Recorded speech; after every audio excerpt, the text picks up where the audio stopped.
I got two hands, I got my mouth, I know how to earn money. Oh, so now you're worried. Ooh, that's hot.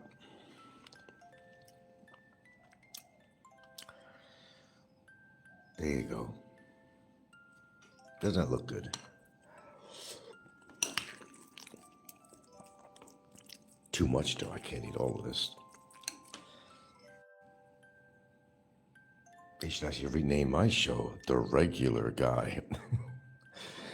Because let me tell you, eating this every morning, it does make you regular. Might have to borrow that show title.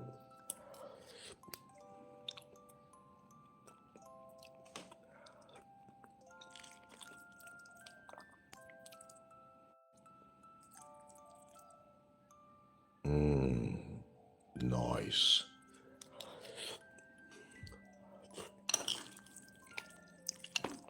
A little too much though.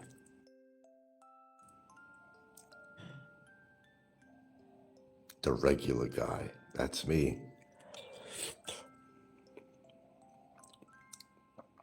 Oh, trust me. Eat this every morning.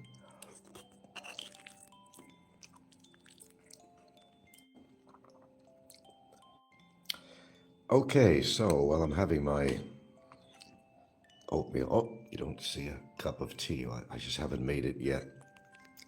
My bad. I will.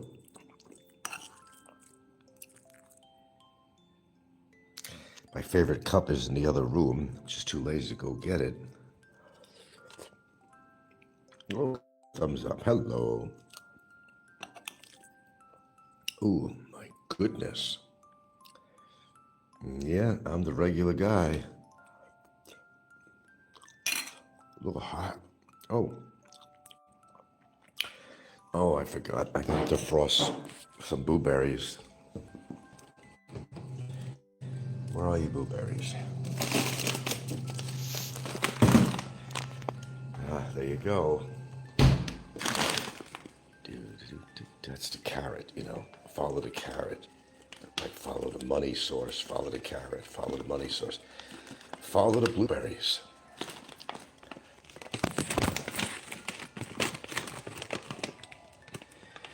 Oh, let's see.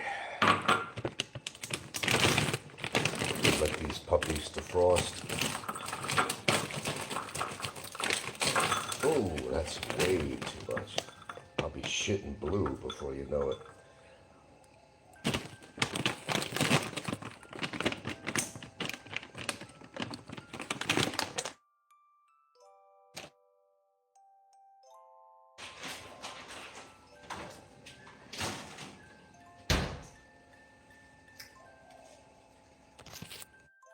My cup done runneth over. I will just wait on the tea a little bit here. If you don't mind. So there you go. Steaming hot bowl of oatmeal, cinnamon. Got some blueberries. And eventually the tea. I don't want to upset you. I don't have that cup of tea out there. Num num num num num num num. Missing something. What? A little dry. I like it a little bit more moist than it is. I got an idea.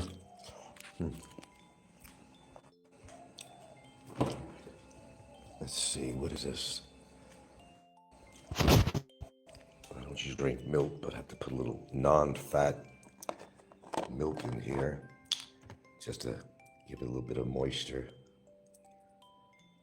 There we go.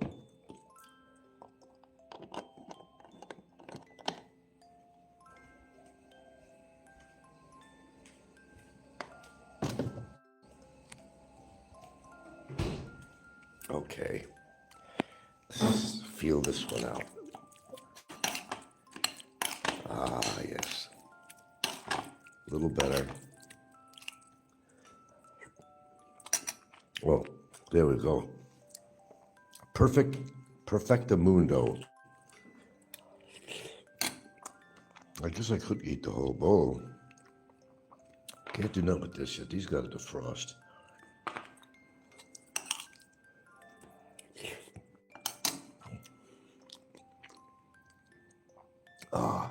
That's much better. Plenty of cinnamon in there. Of course, some Saigon. Oh, Kirkland, well, that's okay.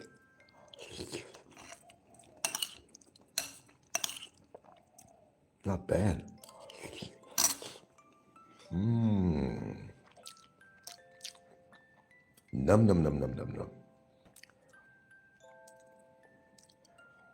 You don't see no bacon here. You don't see any of that shit. No, I love bacon. I mean, don't put any cooked bacon in front of me. That might be dangerous. So anyway, who the hell is speak freely, whatever, this maniac from Thailand? And why is he so interested in the Philippines genre? It's kind of like Don C. We got these spaz cases living in Thailand like Don and Speak Freely ET, whatever the fuck that means. What a maniac.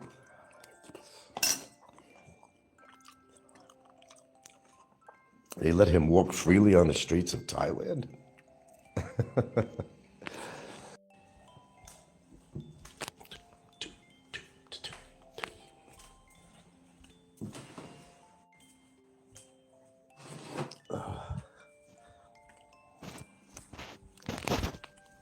Got my cup.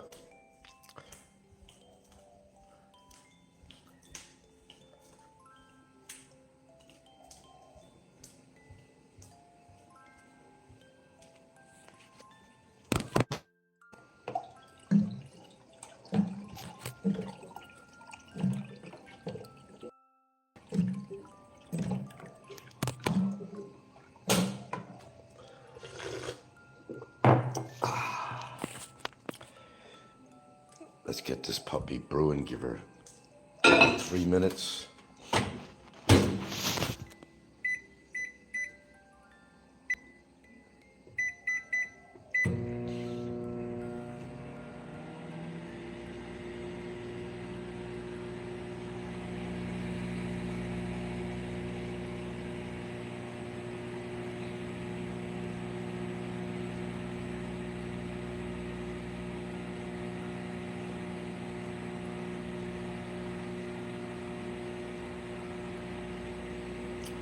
Cinnamon, particularly the common cassia variety, can cause liver toxicity, mouth sores, and severe allergic reactions in men if consumed in excess due to high coumarin levels.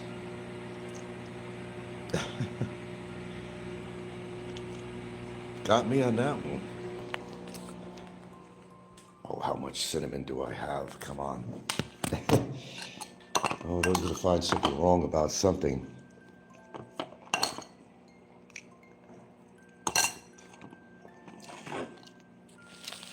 Don't think I'm worried about that, Mr. Double Chin. Now, you have double chin because of a weight problem or just a catchy handle or something on there?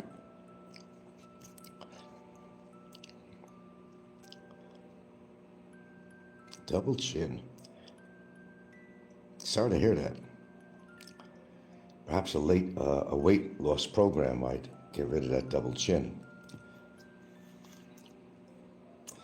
I hear that expression, hey, son, chins up. Well, 2 chins up, I guess, one after the other.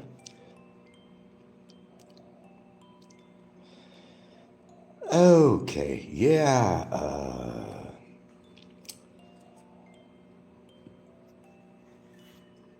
crazy dreams.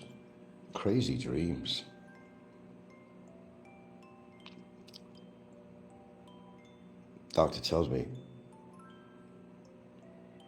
don't do that. No, actually, the doctor says, if you're having some mucus from allergies, okay, try the Montelukast, which is also attached to a antihistamine combo. Problem with that, it makes you dream. Makes you dream. Double chin says, a double chin in males, known as submental fat, is primarily caused by weight gain, aging, skin elasticity loss, and genetics. Is that what's going on with you? I got another owie. That's going to turn into another scar. Let me tell you something about something here. As you get older, you lose collagen levels. Your elasticity in your skin is not as good as it used to be. I had a slight abrasion in my oh. So there's all this, oh, keep it dry. They say keep it dry. This way it heals better. If you have low collagen levels as you get aged, I ran out of collagen tabs a long time ago. They're telling you to keep your wound to prevent scarring moist rather than dry, no matter what you heard. You don't know what to believe, honestly. Seriously, I'll just have another scar. I'll just have another scar. Take a look. Take a look. And it's right next to, from several years ago, a little injury I had on there from hitting against something. And that one obviously healed, well, not very well, because you got about the size of a dime. Scarring, still round, still, it's the size of the size of a dime, about that size, or a nickel, maybe a nickel.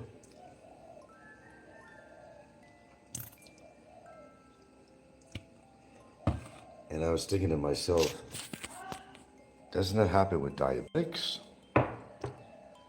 Doesn't that happen with diabetics? Yes, but I'm not diabetic, as I found out.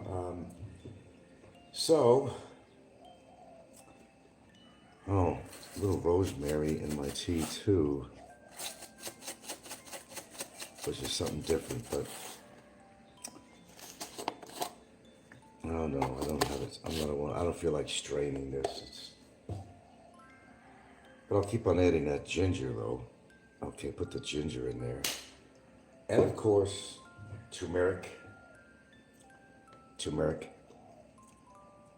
There we go. And just a dash of pepper, which synergizes, well, that was more than a dash, Jesus. Which synergizes the turmeric, if you didn't know that. Now you know. Okay. You can't go by everything you hear,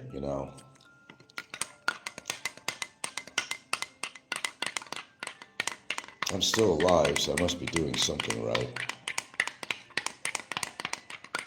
Oh, forgot the title of my show. Okay. Sources say that Kuasimoto did get into a couple of skirmishes while he's been incarcerated this past 3 years plus.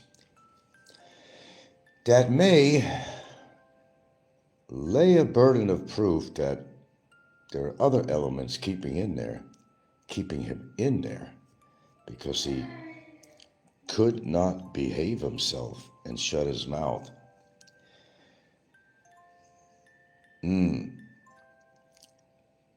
Breaking news.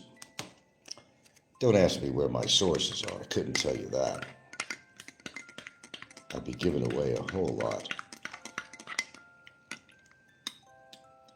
But reliable sources say that yes, not only did he get into a skirmish or two with his inmates, but he mouthed it off at one of the guards. And they put him in solitary confinement at one point.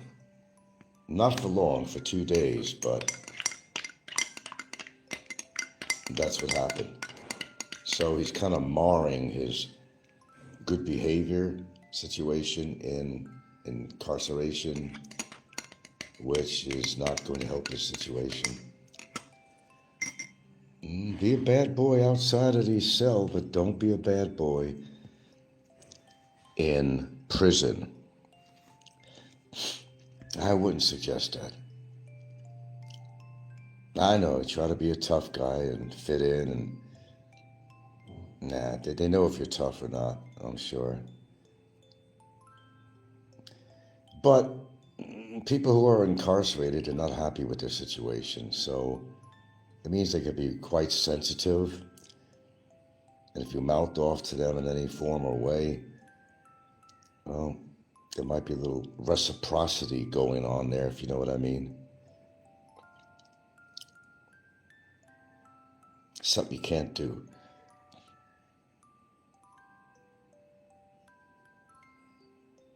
Shouldn't do anyway.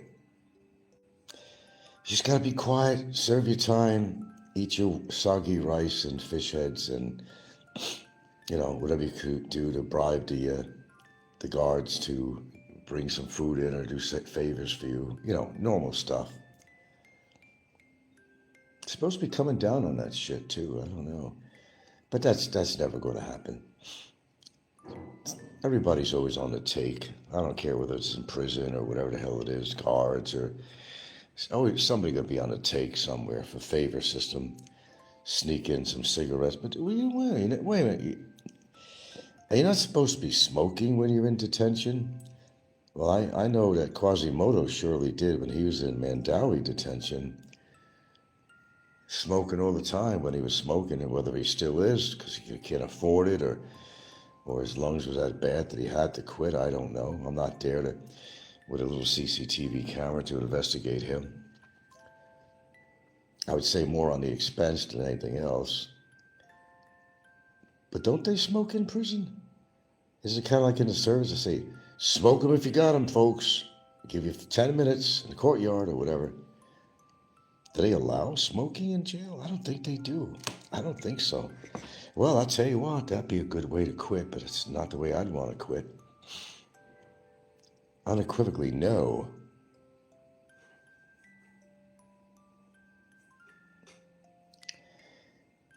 So what's this crazy dude? Speak freely, ET travels freely. Man, what's his case? What is he suffering from? Quite a bizarre guy. His laugh alone. I do understand he likes men.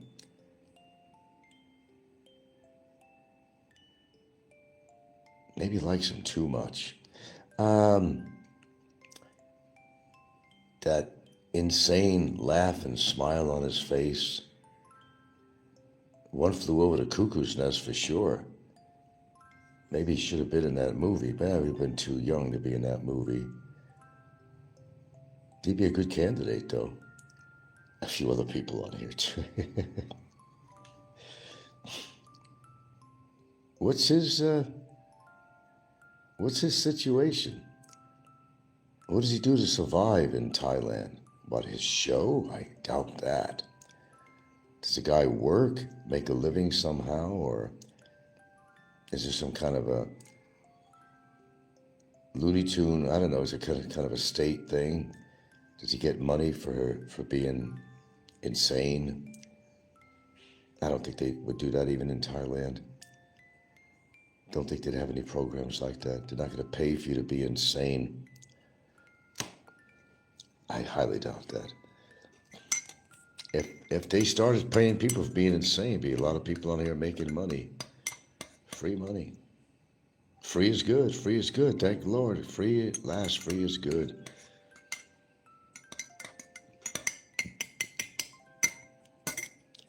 I think you see my short earlier of free travel, free, easy, whatever the fuck his name is. The guy is totally insane, man. Who was saying, oh, I just met him. He's a nice guy. He's a nice guy. He's insane.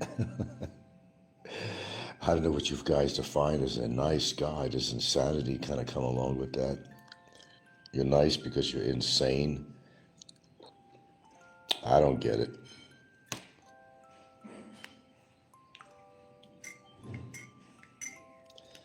And what does he care about what's going on in the Philippines? Why is, like, Don C., another loser?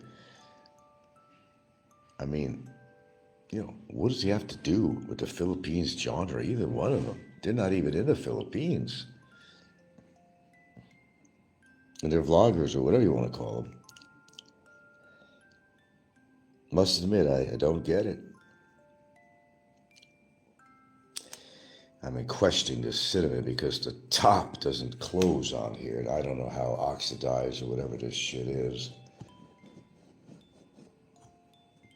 If the top is not closing properly, I don't know how potent or safe this cinnamon actually is. I got it closed now. There's so much debris underneath the lid. This shit wasn't cheap though. I believe I did get this in S&R. Well, Kirkland. The big jar. That's a lot of cinnamon. Look at that. Jeez. Oh, Malaysia. Okay, Malaysia. I meant Malaysia. Okay, yeah. I did know that. Yeah. He met Big E online dating. Well, I know Big E met him. I think a few people met him. Oh, I enjoyed meeting E.T. Why did you enjoy meeting E.T.? Oh, now I'm really going to get E.T. going. I mean, he's always doing something on me, apparently, and I'm going to set him off now.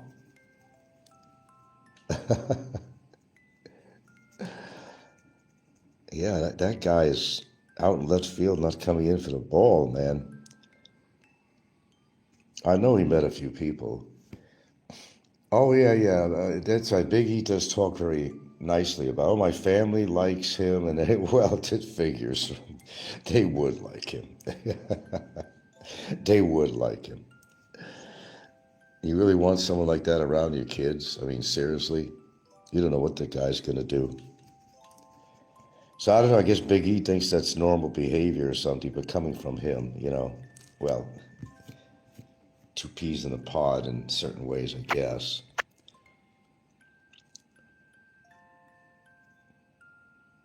He met Big E on online dating? What? All right. I'm just reading what you say, that's all. I'm just reading what you're saying. I have no reason to doubt you, but, I could almost believe that, actually. Lumino de Magico. I don't know where you get that name. I know you've been a troll, right? Because I know your name. I can't eat my blueberries yet. They're not defrosted enough, damn it. But it's okay. They're not going anywhere.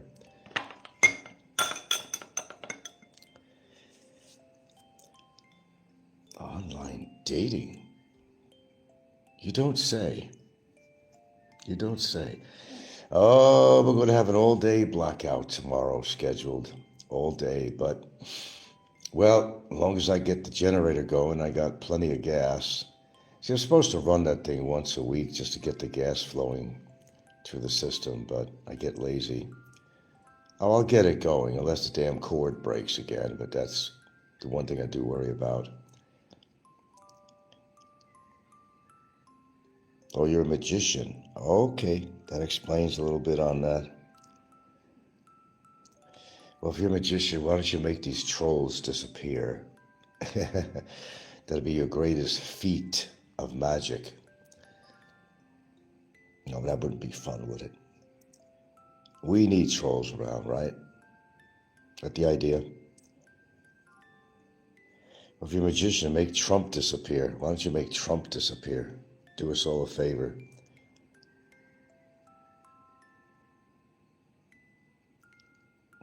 If you trick, well, I won't say it. It'd be too illegal of a statement. Too illegal of a statement. Caught myself. See?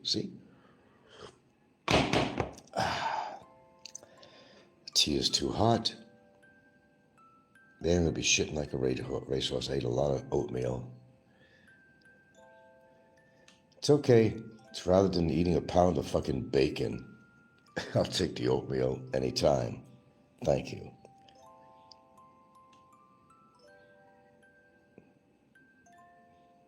There's somebody like you. I was raised. I don't know that. One guy, they show these videos, these girls, all mouthing his song. Need somebody but you. I was raised. You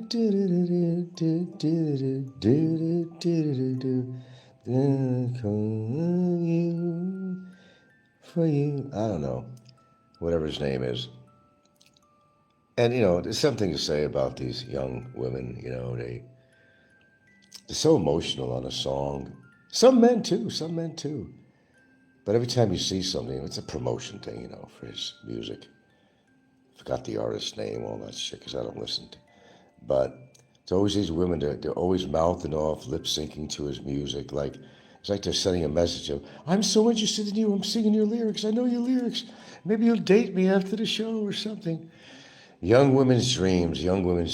Boy, they have such fantasies. Women have such fantasies, especially when you're still a teenager. Your heart is pitter-pattering over somebody, whether it's a pop star or something, Boy, do they know the lyrics of everything, man. Hey, man, I was young once, and I still didn't remember the lyrics of anything. If it sounded good, but, I would take into account the lyrics if it was a good song about something, and they were telling a story, not just a bunch of loud banging music that don't make any fucking sense at all. I love music with a story. A lot of artists have done that, music with a story behind it. Kenzie said, that's old news about Dr. Love. That was exposed 3 years ago. So you're saying to me, and I'm not saying this, disclaimer, that the big wallet met E.T. Travels on a dating site is what you are saying to me? I've heard this before, but it's never been validated, actually. Man, this guy goes in every damn direction, doesn't he? Damn. That's a tidbit of information I wasn't totally aware of. I heard, but now I'm hearing it more. How interesting is that? In other words, anything goes for this guy, pretty much, is what you're saying. Wow. Why? I don't know. I can't question what people do. I could scratch my head on it and say, holy cow, but there's really not too much on here that surprises me anymore. Not really. I think I heard it all, but then again, sometimes when I think I heard it all, I didn't. Something else comes up. Really? Wow. And he talks shit about me, huh? That's rich. Kenny Sigler says, Eric swings both ways, not a shocker. Okay. I'll take your word. That, quite frankly, wouldn't surprise me, but I'm not saying he does that. You are. But I'm saying, disclaimer, that would not surprise me. So he's not really a manly man after all, is he?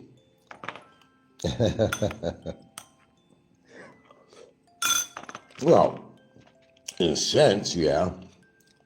If you say he likes men. And this motherfucker is talking about me? You talking about me? And he does that? So you say. Wow. That's quite a sexual animal there. What drives him? Or maybe he's on testosterone or something there. I think you mentioned he might have been one time. Did I remember that? Maybe too much testosterone. I don't know. Maybe he got it confused with progesterone or something.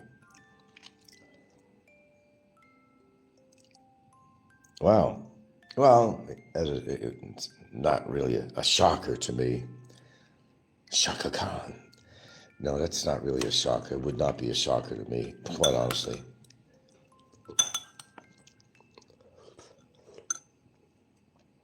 It was nice to have it verified by some folks out here. And he has the nerve to talk shit about me? Oh, shit. Met E.T. Freely Travels. He met on a dating site? What? I don't know that the introduction went back that far. Okay. Wasn't it just recently that he met this guy saying on his show? Just recently, he started vlogging again, a couple of shorts. Didn't he say it was a pleasure to meet E.T. Freely and his family all likes him and stuff? Just the other day. Just the other day. Wow. Live and learn, huh? Live and learn.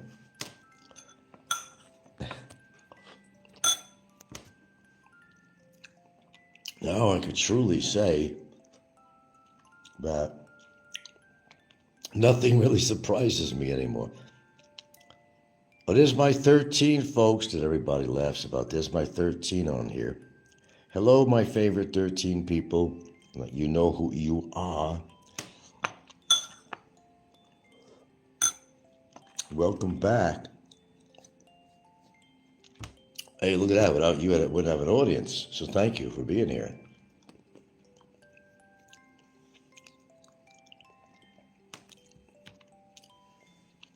My famous 13, although it went down one. I'll just call the shots, call it 13. All right. So that's the updated information I got from my sources. Apparently, Kuasimoto did get in trouble several times while he's been incarcerated. Yeah, and one of them was mouthing off at one of the guards when he was demanding his phone privilege. Don't know what the other situations were, but yeah. So they're best of friends, him and E.T. How interesting is that? If you go back and listen to his shows when he went by Dr. Love. I remember all the Dr. Love shit. So it's basically his thing is love anything that'll love you back, pretty much. Is that pretty much accurate? Love anything that'll love you back. Oh, one thing I don't know about. Or any claims he was into bestiality? Does he listen to the Beastie Boys? There's bestiality in the picture too? Bestiality?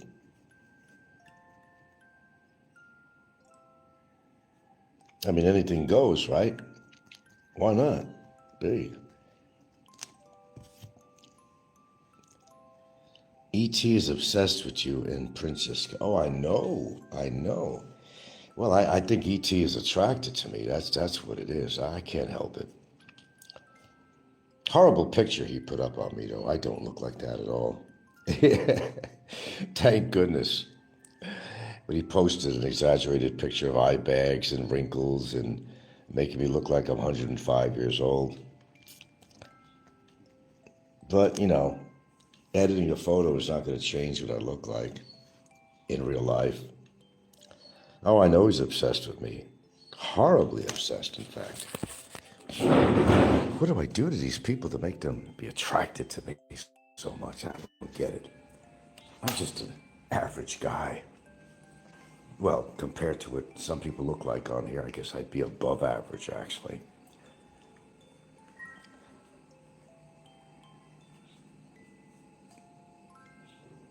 What do you mean that's his business? What's his business? His business is what? What's his business? Getting into other people's business? Is that what you mean? Oh.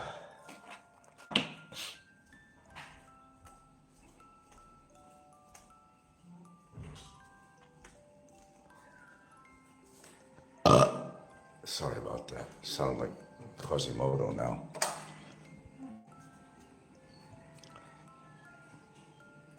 What's his business?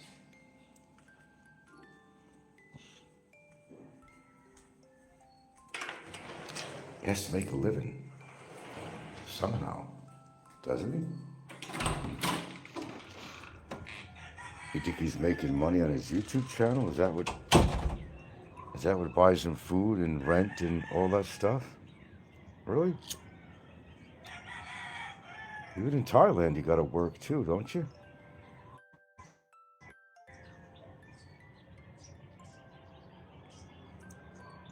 I don't know, people find ways of making money, I guess, but I guess you have to do what you have to do to survive.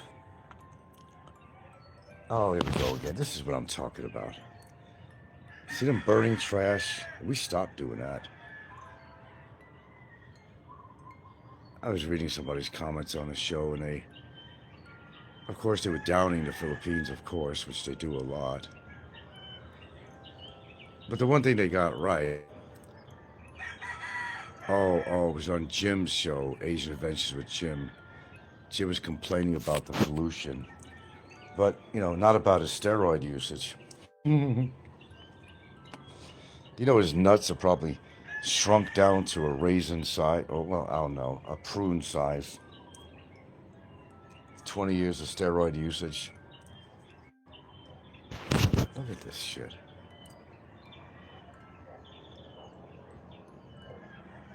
You don't stand a chance out here. You don't have to smoke to, damage your lungs in any form or way. Just breathe the air out here. That's all you got to do. Sorry to say, but it's a fact. There are downfalls. But this is everywhere. But I heard that Thailand is worse because they burn the fields, the crops, they have to burn it. In other words, to make some really good soil, they'll burn after they pick their crop and harvest their crop. They burn on that, it turns into, eventually organic matter, something like that. There's a certain time of year they do this, and the smoke from the fields you can smell everywhere. I heard that about Thailand. Well, I think they do that out here too, but I know that Thailand does that.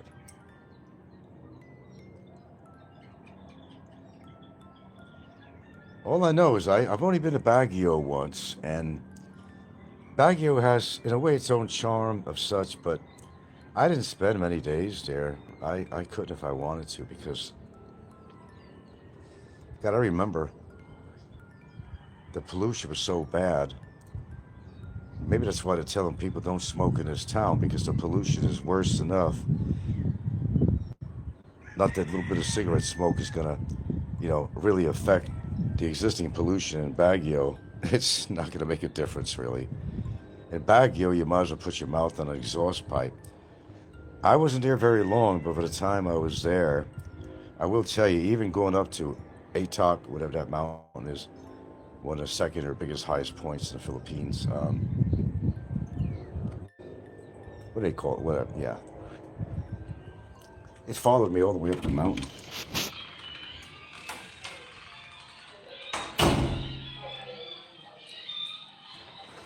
No, seriously, it did. See it. Then you get these so-called inversion layers, and it brings it down. That's pretty horrible. Somebody put on a feed that they showed downtown Cebu over Cologne Market. There was snow on the ground. Obviously, that was AI. It's never been that chilly or cold here at sea level that you're going to see any snow in Cebu. Obviously an AI. Although Baguio, places higher enough, they can get a little frost and stuff, even some snowflakes. But to my knowledge, I don't think Baguio has ever really seen snow on the ground. I don't know. Maybe it's happened, but nothing that I'm aware of. I know that they get little snowflakes here and there. That's about it. And I never heard of, like the place freezing over or nothing. Not to my knowledge.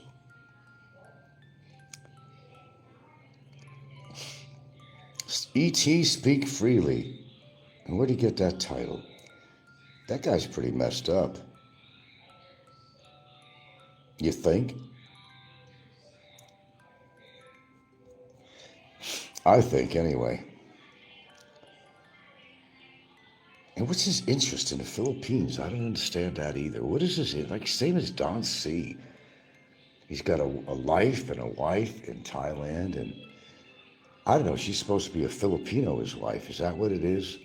That Don C's wife is actually Filipino? She's not a Thai girl? And that's where his interest is, in the Philippines? I don't get it. You're in another country. How come you don't tie your social media into the country that you live in? Such great interest in the Philippines. Man, I've been seeing, these from all the losers. I've been seeing so many comments on Jim, Jim's show and other shows. Well, apparently, Jim comes all the way back to Dexo, right? Oh, they're inseparable. They're inseparable. My wife, she goes everywhere with him. So what is the whole deal? He's talking about, it's dirty, it's pollution here. And he's in Dumaguete right now, and talking about how much traffic and pollution, and wants to buy a specialized mask. And, well, Jim, with all the shit you put in you, you got chewing tobacco, you got your fucking testosterone and massive steroidal usage, and some of the shit food that he eats, and he's worried about a little bit of pollution. Not the cure-all, Jim. You need to get rid of all the other shit you do. Illuminar says, Don C. said he gave a lawyer 2,000 pages and thumb drive to a lawyer against you. Well, he'd have to be sitting down an awfully long time listening to me to have 2,000 pages of... Boy, he has a beef to pick with me, doesn't he? I don't know, does it have to do like with the truth hurts type of situation with him? Or is he just enamored with me? Is he attracted to me? What is the deal with Don C and me? Oh, he's still pissed off about the Snikkos situation. I get it. Yeah, I get it. Because he ate a little bit of crow. Yeah, Don C says a lot of things. Yeah, like a lawyer's going to go through 2,000 pages. Not even my lawyer is going to go through 2,000 pages of anything, even on a thumb drive. You think a lawyer's going to sit there and watch all that stuff? I'm afraid to tell you, not so. All a lawyer will ever do is pick and choose. That's it.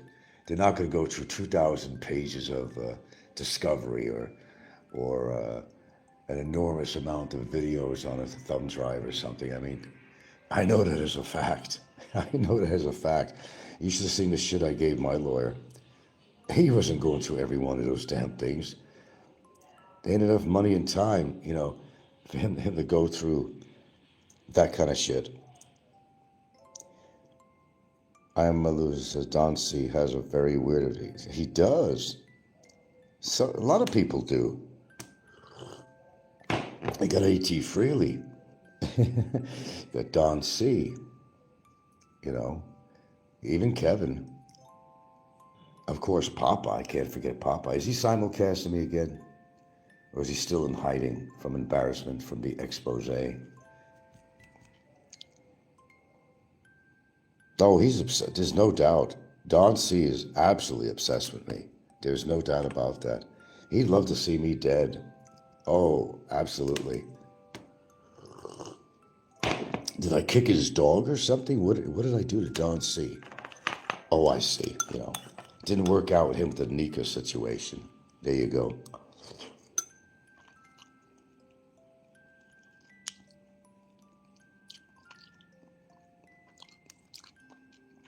And we got Sweet Skate, Big E's favorite person.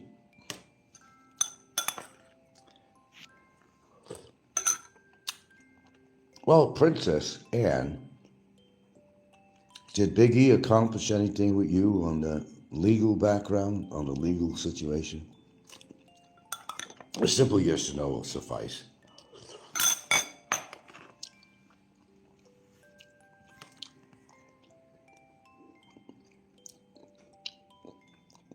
These people get really upset when they don't accomplish something.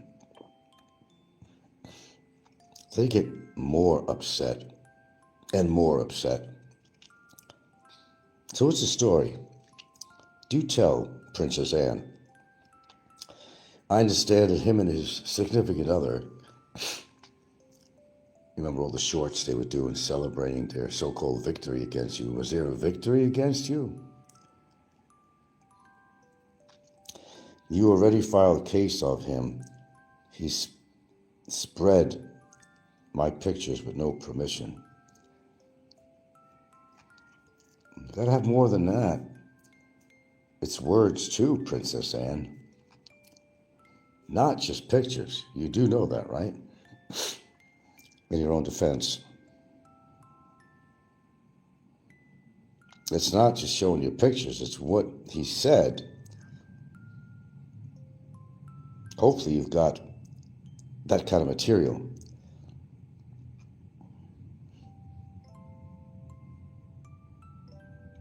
Well, wish you luck. You got to present the right material. And who's paying for your defense? I mean, how are you filing cases? You got that kind of money to do that? Somebody backing you up or something? That's how it works.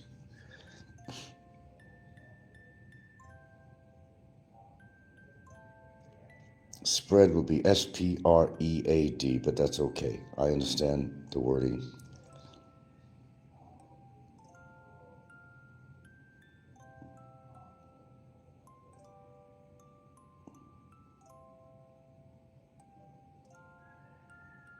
Well, good luck. Some people just don't know when to give up, Big E, we never meet each other, but he make video that he lies story that we meet. Oh, you expect the truth? Come on, you know by now. This is YouTube. There's no such thing as truth, other than my channel, of course. That's a whole different story. Let me finish my few blueberries I got left here.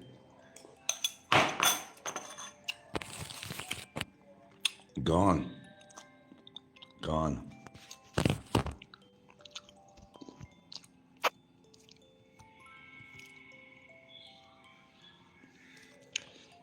I don't know what makes these people tick. I really don't. Some claim to be very professional people. They got a business online. They got all this money. But yet they have the time to talk smack against people on YouTube every single day. What's really going on in their lives? That's the question. E.T. nonstop talk about you and me. He's mental. Well, yeah, go look at my previous short I just put on here. 2 seconds long of his crazy ass laugh. I got it on there. Go take a look at it. Just this morning I put that on.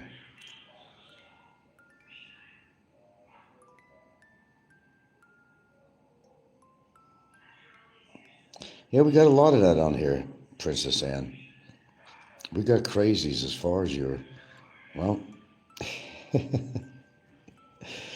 let's just say we have a lot of crazies on here. And why they all seem to just gather on the Philippines genre. I don't know. I guess it's a good format for the crazies to be part of. I know, I heard all the shit talk on you from him. I've heard it. I've heard it. I've heard it all. Most of it, anyway. I'm familiar with his tactics, and yeah. But is it true, Princess Anne, that somebody just told me on here that he met E.T. Travels met Big E on an online dating site? Is there truth to that?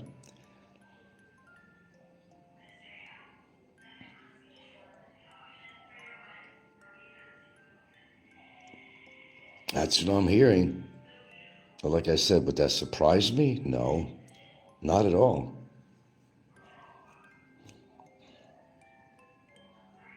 And there's Ed Savino back in action again on my show. You've heard that too. Okay, well, what does they say in a court or something is for preponderance of evidence? You know, if a lot of people are saying it, that there's a better percentage that it's actually true.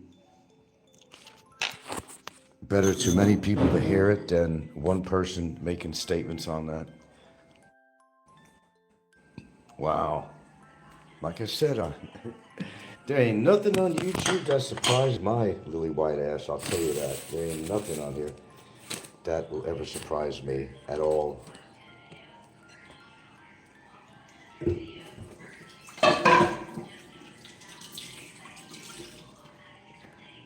Nothing.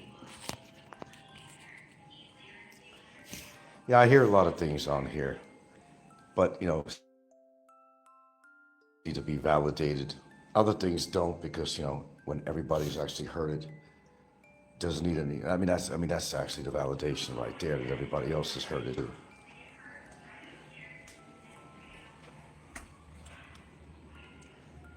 What's a better way to validate something if more than a few people or so actually make these claims? I don't know, that's pretty sick. That's all I can tell you. That's pretty goddamn sick.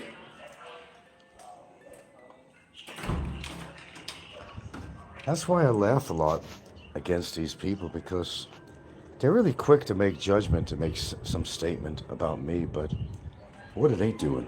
That's the question. What are they doing?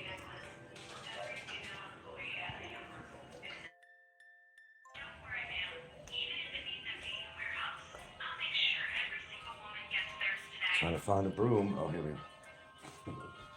Ryan, I want to see just how much Lila really means to you. Okay, so what's the situation out there on Discord? Remember, that's the ground zero of all true information. If it ain't on Discord, it ain't true, right? Something like that. So where are you with this case against him, Princess Anne? Where does it stand? I got any leeway on there? Anything? What's going on with that? Any positive feedback or anything?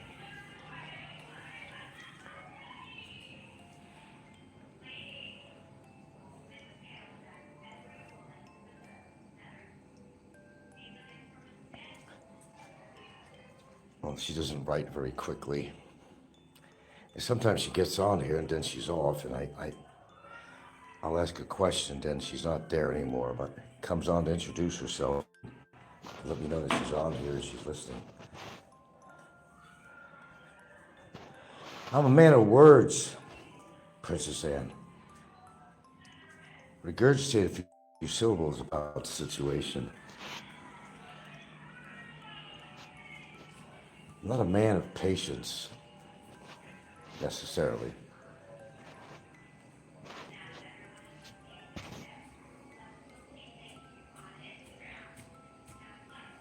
Had a big ass spider in my room this morning on the wall, and I believe I got him Big Daddy Long Legs. I wouldn't want that thing, not that good going to do anything to me, but just kind of icky. You don't want one of those suckers climbing on you at night.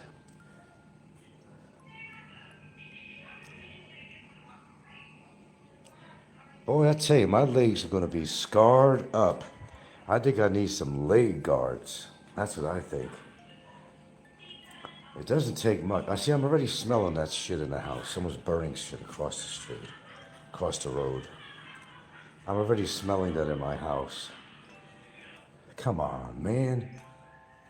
I'll turn this fan on. I want to blow the air around a little bit in here.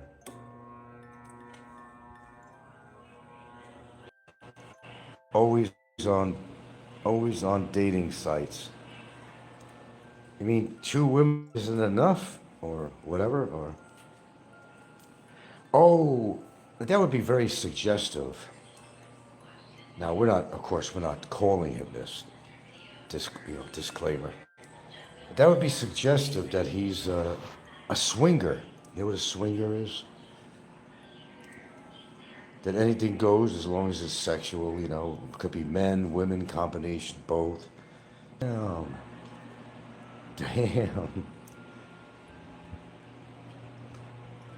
I don't know, man. They name him Big Ego, and I guess there's a reason why. You have to have a pretty big ego to allegedly do the things that people are claiming he does. Allegedly. That speaks volumes.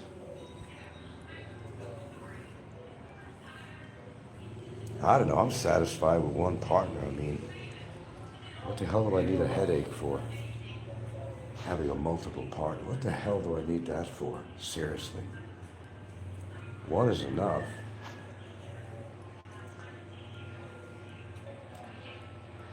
I don't know, some people, they have a really big ass sexual drive. Maybe they're overtaking some testosterone or something. Maybe it's overkill. I think there's a limit to what you could do with that. But I know and heard that it'll shrink your nuts.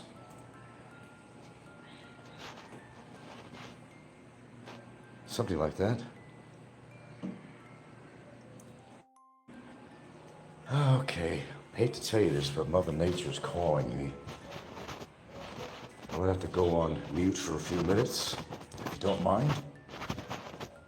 I'm gonna do that right now, so hang in there. Be right with you, Alan. It's CR time. So give me a few minutes, and I'll get you tuned in, updated.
Well, that's a load off my mind.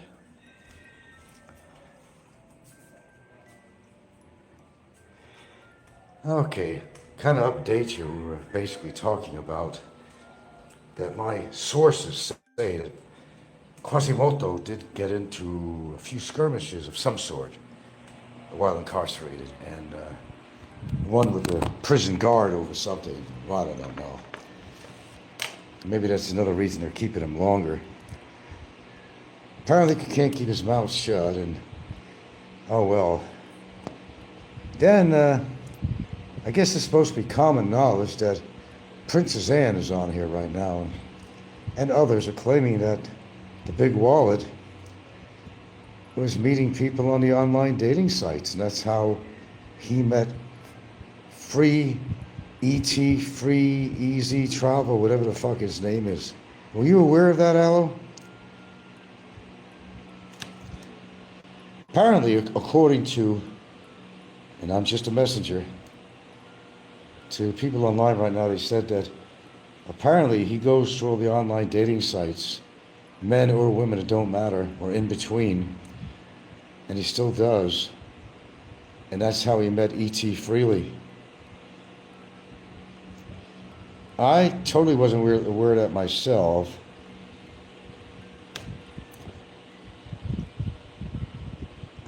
Like I said, some people, it's like anything goes. And we got Princess Anne on here, and I was trying to get more information. She says she got a case against him and all that, and probably vice versa.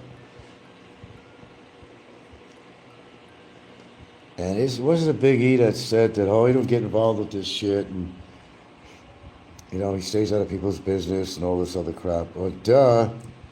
Anyway, somebody just said on here, to read you this, Mr. Aloe, that Don C., who lost out on the Nika situation, he says that Don C. said he gave a lawyer 2,000 pages, yeah, right, and thumb drive to a lawyer against me.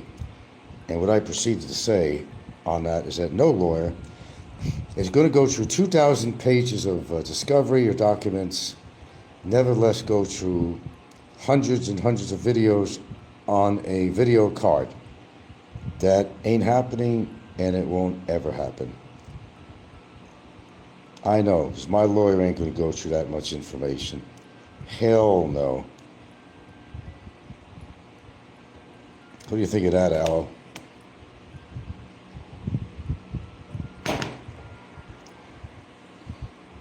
There ain't no way in the world. You couldn't pay him enough to do that. Unless they were charging you by the hour, then yeah, they're willing to go through 2,000 pages of documents. Take them 3 days. Not going to happen. But, you know, Don has a grudge against me because he tried to pull this shit with Nika, and it didn't work. So ever since that time, begrudgment, I mean, it's been all the way anti-Frank. Boy, has he got time on his hands to even come up with 2,000 pages of something. Is that his full-time job, actually? That he talks about he has a full-time job on a computer at home. So am I his full-time job?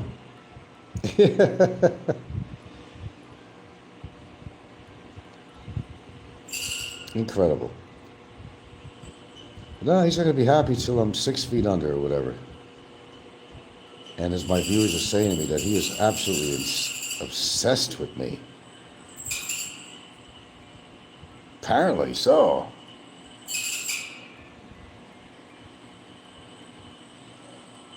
So what's new and different there, Aloe? How about regurgitating a few syllables?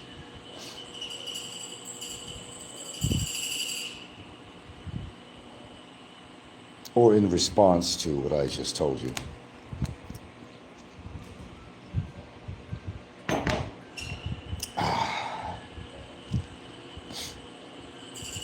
Got a beautiful sunny day today. We're going to have an all-day blackout. Well, it'll be early morning tomorrow morning until evening.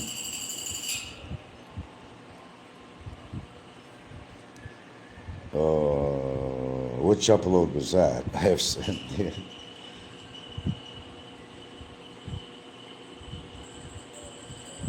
Which upload was that?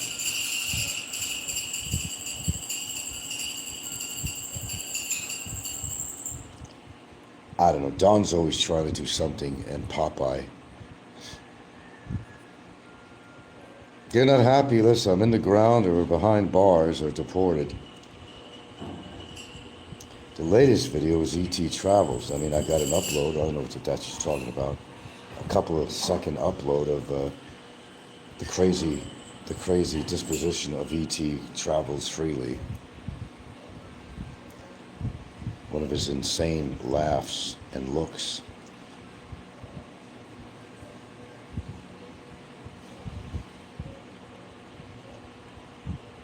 I still understand their obsession with the Philippines when they're living in another country. E.T. Travels is, he's in Malaysia. And Don C is in Thailand. I mean, what's the big interest in the Philippines? Where they, you know, they got their social media going on in those respective countries.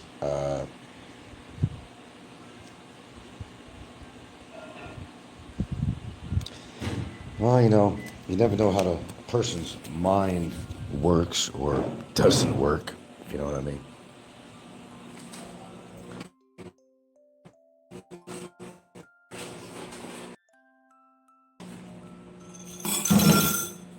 Looks like I'm out of oatmeal, dear. I'll survive it. I had my bigger oatmeal this morning, though. Oh my God. Oh my goodness.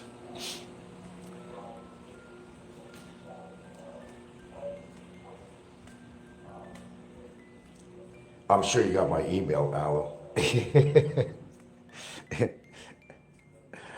And that's a wishful thinking email, I know. That's a wishful thinking email. That's a hands down no. I'm sure. The Biggie and Mick is paying the Malaysian to attack you and me. Oh, is that how E.T. Freely makes his money? You did? I don't know, I have to check. Sorry. I'm not always on my email. Well, I am actually, I do check.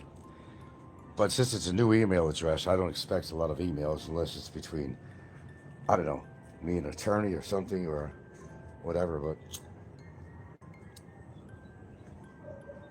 or other endeavors. I'll have to read it after the show.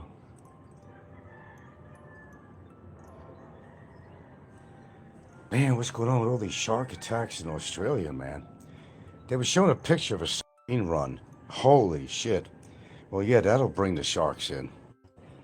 This thing was huge, the amount of sardines. Of course, the sharks sensed that. They showed a drone photo, and I don't think it was AI at all, I guess. And the sharks just came from everywhere. The Malaysian will be dealt with. Huh? How are you going to deal with that? Do tell. Or maybe you can't. Look, they'll all be dealt with, sooner or later. Call it what it is. Everything comes out in the wash, you know that. Eventually.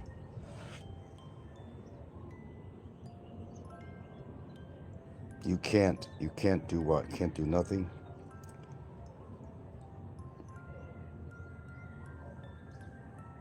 No, you don't know until you try. I know they hate you, Mix. I know that. Yeah, I know you were trolling all this shit. You've been cool on my show, though. That's all that matters. I've had my definite times with Aloe. Everybody knows that, but you know, we've come to a point that we can communicate with each other here and not, you know, go nut job, go mental on each other. I say his days are numbered. No one calls me that and not pay a price. Well, there's a price to pay for just about everything, man.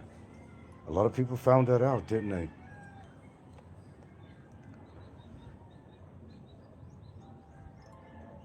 I don't know. Everybody seems to think they're above the law on here. I don't know how they figure that in their mind. I don't get it, man. I really don't. The people really need that kind of trouble in lieu of, you know, talking shit about people all the time, you know? They're trying to do all this dastardly shit against people. I mean, don't they understand that you could only go so far sometimes, and then don't seem. I mean, look at Slim and look at Vitaly, look at Barry. I mean, among a few, did they not understand that you could only go so far sometimes, and that he'll be met with a kind of a huge challenge? Well, I don't know what he called you, Mix. What did he call you? I don't know.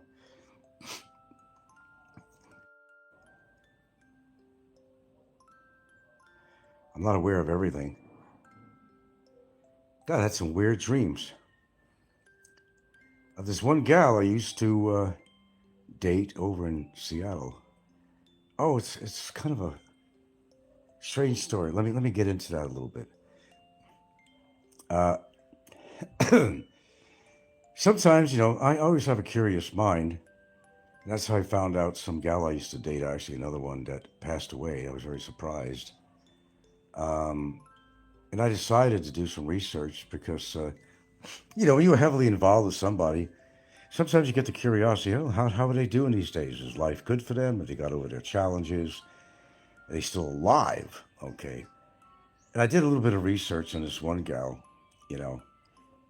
and kind of born with a silver spoon in her mouth. She always hated that expression, even from her classmates. Big time.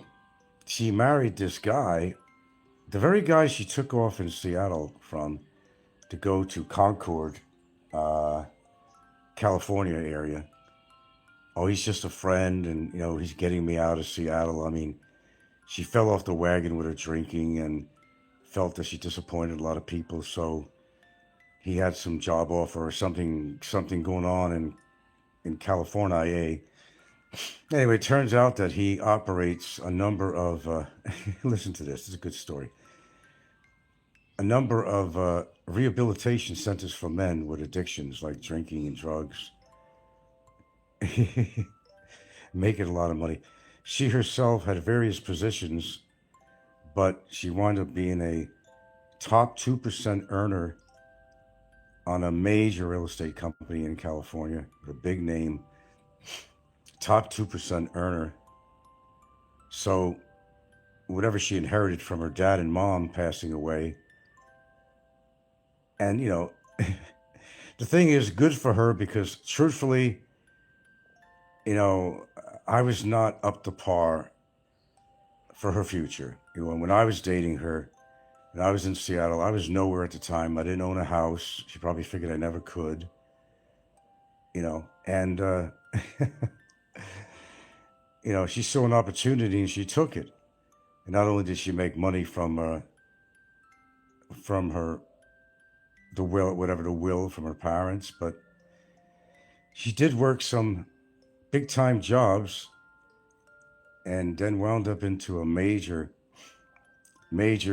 uppity, highfalutin type of real estate outfit that dealt with high income, high value properties. And apparently she's been there for 12 years. So I do my research. And not that she got terribly rich on it. I think she pocketed after all expenses about $700,000 over 12 years. But still, if you add that up, it's a nice salary every year. Combined with the fact that her husband, who turns out to be the very guy that, pulled her out of Seattle, who was just a friend. And by the way, that's just a friend. She was seeing him and living with him when I went to visit her in California. And we stayed at a hotel So much for starting a relationship off good with this guy, right? Out of deceit. While I was banging her, she was living and cavorting with this guy. But it, but it turned out very well for her because she made connections. He's got a lot of money now, operates these rehab centers. He's got to be making a lot of money. And here herself is into real estate, but she was into other shit before the 12 years. Now, why did I look her up? Curiosity. I mean, we were very close. I was in love with the woman, and supposedly vice versa. And I'm human, and I get a curiosity. I wasn't stalking her, nothing shit like that. Simply just curiosity. She's still alive. Well, she's doing very well. She was even bulimic at the time. And from pictures I've seen of her from the past, she gained a lot of weight. And the good thing is she got off her body image situation, had a couple of kids. And ironically, how interesting this is, I believe one of her kids' name is Frankie. Coinky Dinky? Is this a coincidence? Hello? Isn't that interesting?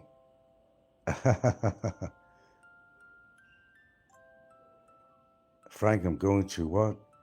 Different account as messages not getting through.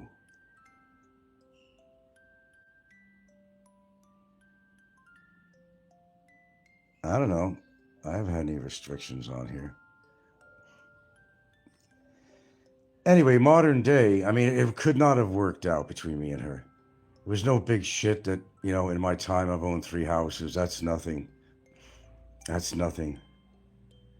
You got to understand, a lot of these things with women is that, especially in America, if, your daddy is very well set, because her dad was not only a GP doctor. I don't think he made a really lot in his little practice, but he got involved in real estate. I knew that back then. And his wife was a professional nurse and all that. They lived in a very fine house in Edmonds, Washington, not far from Puget Sound, And, there's no way. There was no way it was going to work out. The silver spoon theory and all that stuff. And she, as I said, she hated that. She hated that with a passion. Because apparently she got teased by a lot of classmates. And she came a long way. And good for her. I'm happy for her, actually. I'm not mad at her for making it. Because the truth was, I wasn't the right guy for her. I wasn't. Not from her background. You got to understand these kind of things. You could get in relationships with a woman that comes from a family who, successful in some right, But they're always going to wind up with somebody because they want that spoil. They don't want and I don't want to downgrade myself, but I was a bum compared to, what her endeavors were and what she probably rightfully deserved. I mean, I don't knock her for being with a man with more money and all that shit. Opportunity exists. You're going to take it, right? Isn't that what American women do? Well, here too, but I'm not mad at her for that. It turned out very well for her, I guess. She got over bulimia, had children, one of them named Frankie. Was there something she wasn't telling me? Because the last time I seen her in California, remember, she was with this guy living with him. She's the one that called me up well prior to that, saying, what am I going to do? I moved to California, I brought all my stuff out here with me. I'm not in love with him. What? Can you come out here and see me? Well, like an idiot. I did. And she was with this guy, and we rented a motel room, and I was banging her. And I remember I did wear a fucking rubber. She wanted me to, but it kind of came off and loose, and I just threw it to the side, and I finished the job. Could she have gotten pregnant from me? I don't know. Maybe she wanted nothing to do with me after that time, and she didn't want to tell me she had my kid. This came into mind. I might have a little Frankie out there that I don't know about. But I remember something from the past, or something where I found out. I don't remember. I think one of the names of her kids was Frankie. I'm like, oh, really? Really? What? Wouldn't that be something? She's been hiding this all this time. Yeah, I stripped the umbrella off at that time. I said, fuck this, sensitivity, blah, blah, blah. And meanwhile, she was with this guy, living with this guy. And prior to that, she goes, well, I don't know what to do. I'm not in love with it. It's all about the money. It's always about the money. She already told me she wasn't in love with this guy. Sure, he got her out of Seattle because things weren't working well for her to start a new life in California. And I went out to visit her 2 times. And both times she was with this guy. She's with this guy. That's not a good start to a relationship, is it? No. And then the second time I visited, we were at Stimson Beach in California. Stimson, it's known for like, clothing optional type shit. We went down a nice ride to Stimson Beach. I think you guys probably be familiar with that. You know California, you know Stimson Beach. You got to go all the way down because you're pretty high up, and you have to go down all these roads and roads to reach sea level. It was a nice ride down there. Nice beach. And she was a little bit cold to me while we were down there. I noticed that. Maybe she's realizing what she was doing was wrong or something. Because she was a little bit standoffish. I noticed that. Something was going, even when I said goodbye to go back home, it was kind of a cold, as I gathered, to be kind of a cold bye-bye, Interesting, huh? So now she's with this guy, umpteenth years, many, many years now. Good-looking guy. I've seen a picture of him, too. Good-looking guy. She did well. Not that I wasn't a good-looking guy, but he was a good-looking guy with fucking money, later on, as it turned out. So I guess she made the right choice. I lost. But did I really lose? When you think about it. He lost, as far as I'm concerned, because she cheated on him. But if the money's good, you know how that is. You'll stay in a relationship and be well taken care of. But it's not that, she hasn't done anything for herself. No, she's made achievements. She's got awards, golden something awards, top 2% on a, and I'm not going to tell you the company. It's a very prestigious in California, in Bayou, California, Bio or something. Where that is, I don't know.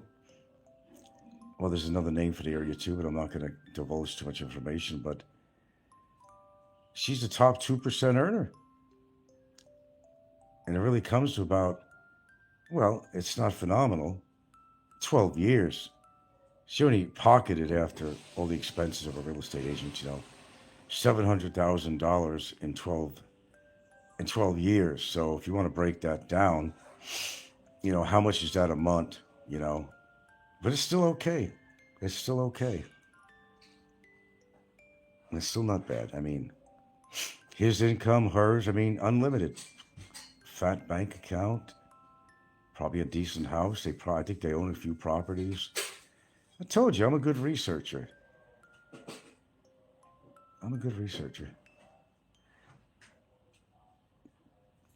But I think that was meant to be. Some things are meant and some things are not, You can't take the rich girl out of a rich girl, and she's used to living a certain kind of life that at the time I could not provide. Emotions are one thing, but the reality is another. Because at the time, what did I have? A shitty apartment I was staying at, She was living in a shitty basement apartment at the time. There was nothing to write home mom about, to keep expenses down. But then she hit the jackpot. I heard a lot of stories like that. They hit the jackpot. And we're not talking about the state lottery either. But it also takes hard work. It takes hard work to maintain that wealth. You learn all the tricks of the trade. But the funny thing, she was dealing with high-end homes. They even gave a list of which sales she had in all those years. Ain't that amazing? I'm a good researcher, you know.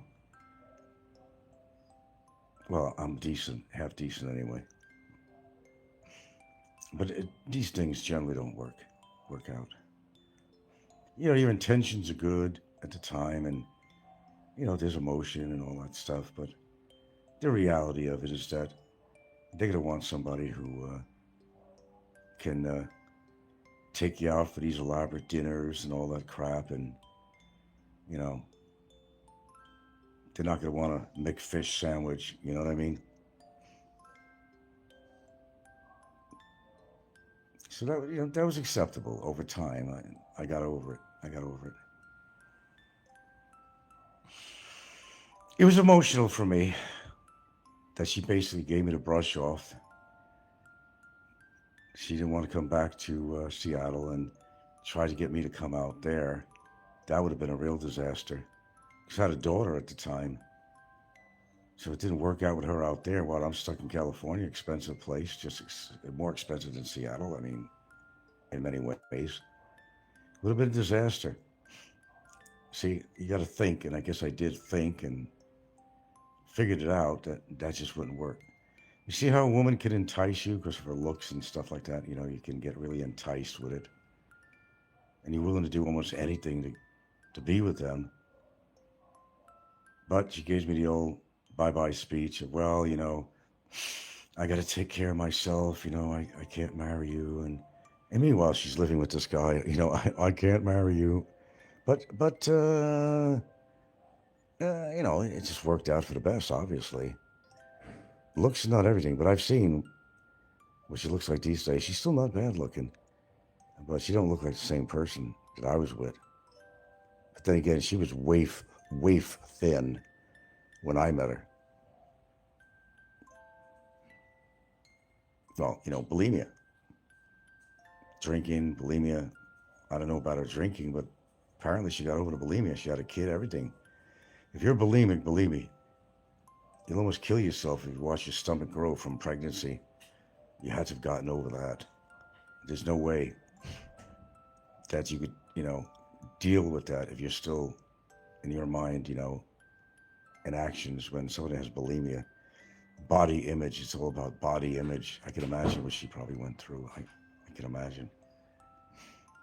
Knowing the person. But it all turns out for the best. Sometimes it does, you know. Just wish him well, you know.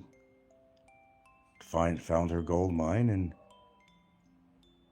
I'm sorry, but it's just the way it is. If you come from a well-to-do family, you're going to want a well-to-do guy, or know that you will be well-to-do if you stick with a particular guy.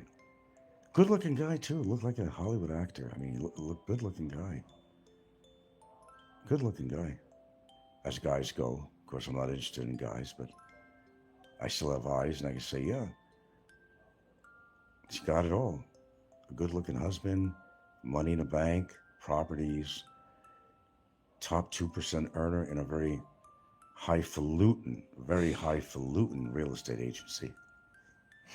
Big time for the region, big time, but not the big time money. Thinking that they're dealing with high-end properties, but I've seen a few properties, maybe one of them or two sold for $4 million. But then you got to calculate the percentage of, you know, what you're going to wind up with at the end, commission, this, that. You still wind up with a few bucks, you know. And over time, you kill it. Yeah. Hold on a sec.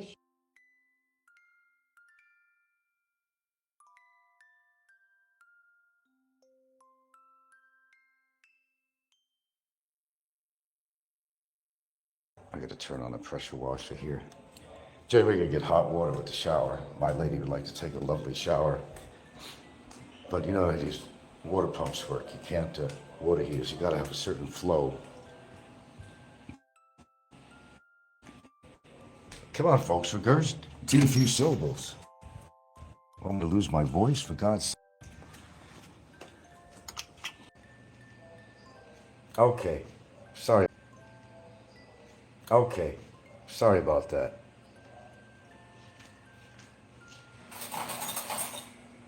See, I got some hard-boiled eggs ready here. I'm gonna grab one of them. I need my protein. One or two of them. Too hot to handle. I'm gonna let this puppy cool off. Waiting for somebody like you. I was. Pardon me. Still got remnants going on with my sinus strip and so forth. Oh, one more cough. There we go. Oh, shit. Yeah. Oh, what a wealth of information on here. What a wealth of information. You'll have to trust me on that. All right, what's new going on besides Jimbo hand in hand with Dexel, but at the same time he's talking about leaving the Philippines. Going to another country or something. I mean, shit or get off the pot, Jimbo.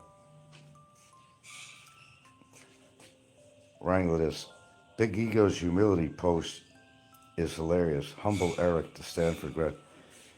Humility. Which one was that? I know he did a couple of shorts having to do with the weather grade and all that, or something, and how he got to meet E.T. freely. And he was so happy. He was so happy about that. What was with that? So the humility post, did he post something? I did not really go through, other than something with Jimbo this morning, I didn't go through anything else on here. So maybe I didn't see it. No, he doesn't do humility at all. That's for damn sure. He got that right. What is with this fucking fan?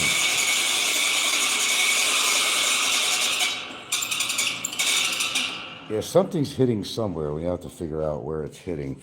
Remember, we had this thing fixed, and it was fantastic. Recently, this thing is starting to make sounds. Ouch! This motherfucker is hot. I'm putting this thing in the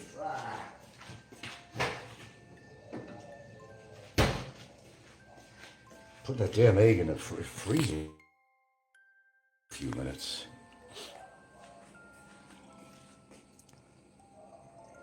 No, I don't think he does. I've never seen any humility. No disclaimer required at all.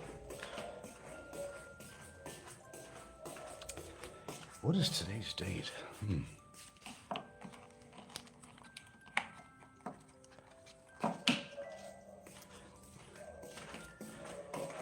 I haven't been keeping up with a lot of things on here, but there's some key channels I do listen to. There's a few I actually do listen to that are maybe not as popular as you may find, but I tune in every now and again.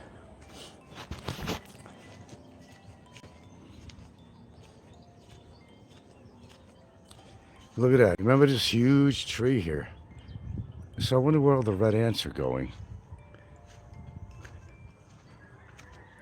Let's see if they're still on this wall. They are. I think I see one. Oh, there's one. Right there. These little bastards.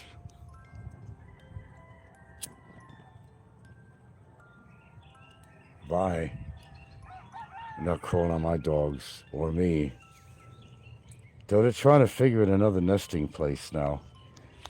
I'm not sure where they're going to find it. They find a way, though. They find a way.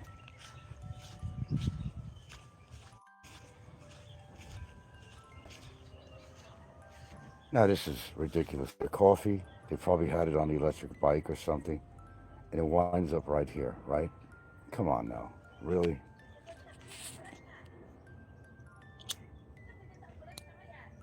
He gets others to do his dirty deeds, shows. I believe he does. I believe he does. He don't want to associate himself with certain people. You know, you're right. Just let them do the dirty work. That's how it's done on here. Like everybody was trying to get me to do something against Kuasimoto. They didn't want to budge. I gave a whole speech about that recently. That people need to do a little boots on the ground shit. They know what to do. They know how to do it. And regarding two parties, and you know who I'm talking about. Two parties. You know my lawyer's office. I want to get into a big speech about that again. You know how to reach my lawyer. Do the right thing for yourself. Do the right thing. That's all I ask. No gun to anybody's head.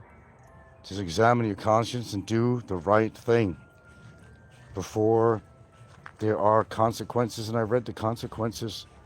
Just legal mumbo jumbo. No threats, nothing, no intimidation at all. None. Just stating some facts. That's it. Call it what you want. Whatever you want. It's okay. People got choices to make in life. They make them or they don't. And there are consequences in everything you do in life. And that's true. There are. Eat too much, you're going to get fat. Drink too much, you're going to destroy your liver. All common sense, consequences. It's a choice that people have to make. And then deal with the issues later on. So if you don't want issues and tissues, it's always better to remedy something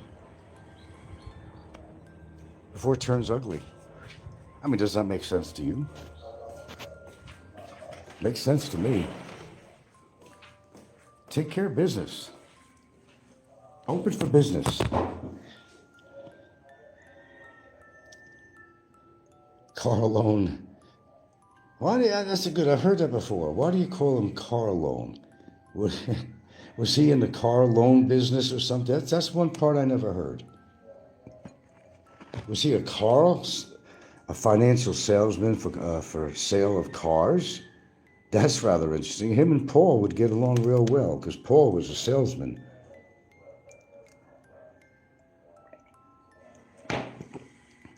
I don't know much about that.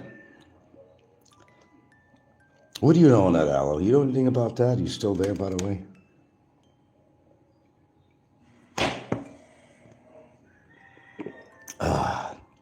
Just gonna get my protein in me. One egg is not enough. I'm supposed to have a shitload of protein in me every day. I'm not getting enough protein. But you also got to work it out, too. I'm not working as hard as I should, really, with the resistance exercises. I got to step that up. I mean, that Don C was some kind of financed loans on cars or something. Because I've seen this statement before, and one just came from Wrangler. Car loan Don, I've heard this before. Don C has a Carnival Barker sales personality. Okay. Oh, he's supposed to be so generous with his time. He's supposed to help out or give to these animal refuges or something like that. Or was he just part of the circus? In other words, he's a clown. Really, usually you know all that stuff. Surprising. You are the know-it-all, sir. Oh, funny, I have to show you this. Let me see if I can find it out. You're gonna... I know... Show you this while you're online. Hold on a second.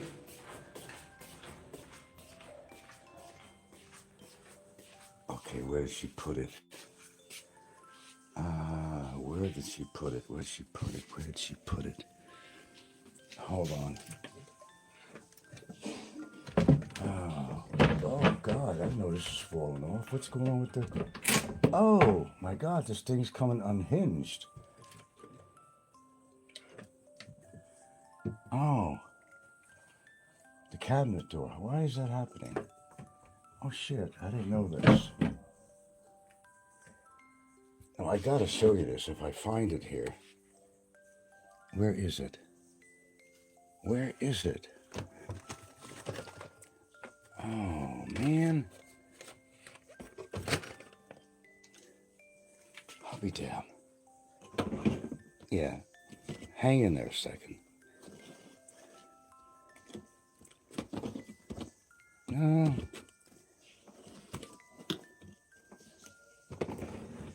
If you hang in there a little bit, I'll find it. God, she has everything here.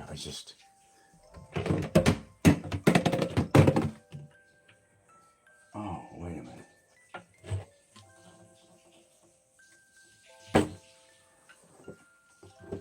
Okay. Well, she's taking a shower now, so.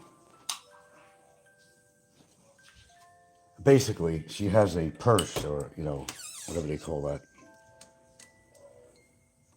And the name of the company on there is, oh, wait a minute. I think it's right here.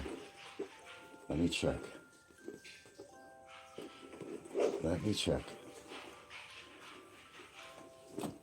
God damn, girl. No, I gotta show you this. Where did she put it? Oh, come on. See, when I'm looking for something, I can never find it. Anyway, she has a purse with your name on it. And the name of the company designer is Aloe. A-L-O. You got a fan.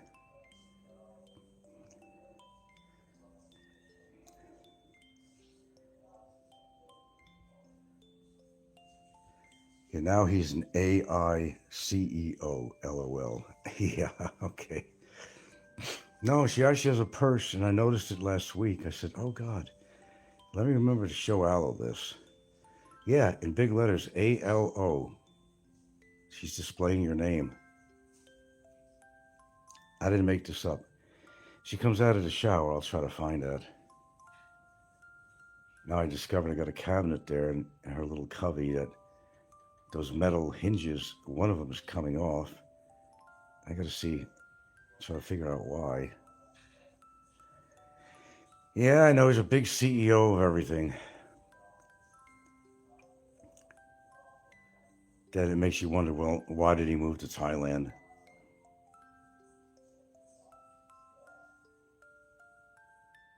And why not Philippines?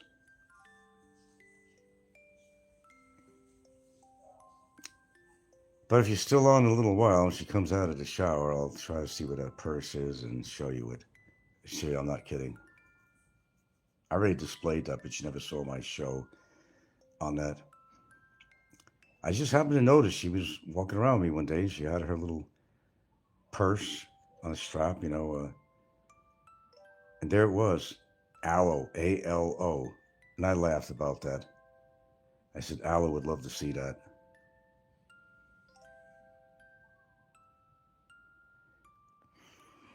Okay, I haven't really gone through any videos this morning, except for Jimbo. I haven't really been on there even looking around. All I know is Jimbo is sucking up to Dexel big time. Oh, they're like a great couple now. All the shit they said about each other. They're a great couple now. But yet at the same time, he wants to leave where he's living and the house and probably her. I know it doesn't make any sense at all, but what does with Jimbo? I'll have to show you that, Ella. She's coming out of the shower now, but I have to give her a few minutes. She's not going to want to go run to her purse somewhere. But I got to show you that, though. I intended to do that. Ironic or whatever you want to call it, I don't know. Hold on a second. 1 second.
Oh, I asked you, did you see the picture of Gilda's purse with your name on it that I just put on here?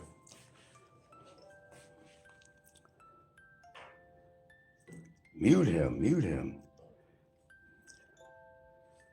Oh, okay, right on. You got a fan base there, I guess. As sick as that may sound, in light of many, many things. No offense, my good man. No offense at all. Okay, so am I going to continue to use this as a clothes hanger, or am I going to use this today? I want to show you something. Hey, I had this at some point in Hawaii somewhere. It became a clothes hanger, but that was only overnight. It's the shirt I was trying to dry. But I assure you, I actually do use it. I actually do use it, which I will. Okay, you've seen it all. Okay, that's good. All right, man. Anyway, thanks for showing up on my humble channel. The voice of reason, the voice of truth. That's who I am. Only on this channel. I had no particular plans today. Although tomorrow is going to be an all-day blackout. But I got the generator. I'm going to have to run the generator today a little bit to make sure it's working. It's just going to be an all-day deal. It's going to be till, I don't know, somewhere early in the morning till at least 5 p.m. or so. They got to do their scheduled maintenance shit. Luckily, I got, I think, plenty of petrol to fire this thing up. That's good. I'm at least prepared with that. But the fact is, I mean, the generator works, but you got to play with it. But I definitely I need a new generator. Oh, here's a paper. Did I give you the update on this thing, Alan? Let me read you something before I go. You didn't catch this the other day. Okay. It's an update. As of late January 2026, Kuasimoto remains in the BOI awaiting a final resolution of his deportation. Since the liable convictions are local criminal matters, the BI will not process his exit until all court-mandated requirements or sentences associated with those pleas, if any, are fully satisfied. The latest status summary. Legal standing, convicted of 5 counts of cyber libel, classified an undesirable alien. Current location is indeed the BI Warden's Facility, Taguig, Taguig. Release outlook. No scheduled date. Release is strictly contingent on clearing up local criminal liabilities before deportation. And the other thing, on the other part, the other person now.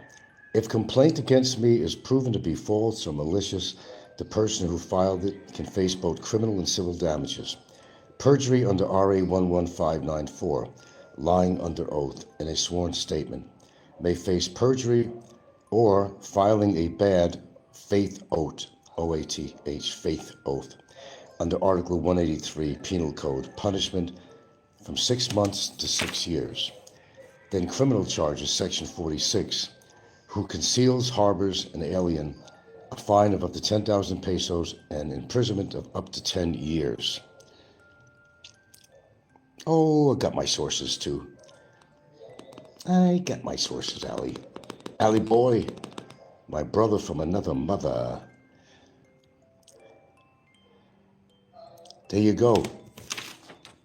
Updated information regarding Kuasimoto. I got my own resources. And the good thing is I don't have to pay for it, you know. That's the good thing. I want to say hello out there, give a shout out to to Mario Lentini. Mario. I know you're listening, Mario. I know you are. Are you still with your girlfriend, by the way, Marie? I hope so, yeah. I only wish you well, Mario. I only wish you well. We were a team. We were a good team. We got the job done, didn't we? We sure did. And thank you for that, for all your help. I really appreciate that.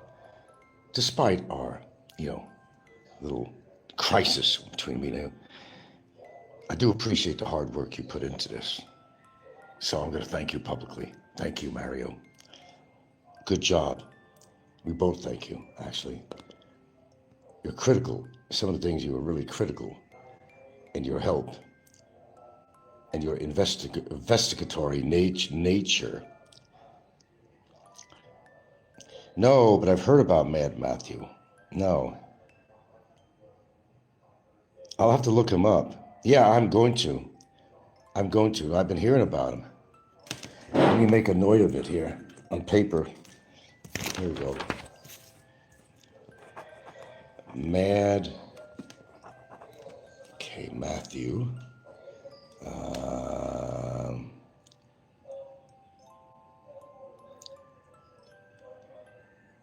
TT. Mad Matthew, made a note of it. Yeah, let's check him out. And is he a foreigner or is he a Filipino?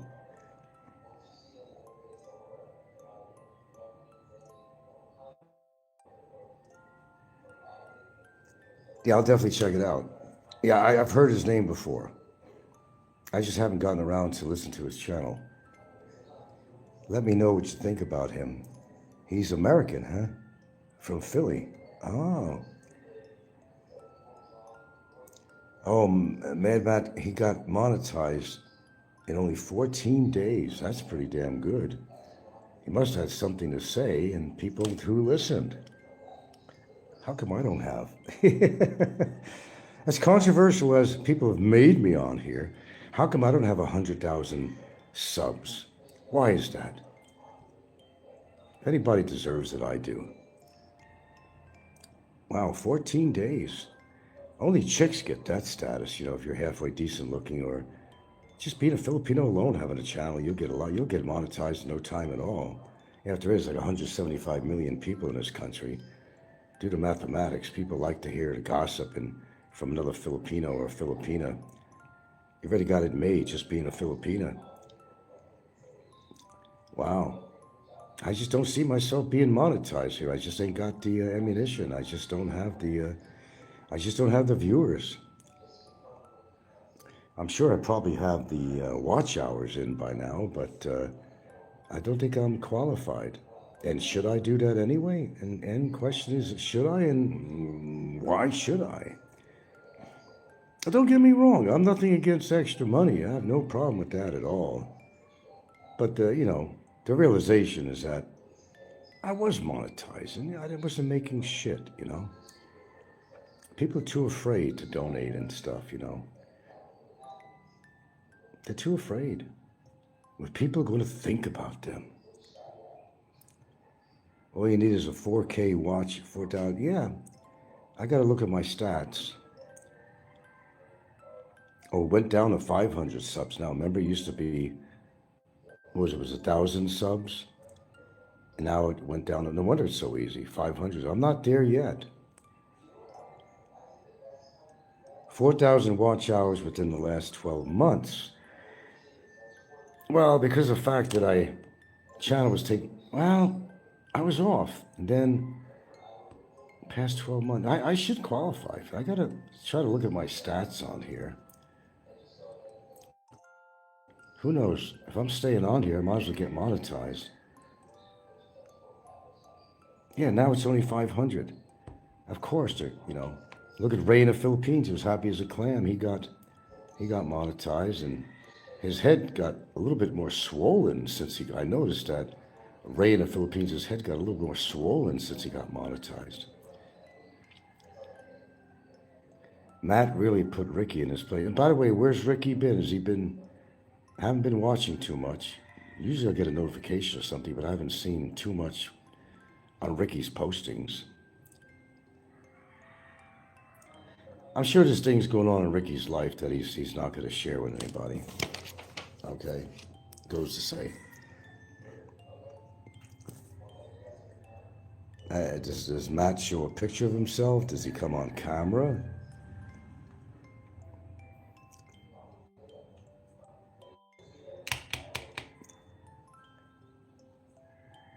Al was asking Illuminar, do you find him cute?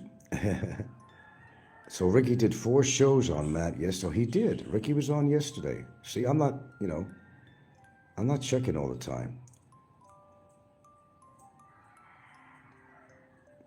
Well, like I said, man, one of these days, one of these dudes are going to catch up with Ricky and people like him. I mean, Ricky ain't going to like the results. Somebody might actually, decide to cold cock his pig nose,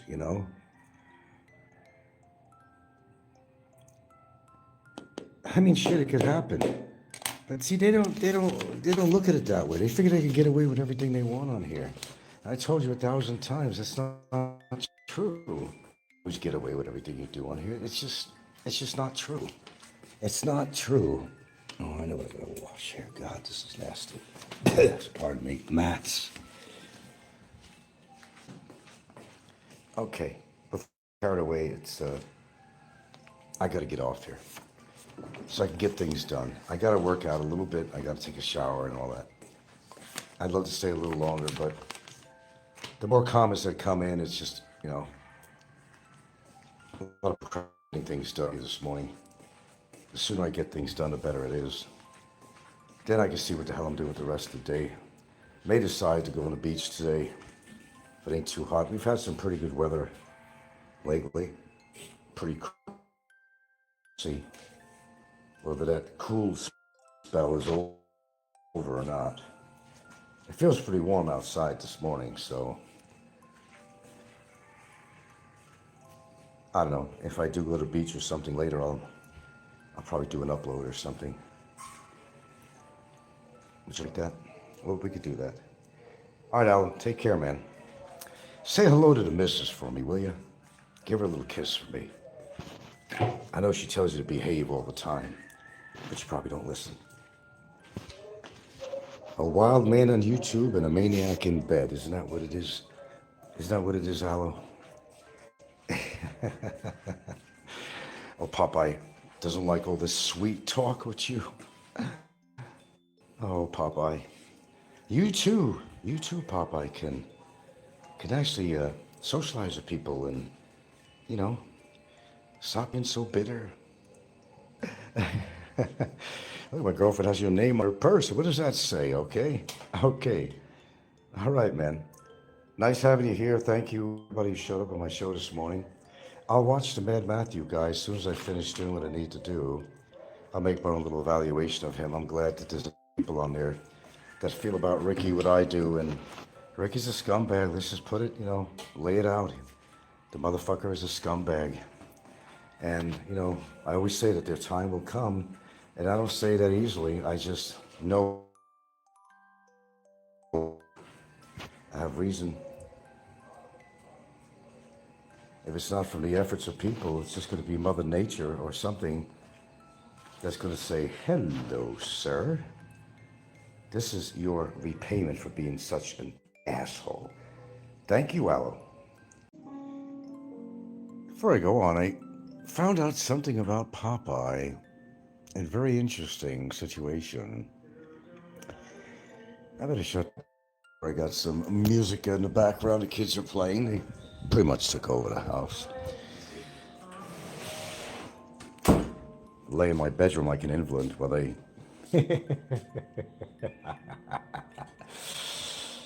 Not really, but sometimes it seems that way.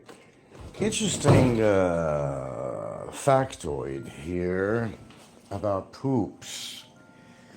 You ready to hear this?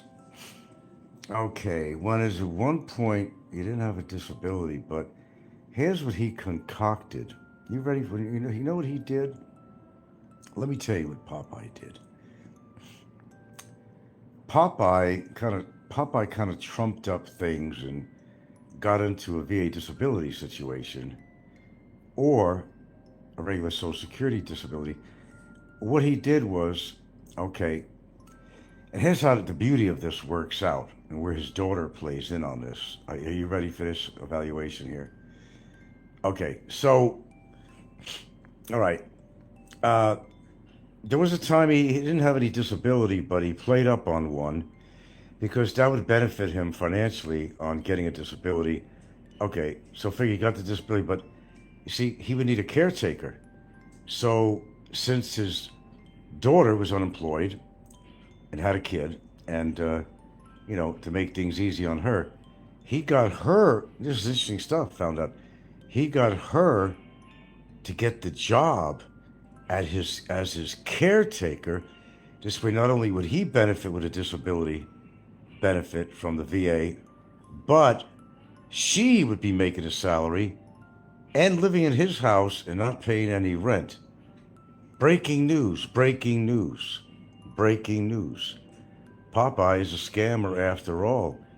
He talks about people going on the dole or taking the government's money, but he falsified a disability to get his daughter to make a paycheck every month as his caretaker, official caretaker. Got anybody else as his official caretaker? How about that, poops? The scoop's on you, poops. And which brings me up with a question, unrelated, because I don't watch this show. Did Jasper put his tail between his legs and go back to America, and why? Anybody have any information on that?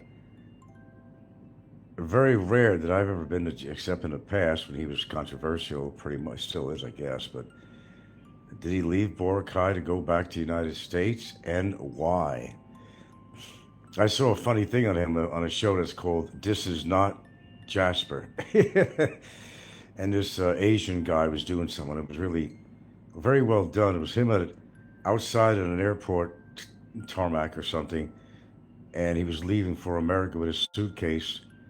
And there's this crowds of people with signs, "Go back to America, get out of here, we don't want you."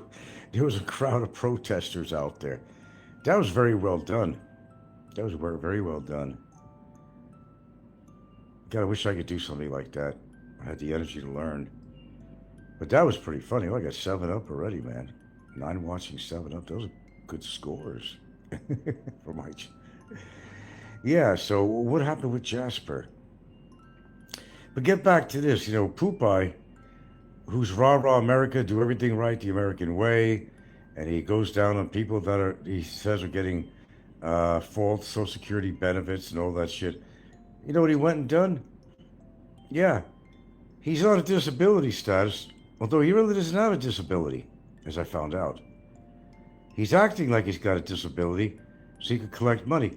And the whole idea was to get his daughter in his house, and he would designate her to be his official caretaker, and she would draw a salary from this. There you go. Breaking news, breaking news. Popeye, the scammer after all. And how many people, including myself, has he been calling a scammer? How many? Poops? Ha ha ha. Well, it doesn't mean he doesn't have a disability of the mind, but we all know that. But yeah, the motherfucker scammed. Oh, I found out. Popeye scamming the system. How do you like that for research, poops? How do you like that for research, poops? I bet you don't. And Popeye's really sensitive right now. He's smoking his corncob pipe and his steam just coming out of it. He's burning the tobacco away like crazy. It's red hot coals in there now. It's burning his pipe. Ooh. Nah, he doesn't understand, man. I got all kinds of resources, and I utilize them when I have to, but the one thing I notice about Popeye, if you really get him good, he won't come on and even do he won't even do a simulcast with me at the moment, He won't do that because he needs time to calm down and take his medicines to get his cortisol level back down. Boy, he can dish it out. Oh, he can dish it out, but he can't take it. He just can't take it. Anyway, folks, we're kind of winding down here on YouTube. As you can see, I pretty much put all my videos on private. Nothing to hide. It's just that I'm not trying to grow the channel. We're winding down, we're taking baby steps here, small steps, You got the training wheels on, and then I'm going to graduate to the big boy bicycle. Removed the training wheels and I'm on the road. Yeah, it's happening. You know, I kind of got some word from the big guy, the boss man, that I got to tune it down on here a little bit.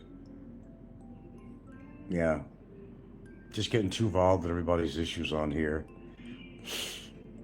And issues and tissues. And not only is it boring, but it's just, too much negativity on here, man. Shit, if I want negativity, I'll know where to get it, but I just don't, I'm not jiving with this shit anymore. I like to be the man in the dark, the silent one, proverbial fly on the wall. I've always liked it better. But I'd love to have an adventure channel, but I don't really travel anywhere. Great documentary stuff, Put my energy into it, Who would believe it? Well, I could steal somebody's material like a lot of these people do. They get in trouble anyway. Steal somebody's other travel show. Say, I've been there, I've done that. Oh, this place is beautiful today. The water is great. Come in, the water's fine. Now, homie, don't do that shit. Whatever I put on here, boring or not, it's original and truthful, of course. I see Scotty's on again doing a live, and he's just as dizzy as he was. Oh, I guess he got back into drinking. He figures, oh, what the hell? He's wondering why he has these migraines all the time. Well, I'm going to tell you a couple of reasons why he's got migraines all the time. It's called a migraine, Scotty. It's because the fucking coffee you drink, man. God, does that guy drink coffee? And he drinks alcohol. He's back to it again. It's called the hangover, Scotty. It's called the hangover, you dwarf. It's a fucking hangover. Just my 13. Welcome back, 13 is my lucky number. That guy can't figure it out. He can't figure it out. I mean, I'm going to go get another cup of coffee. Jimbo does that too. Jimbo does that. Always drinking coffee. Fuck, I only have 1 cup of tea in the morning, man. I could have 2 cups per day, limit. But before 12 in the morning, before noontime. After that, you don't want to have any caffeine. In fact, Scotty is so dumb, he doesn't understand why he doesn't sleep well. Well, Scotty, I doubt you. I know you do, because you picked up a few things from me. I heard on your show. If you are listening, the reason you can't sleep, Scotty, okay, is because you're so fucking caffeined up. You're so drugged up, dude. That's why. You drink all fucking day, and you expect to sleep at night? The rule of thumb is not to drink any time after noon time, 12 noon. That's why. Because the shit stays in your system a long time, Scotty. You couldn't figure that out? I mean, really?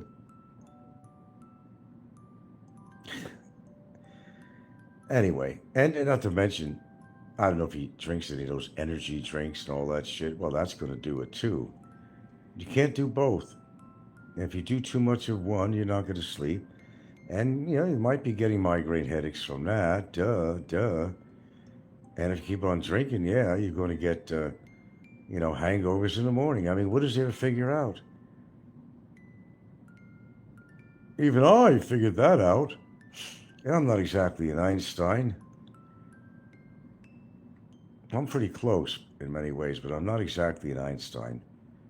But I could have figured that one out. Now, I don't have the greatest sleep in the world, but I will tell you, I'm not going to drink any caffeine after 12 noon. I don't anyway. I have that in the morning to kind of get me going, like you coffee drinkers do in the morning, People with a job, they're going to go to work. I got to get my coffee. Let's have another cup of coffee. They even write a song about it. But Scotty, it's really simple mathematics that I just gave you. So, anyway, yeah, Poop Eye, found out about you. We're gonna have to talk to the VA. Gonna be nice to me, Popeye. I picked up things on you I never knew before. That you, the one that always talks about everybody cheating the system, right? Isn't Popeye always pointing fingers? Says that I'm cheating the system, or did all my life, in fact. That Barry was, well, he did, but the fact is you've been doing it the whole time. Poop Eye faked the disability. Yeah, so he gets some other pension, something to that degree. And as a result, claimed that he needed a caretaker. So instead of the state or whatever having to pay more money for him, he found somebody to be his caretaker. And guess what? God dang. It was his own daughter. So she could be put on the salary in that house because she's not working. She has a kid. So she is his designated caretaker after. Mabuhay, bitches. That's so low class, man. Seriously, so fucking low class. That was low class. Mabuhay, bitches. Okay, this is gonna be a response. Something Snikko, our boy Snikko, who needs definite teeth work, spends his money on his grass and making a trip to the Philippines, and still hasn't met a woman yet. So it's kind of a response to something we put on today, and he was talking about.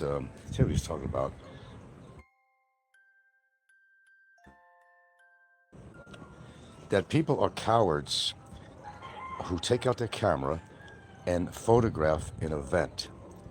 No, Snikko, they're smart. It's his cowardly way of saying, oh, I'm a tough guy, but I'm not going to hit you if you want to take out a camera and put me in jail. Oh, is that your excuse? And he has this ideology that, because he's horribly overweight and stuff, he could sit on you, really, if he really wanted to, but it's like, we go into a circus and there's a little circus midget there. And I can say, oh man, I could kick that little midget's ass all over the damn circus rink, ring. And that's not true. That little fucking midget could be he could be a little tough guy. You can't just make that assertion. You can't. In Nico's mind, he thinks one size fits all kind of thing. If you're a big, overweight, obese guy with some snaggly looking teeth that, with a bad attitude, calling women hoes and, calling everybody mabuhay bitches, that's how low class he is. No, a guy who's got his act together, talks this street talk and expects a woman to be interested in him. Let's get the facts out. I mean, that's just reality, man. That's just reality. A woman sees you talk like that, she thinks you're low class, man. You're very street. And there might be some women that like that, but I think very few people, they want a respectable guy that looks at women as not being a hoe. They're a woman. They're not a hoe, Snikko. They're a woman. They're not a hoe. And it shows what you're all about. I mean, it just really spells it out. No, you're not going to hit anybody because you're afraid they may hit back. And despite your size and girth, the reality of that is it don't necessarily mean anything unless you sit on them and then, well, okay, you got that covered. But just because you're bigger in size, come on, there's a lot of people in this world that surprise a lot of people. Again, I use that example of a little midget in the circus, a small person, okay, very like 3 feet tall, right? And you look at them, oh yeah. Let's what do they do with the cows? Tilting cows, what do they call that? Let's go fuck with this little midget. Let's have some fun. Then a midget comes around and beats your fucking ass up. You can't make a judgment on anybody, nor will I. Nor will I. Let's just get that straight. You cannot make a judgment on something because you don't know. Hey, for all I know, Barry Jordan could be a kung fu expert or something. What the fuck do I know? What do I know? I mean, I made my own assessment of him, but am I right? Maybe Barry could take care of himself on the street. I don't know. I never got into a fight with him. Maybe he could. You know? Maybe he could. He surprised a lot of people. He surprised me. He would surprise me. I'll tell you that. Even if I'm 20 years older than I mean, fucking A, man. You just can't make that kind of a statement. You can't make that assumption. But no, Snicko, I disagree with you. In the camera situation, you don't know if they're wearing a button camera. You don't know if they're wearing a pencil camera. A hairpin that's a camera. I mean, whatever. You don't know. Cameras, you could hide them these days. I think you're smart.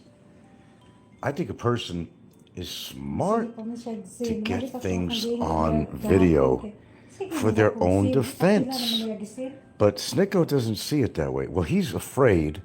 His excuse is, well, you know, trust me, he says, don't get into it physically with somebody because they're going to put you on camera and you're going to wind up going to jail. Well, you are correct about that. That is one thing you are correct about, Snicko. Absolutely. I think it should be documented because it's like this. You could beat the shit out of somebody. You could hurt them, but guess what? They're going to heal. Their bones will mend. Their bruises will heal to new again. And, you know, they're just going to repeat the same thing over again. So you are better off using a camera because that's something that's everlasting and can be used in a court of law. So I think you got part of that right. I think you got part of that right. So keep that in mind. You're right. Camera as a YouTuber is a man's friend. That's what they do. They do, you know, they do YouTube videos and stuff. And stuff like that. They do YouTube stuff, you know. It's involving a camera. And why not record the event? I mean, for, you know, for record's sake, for legal purposes, why not? Oh, fuck yeah. Fuck yeah. See, Nico's all talk, he's street talk, you know, which women, you know, look, he still hasn't found a woman. He's still hanging around with Maria. Nice girl, probably make a really good friend. Well, I'm happy for him that he found a friend, you know. Friend,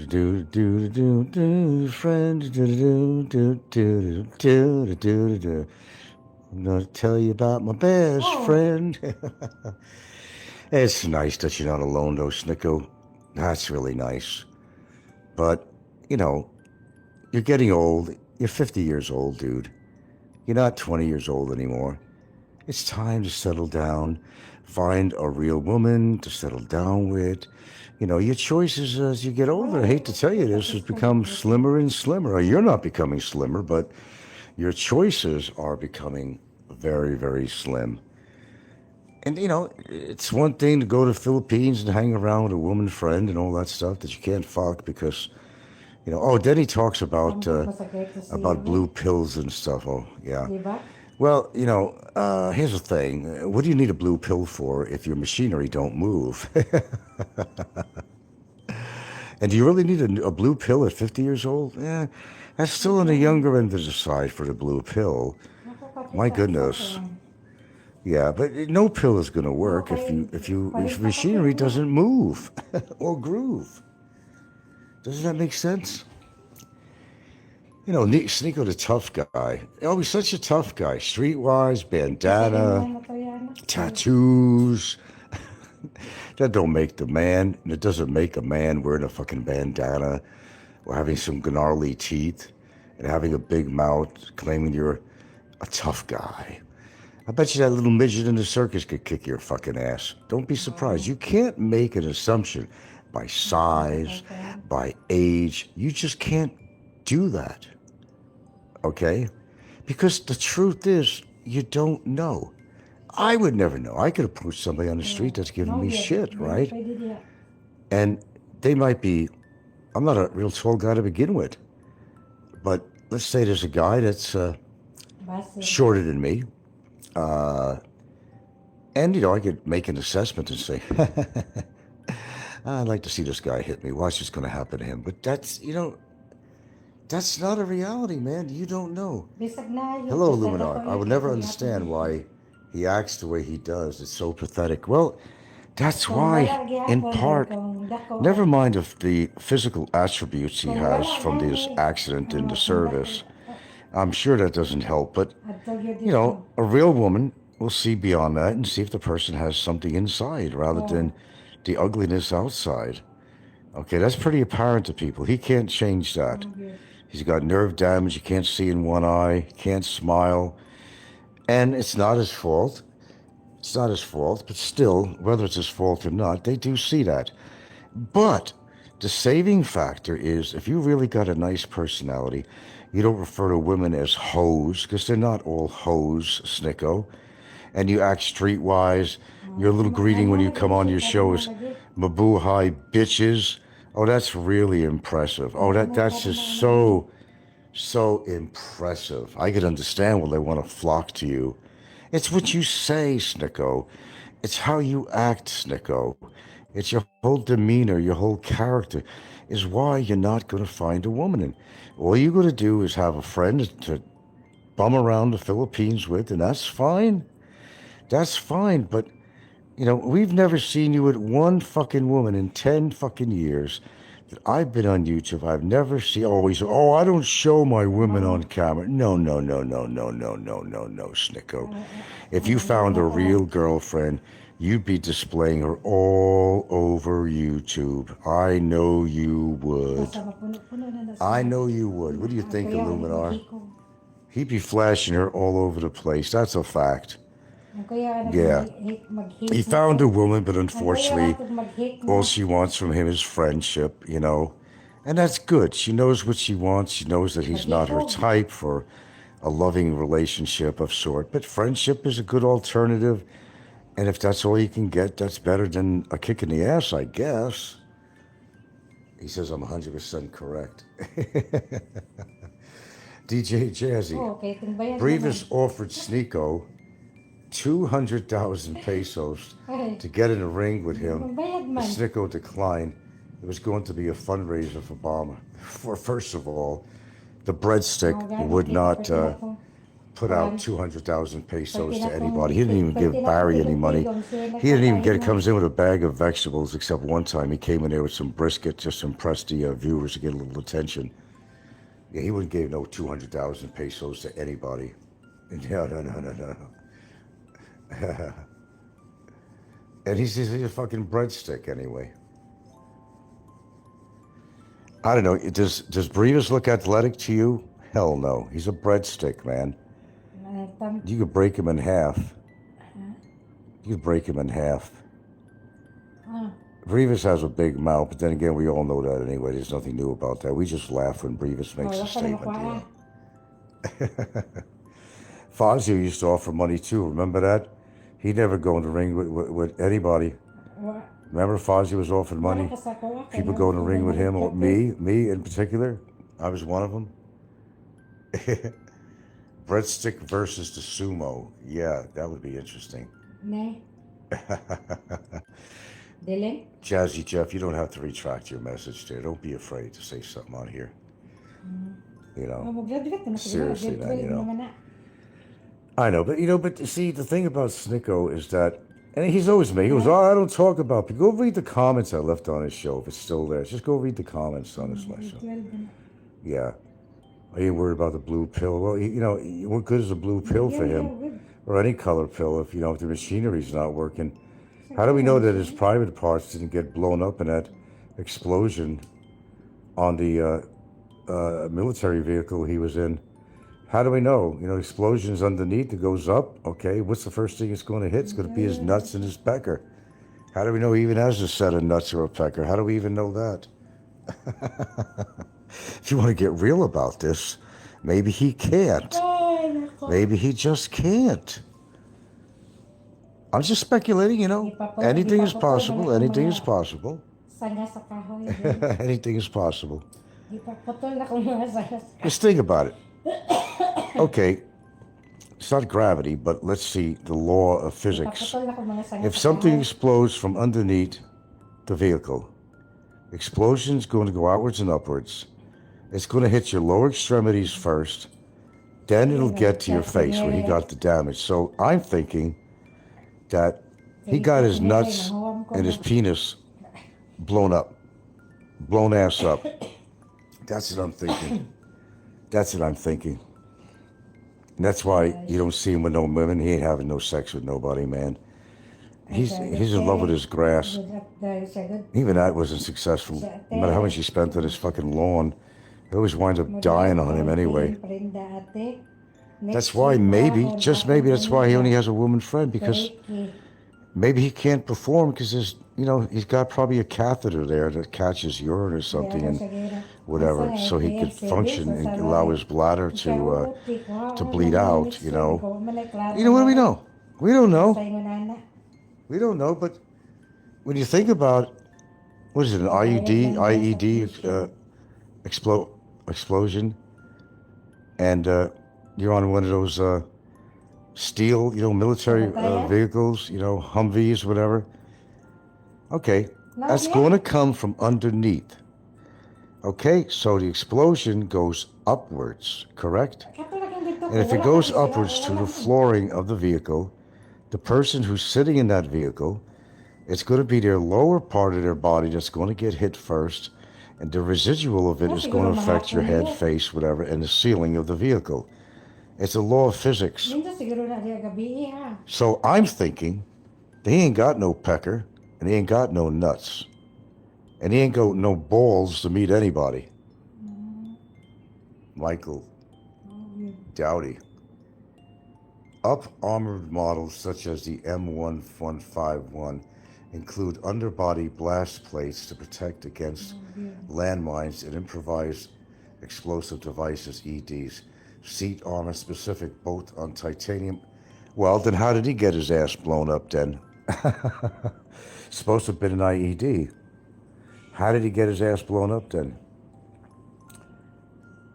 Maybe it's an older vehicle or something that didn't have all this titanium and all this stuff that you're specifying on here. Tawag balik, kay lobat ko. Chad, sanin ako. Well, I'm just saying anything is possible. All these people with the loud mouths are going to beat everybody up, or they're going to get all these women, and they're fucking women left and right when they can't even fuck. Look at Philly in the Philippines. The motherfucker has to use a penis pump. Were you aware of that? He admitted that? He's probably got some kind of a catheter thing there, He's probably got a catch bag for his urine. I mean, he might. I ain't going to tell you that. And just because you're big and fat doesn't mean you're tough. You may have a tough fucking mouth, but someday there's going to be a little midget that works in a circus that's going to kick your fucking fat ass. And some people think that can't happen. It can happen. These little midgets are fast. They go in and out of your legs, around your legs. They'll bite you in the leg. They'll knock you in the knee. You'll go falling down. And be aware of these little midgets, man. They could be hell on wheels. You cannot make an assumption by age or size that this person's going to get... Look in the world of boxing and mixed martial arts. Some of these guys that face these fucking giants, and they kick their ass and knock them out. You cannot make that assumption. Okay? He was wounded stateside while training. He was not blown up in combat. Wounded in combat equals Purple Heart. Nico doesn't have a purple. He doesn't even have a fucking heart. Never mind a fucking Purple Heart. He doesn't even have a fucking heart. He said, I don't talk about people. I listen to all these YouTubers. I'm saying, what are you doing right now? You're talking about YouTubers. Stateside, does that make him eligible for a military disability? And that's, I guess, what he's on. Did he make some money on that deal? Stateside while training? I mean, they're going to plant these IEDs around in training and make their vehicle go over it? That don't make any sense at all.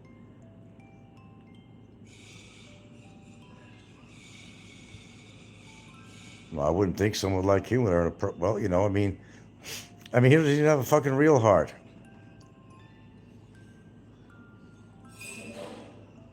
He has so much hate to expats that retired in the Phils. I don't know why. He's not even friendly with Popeye anymore. Nico's got nothing, you know, but like I said, if he was rolling in money and shit like this, he'd have priorities. You seen how bad his teeth are, right? Snaggletooth, they're horrible looking.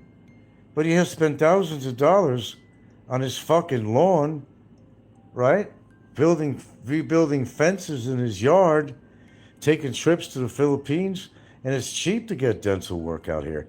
Why isn't he going to a dentist in the Philippines? Oh, now he'll do it now because I talked about it. Probably not. He didn't want to spend the money. And then a woman also looks at that. It's not just his blown up fucking face. They're going to see his snaggle fucking teeth. Okay? They're going to see his personality, who looks at women like they're hoes. You think Filipinos don't see through that? When a guy has an attitude for a Filipina, thinking that she's just a piece of ass, which he can't get anyway because I think he got his nuts blown off.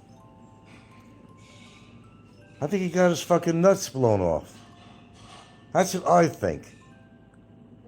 Don't matter if it happened in a battlefield, which he never went. She's trying to be an unsung hero or something. Happened in the States. DJ Jeff says, to Nico's credit, he has never claimed he was wounded in combat. If he did that, he would be false valor. You mean like Popeye? Yeah. No, he's smart enough not to say that. He's a dumb shit, but he's smart enough not to say that. Because he knows he'll be attacked left and right, like Popeye's been attacked. Popeye saw a lot of action, you know. You realize that, right? Lots of action. Yeah, with his right hand.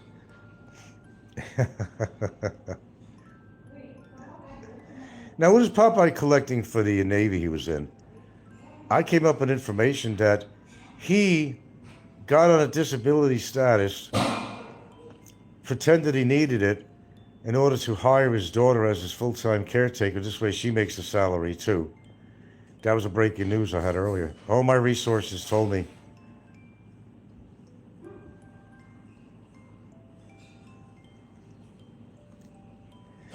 You know, Nico, if he'd stop, if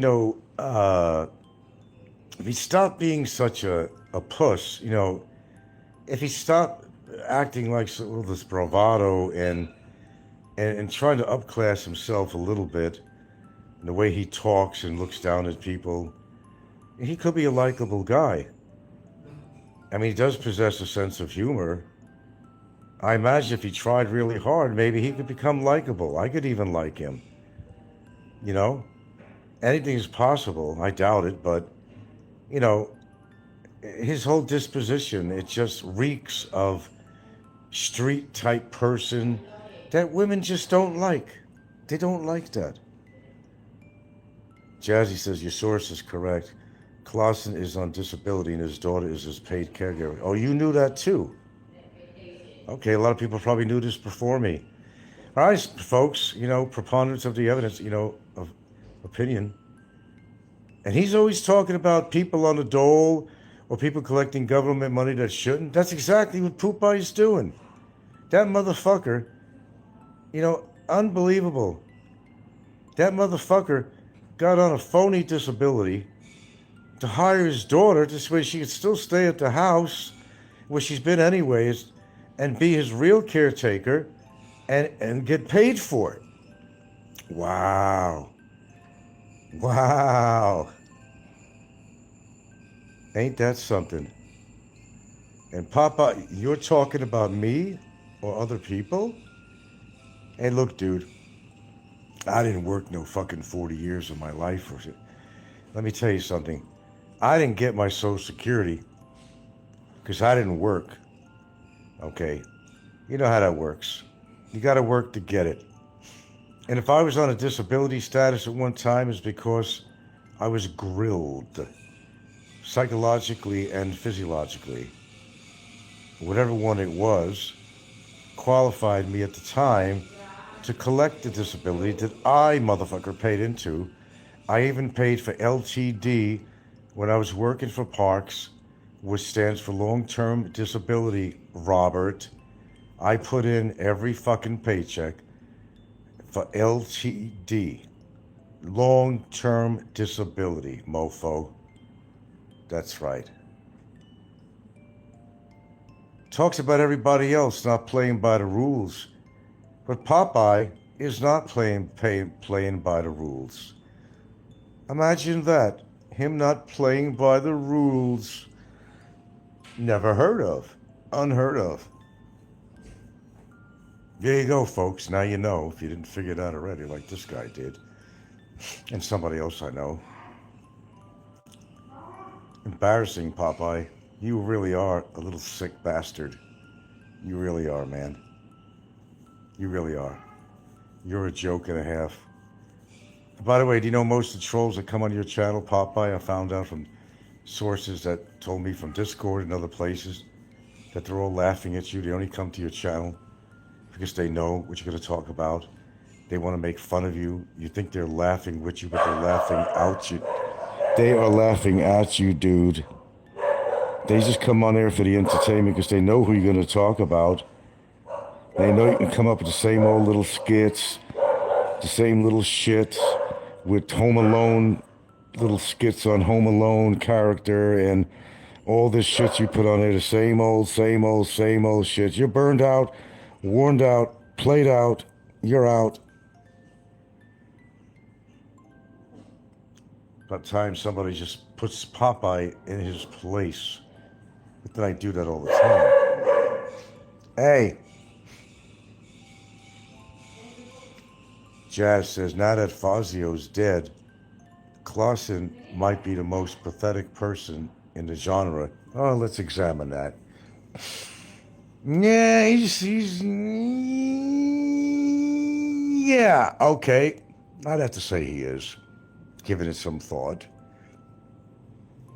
Then I would say down the line would be probably Ricky. Ricky would be in second place for sure. Barry would be in third place. Amazingly third, not second. Gave him a break. Don C would be on there too for his own, pathetic character that he is. Oh, I know some things about Don C too, but don't let me get on that. Oh, Jay. Okay, now we have to rearrange that list. It's going to have to be Popeye.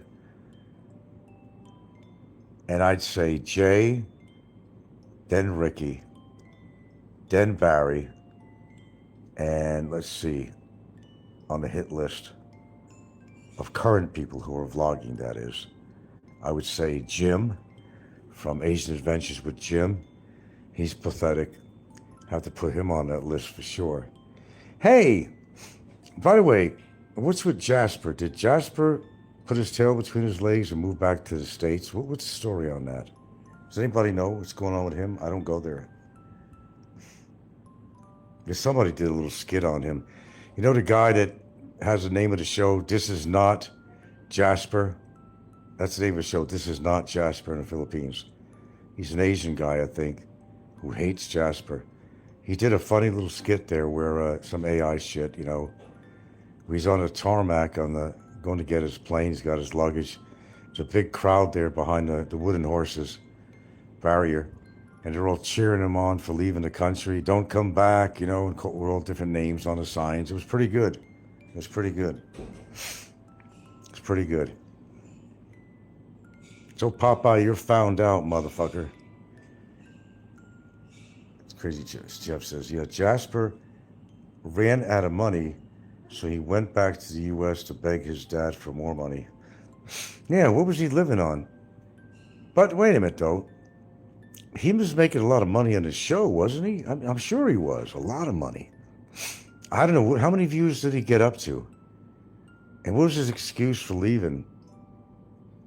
Because people were sending him donations left and right. He had a lot of followers.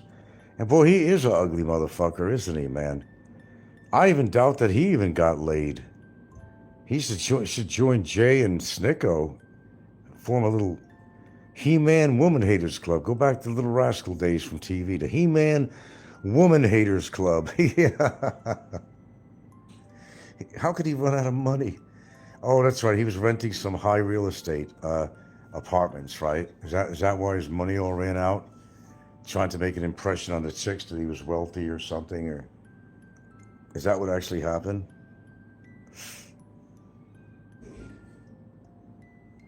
That wouldn't surprise me. Jasper's earnings were definitely not at the level of Scotty and Sim. No. I wonder how much does Scotty make per month, you think? I mean, he only eats one meal a fucking day. Is he trying to save money, or is he just cheap, or he goes to these really, shitty little hotels and stuff, rat traps, and other than his booze, what do you think Scotty's making on his show? Well, you can always look up on Social Blade. They're not accurate, but they give you a ballpark. 2,000 a month? Really? I thought maybe he's making more than that. You might be right. But, okay, he said he was, okay, got a question for you. He said that he was teaching for 20 years. Is he not getting some kind of a pension for his English teaching? English, I can't believe he was teaching English. Does he not get a pension for that? He gets nothing? So in other words, Scotty is living off his YouTube only. I see Jasper was only making about $800 per month. He lived in a studio apartment. He claimed it was a penthouse, but he never showed it. He never showed any of the supermodels he claimed to be with. Nor did he ever do restaurant or travel vlogs. Yeah, you're talking about him. So he was only making about $800 per month?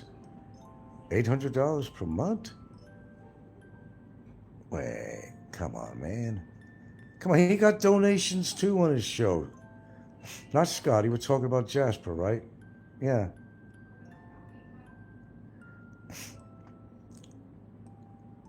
Yeah, I do remember Mike's retirement say he makes about $4,000 a month.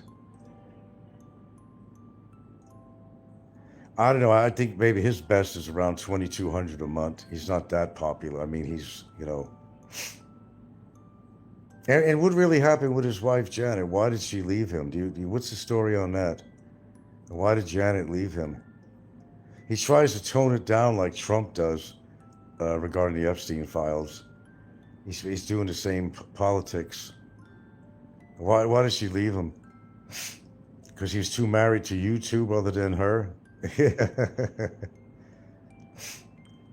He ain't got all these friends either. Mike's Philippines retirement does not have all these friends. Oh, they're calling me and I'm getting all these emails and people are asking me advice. Matter of fact, he's even charging on the side, isn't he? For fucking, consultations? What, from him? He hasn't even been living in this country for that long. He hasn't been in this country that long. Michael Dowdy says, Jasper couldn't have been making much. I seen him on the ferry to Boracay in the tourist section. Well, a lot of people go in the tourist section, and why pay more when you don't have to? I mean, same shit to me, really. I don't know, except maybe the tour, I don't know, they might have like longer benches. Maybe you could just go lay down on. I lay down on these benches anyway when I'm on a ferry. I like to, keep my back stretched and, sit up in an uncomfortable bench and be in a position. It's just not very uncomfortable. It makes the trip go longer. People, let me tell you about my best friend.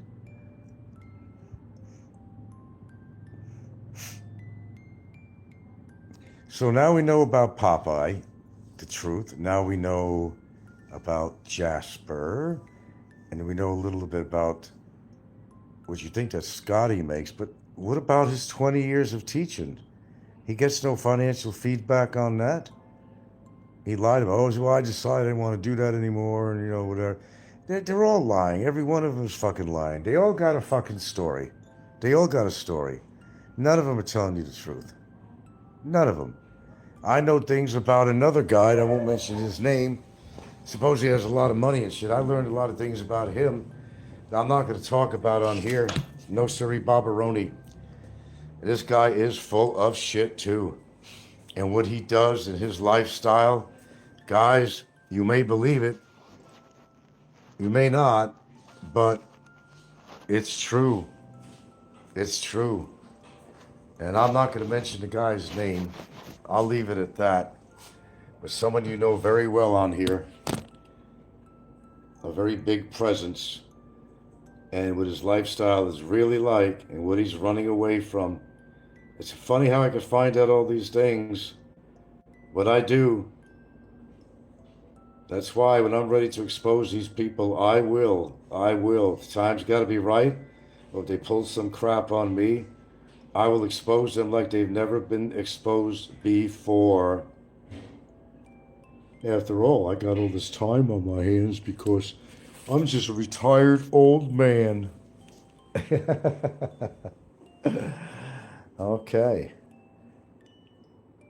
Jasper couldn't make him out. Okay. Illuminar says, we know who and his net worth is very small. All right, no names mentioned. I think you know who I'm talking about. And you'd be surprised how his lifestyle goes way beyond how he's living now, and such and such and such and such. In fact, it's fucking freaky.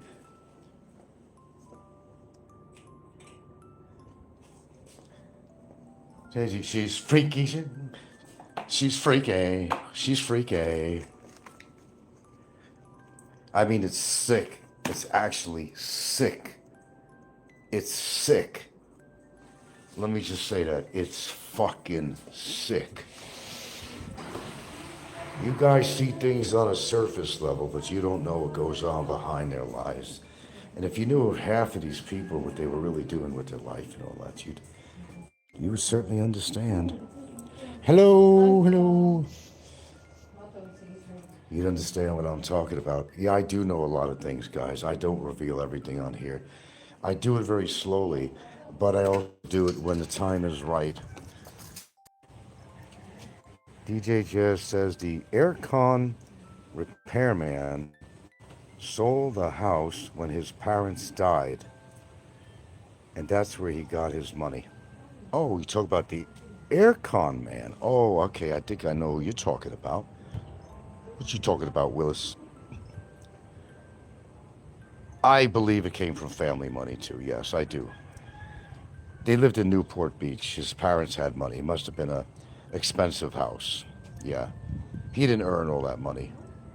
I looked up his profession, and the most they make is about $150,000 a year salary.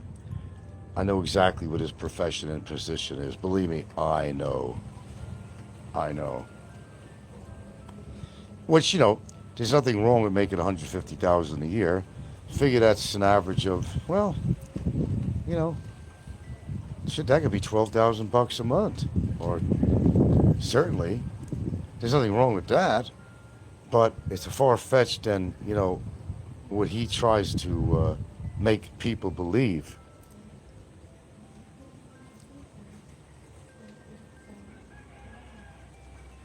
Is who? Dunce. Which dunce? Oh, dunce. See, okay. Okay, gotcha. Yeah, right. He's got, what is that?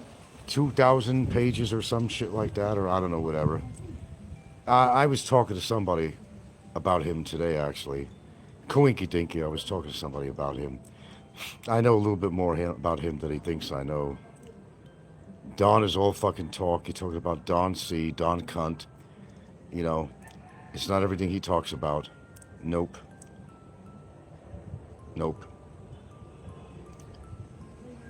And if he, shit, even, 200 pages or something? See, he's going to sit there and all the videos, because he couldn't win with me in the Nico situation, the Nika girl situation. He got butthurt over that because he had to put out a couple of $1,000 to a lawyer and finds out that Hey, bud, you can't do anything. You can't prove what happened or what you're saying that happened. Get out of my office. But I'll graciously take the fee.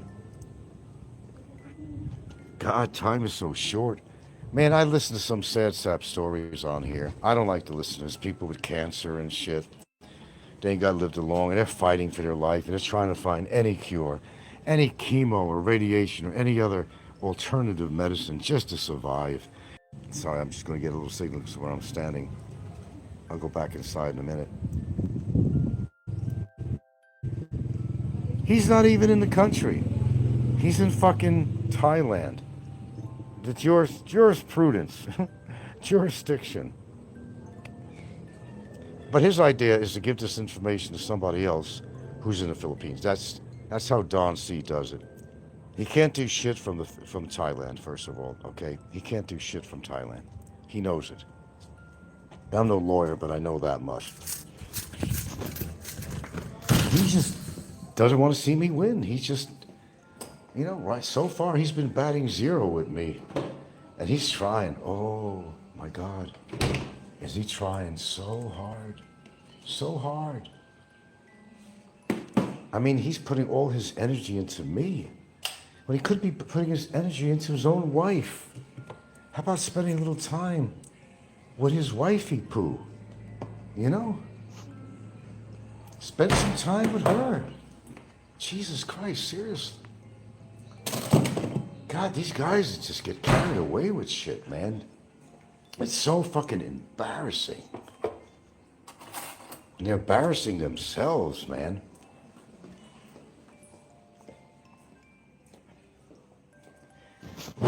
Well, I spoke to somebody today. I was kind of having a rap session with somebody today. I found out a lot of information about a lot of people. I'm not going to express it on here. It's a private conversation, but I learned a lot.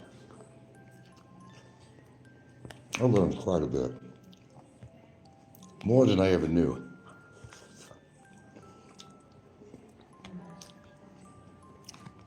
That's how I knew about Popeye.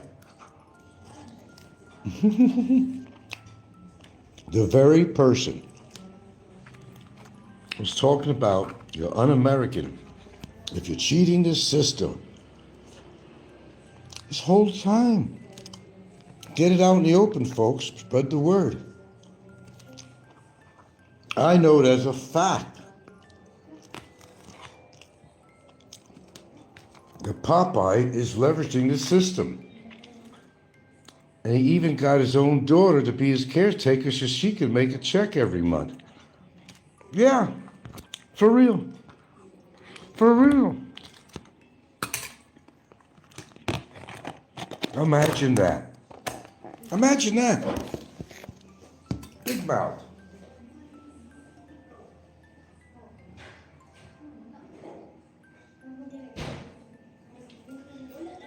Now, one thing I will guarantee you is that Popeye is pissing his pants, if you heard this. Oh, he is pissing his fucking pants. You know him. He's very sensitive.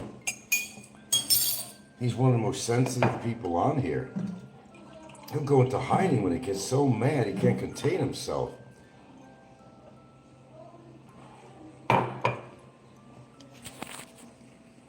You see how this shit comes out?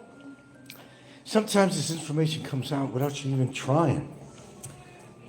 Somebody manages to do the research, even more than you did, and people comes out. Do you know,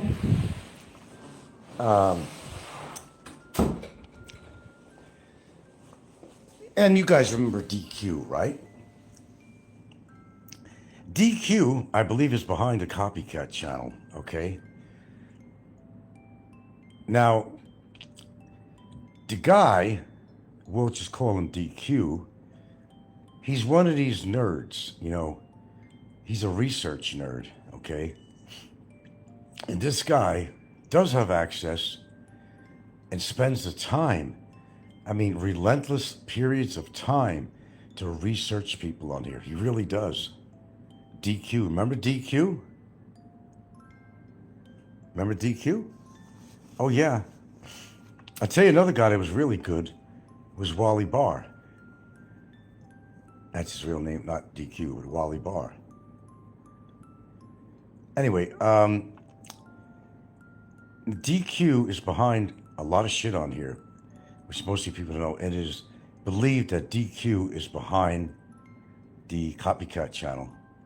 Yup. And you know the SS Simulacron? Him and DQ could be the same person.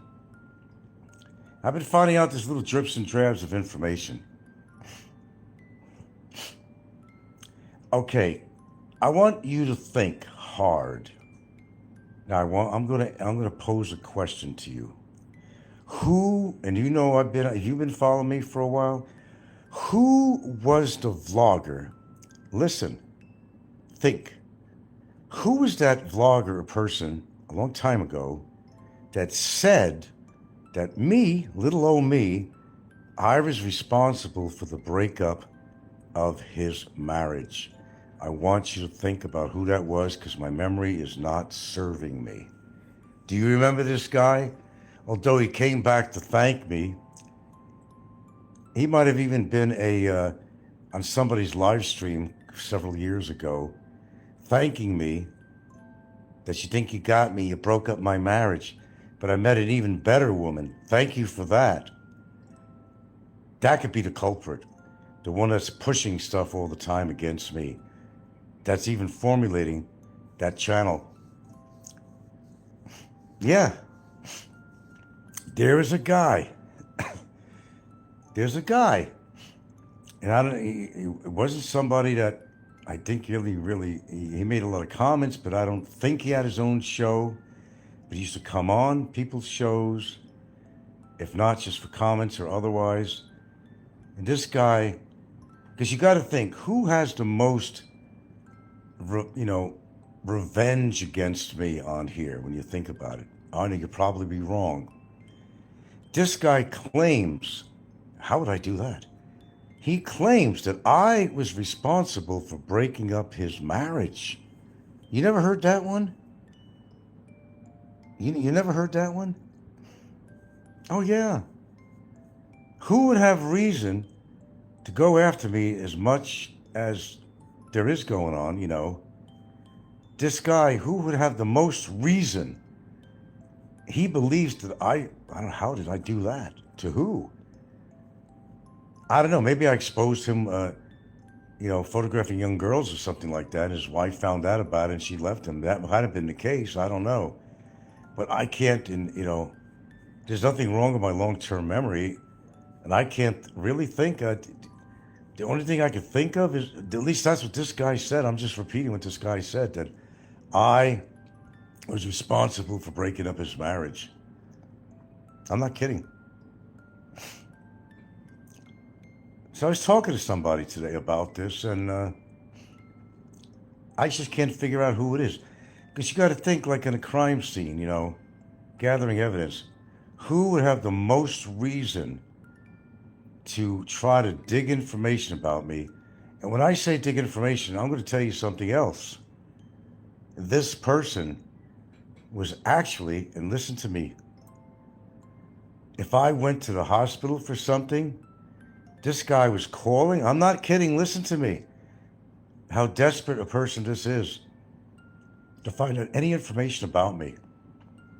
Like if I said I went to a hospital for something, this guy, if he had the name of the hospital, he would ask him and make believe he was me, the patient. Oh, by the way, I had this appointment for, what was it for? Or trying to find out information about me. I'm not kidding you. It could be a store I go to. It had to be some hospitals. He'd even call up and try to find information on me. Does Frank have a lung condition? Does Frank have a lung condition? And trying to find out any dirt. I'm not kidding about this. There was even somebody that came to town here several months back. Okay, but this guy was Filipino and had an old picture of me, not anything new. An old picture of me. He was asking people in the stores, do you know this guy? Do you know this guy? No, No, you're thinking about Roberto. No, Roberto knows where I live. This is somebody that apparently did not really have my exacto address or something. I don't know. Hopefully he is. I don't say that lightly. Fucking piece of shit threatened to kill me and Gilda to hurt us or some shit. Fuck that shit. Fuck you. Hope you're cold in your fucking grave, you piece of shit. No retraction on that statement. If he ain't dead, he's as good as dead. He might be brain dead. Now, he always was brain dead anyway. I think he has Alzheimer's, if anything. Probably being wheeled around in a chair somewhere by his wife. But yes, somebody came to town. You think I don't know these things? Because I know people in this town. I know people in this town. I know the vendors. I know everybody in this town. Not everybody, but I've been here a long time. And they tell me information. If somebody ever came by asking about me, we will know about it, as what happened a couple of months back. That somebody was coming around here, and it was a little bit prior to the person in the particular shop that told us this. Okay?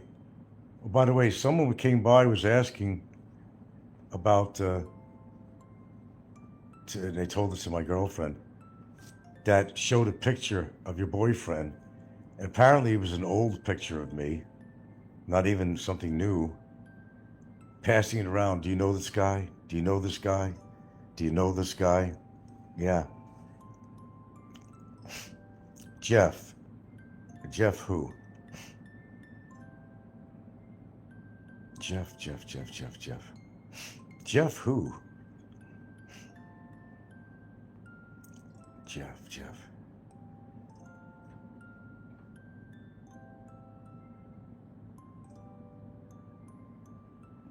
You mean Geoff? Geoff, you mean? Pertaining to the person that would have the most reason to want to... No,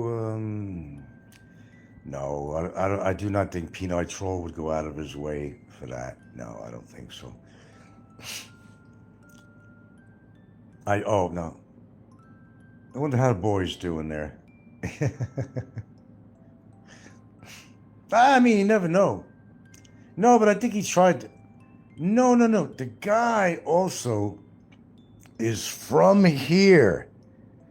From Bantayan Island area. He's from here, my understanding. I think he's from or is living in the area or was originally from this area. If that gives you any kind of a clue, I don't know. Yeah, he went around with my picture. I never mentioned it on here because I was investigating it myself. Remember, I don't tell all, folks. Some things I hold in because I do my own research. They'd have to roll back their camera, though. They're required to have CCTV cameras for these stores in town here. And they were just too fucking lazy to turn back the camera and go back on it and scroll. Or I would have seen who it was. The person with the reputation for doing that stuff is Rain Man. Is Rain Man a Filipino? I don't think so. They said this person was Filipino, not Caucasian. It was Filipino.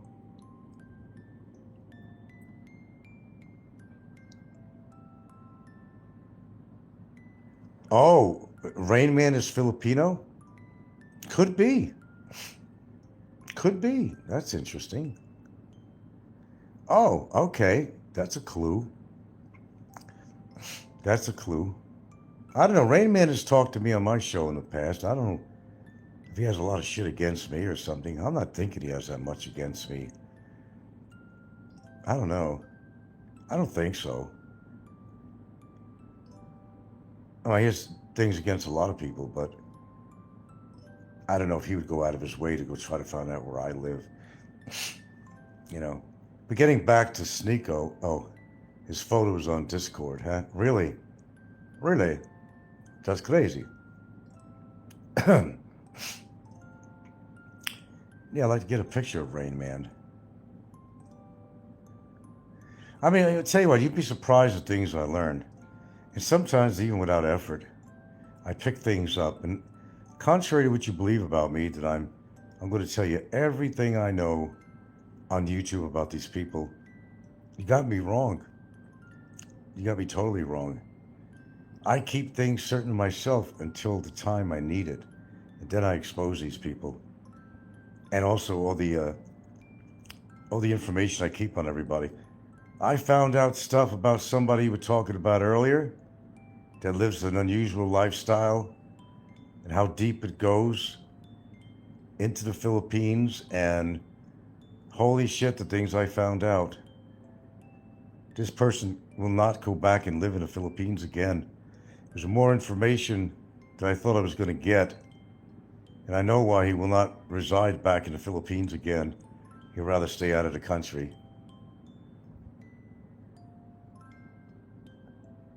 Makes you look like Brad Pitt. I've seen pictures. I've also seen that crazy guy, the new guy they're talking about. What's his name? Mad something? Where did they come from, man? That's all I want to know. What makes them all gather on a Philippines genre? All these nut jobs, man. Where are they coming from? Where the fuck are they coming from? And why come here?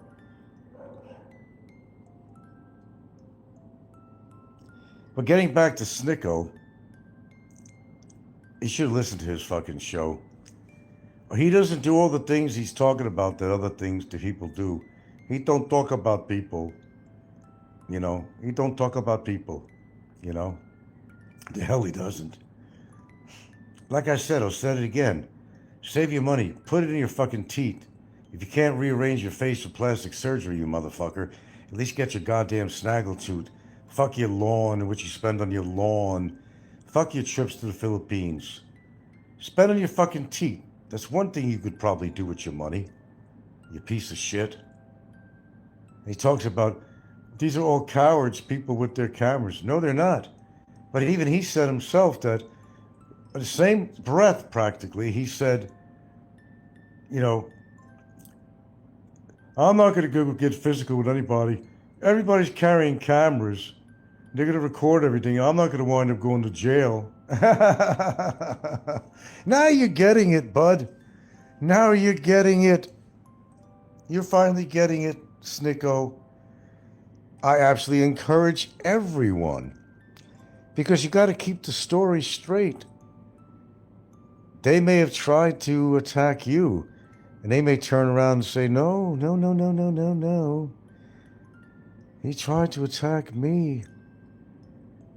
Okay, look at it this way. Snikkos is 20 years younger than me. Wouldn't it be embarrassing for him if a man that's 20 years older than him kicked his fucking fat ass? Wouldn't you want to have that on camera just for the fun of it anyway? But I answered Snikkos, you know, well, that's what he was talking about. Is he says it's not worth getting into it. That he could pound people in the ground if he wants to, because he's a tough guy. But I'm not going to fuck around. Everybody's got cameras. They get it on camera, you're going to wind up going to jail. And I'm not going to get involved with that.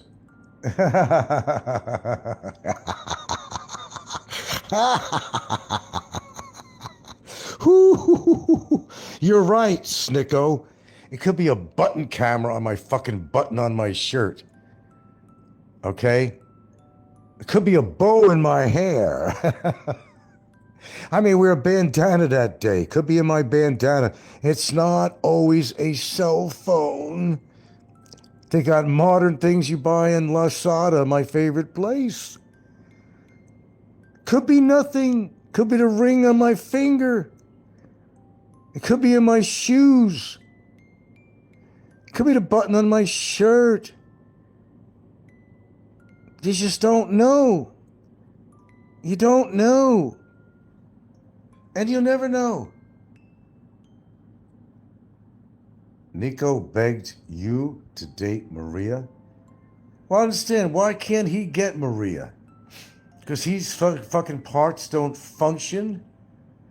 Look, has anybody honestly ever seen in the past 10 years Snicko ever dating a real woman, not just posing on the camera in a bar with a woman, not one of Big E's friends that he's sitting down and posing with as part of Big E's harem.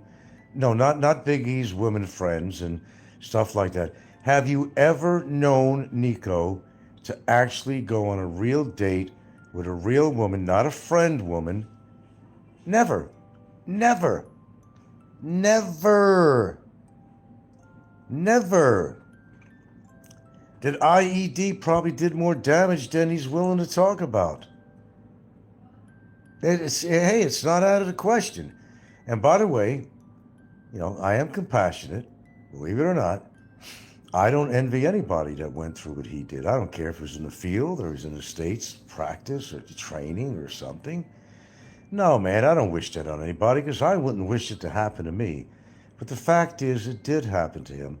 And unfortunately for him, people are very judgmental, and as far as women are concerned, and they see somebody like him and they say, I don't think I could look at this all day and those snaggly teeth, at least take care of his fucking teeth. I might be able to get by the rest of his personality and everything shit, but, at least fix those fucking teeth.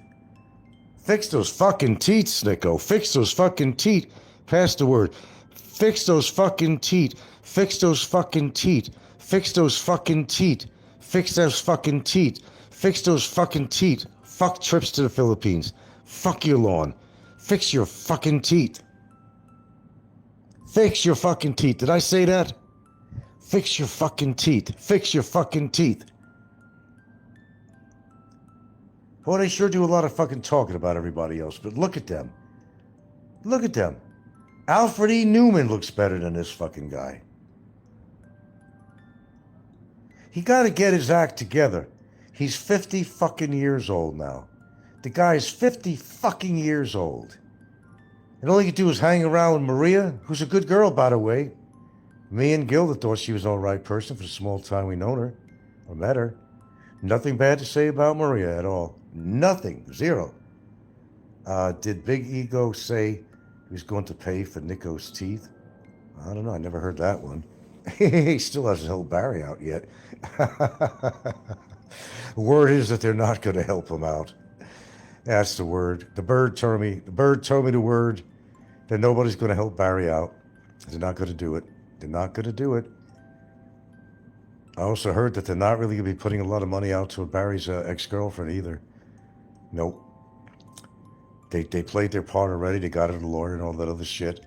Although there was word that, if Frank puts a case against her, we're coming in, we'll make her part of our harem, whatever we have to do. We're going to come in and we're going to put out some money. We're going to help her out. We don't want Frank to win. So yeah, pretty much the big fella. Yeah, he was raised in Newport Beach. Parents had some bucks. He inherited these bucks. He didn't earn it all. He makes a fair salary for floating around talking about, fucking air filters and air conditioning. He does go to give, little sermons about the product, trying to sell the product. And that's the company basically pays their way to bring him to these countries to try to get their sales going in these different countries. That's what they do. And he don't make no more than $150,000 a year. And even if so, that's not bad money. Please don't get me wrong. I never made $150,000 a year. But, earned money. And if so, that's fantastic. See, I'm fair about it. I'm fair about it. That's good money. I never made that kind of money in my fucking life. Never will. But the rest of his money for anything else, comes from his inheritance. He sold the family house. It's not always what you think, you see. Everything's covered with tar and feathers, It's not what you think. They make you think I'm a self-made person, I've earned all this money. When, you're either a what do you call baby? Not a credit card baby. What do you call that? A credit card baby. You know what I'm talking about, yeah. Or you inherited something from your parents or something, yeah. I wish somebody would pay for Nico's teeth. I don't know, it's the same thing, man. Scotty, Nico, people like that, they're all chasing their tail. Steve Montelli, and so on, and Big Kevin, and all these people. They're, Scotty, and they're all chasing their fucking tail, man. It's getting them absolutely nowhere. It's getting them nowhere. Where have they gotten? What the fuck have they achieved? Nothing. Zilch. Zero. Nothing. Thanks for the smiley faces coming up on my screen. I notice them. What are they doing? Scotty admits he looks like a fucking character. He must have heard one of my shows because I'm the only one that ever said that. That he looks like a cartoon caricature. Specifically caricature, I said. So I know Scotty was catching some of my shows. I think he's got me blocked on his show because I do make comments on there. He doesn't react to them. So I think he's got me blocked or something on there. But Scotty doesn't have a fucking clue what he's doing, man. He needs to go back to Canada before he gets himself incarcerated or something. In fact, wasn't it Scotty who was saying something about, Scotty says he doesn't do what other people do. Scotty just reaches out and grabs women's breasts, and he thinks that's okay. He was making reference to the Russian guy, to Slim, that he was going around touching girls and women all the time and stuff. Well, what the fuck has Scotty been doing? Scotty, they say reach out and touch somebody, like the old telephone company commercial, reach out and touch somebody, or whatever, the slogan. What do you think Scotty was doing? He fucking grabbed this woman's tits twice. And, he's really, out of it, when he's drinking too. Now he went back to drinking again. If I die, I die. The guy looks like a rail. He's about 6'2" in height. He's not small. He's not extra large, but he's not small. But he's wiry. He's like a rail. But he's got a paunch on his belly and midriff bulge. He's got the wings. Wear wings, you could fly. I think if a swift wind came up, they'd probably go right under his little love handles, and he'd be flying in the fucking sky. Guy's got to get his act together. So does everybody on here. No offense. But seriously, folks, come on. I've been listening to all you people for years. And the truth is, you can't afford to talk about me. You just really can't. I mean, you can say what you want, but gee Christ, when you get found out, then you run away. Then maybe we don't hear from you for a while. Oh yeah. Then the mudslinging happens. Then they get really sensitive. That's when that's when they start talking more and more about you. Start getting that mud and slinging that mud. Then you come up with something you learned about him, and then you don't hear from him for a while. They go into rehab or something or whatever. Yeah. I'm not a dog. How dare you call me a dog? Oh, is this fucking Frost Frag? Is this fucking what's his name? Ray in the Philippines. He only would say, "What up, dog? What up, dog?" I'm not your fucking dog. Goodbye. Get out of here. Get out of here. Move. Go. Out of here. That mentality I don't need on my show here. I run a family show here, I run a family show. What's wrong with you, boy? What's wrong with you? Nobody's fucking dog. I love dogs, but I'm nobody's fucking dog, motherfucker. God, I can't even get rid of the motherfucker.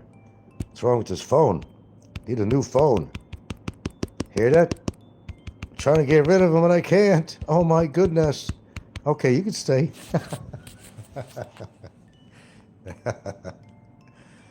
Who says I don't have fun on here? Come on, man.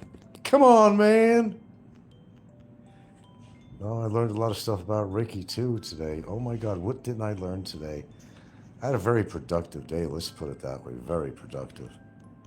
I know things about people that I have never put out on here. I'm just waiting for the right time. If it's a legal thing, then I'm waiting for the right time too. Yes, indeed.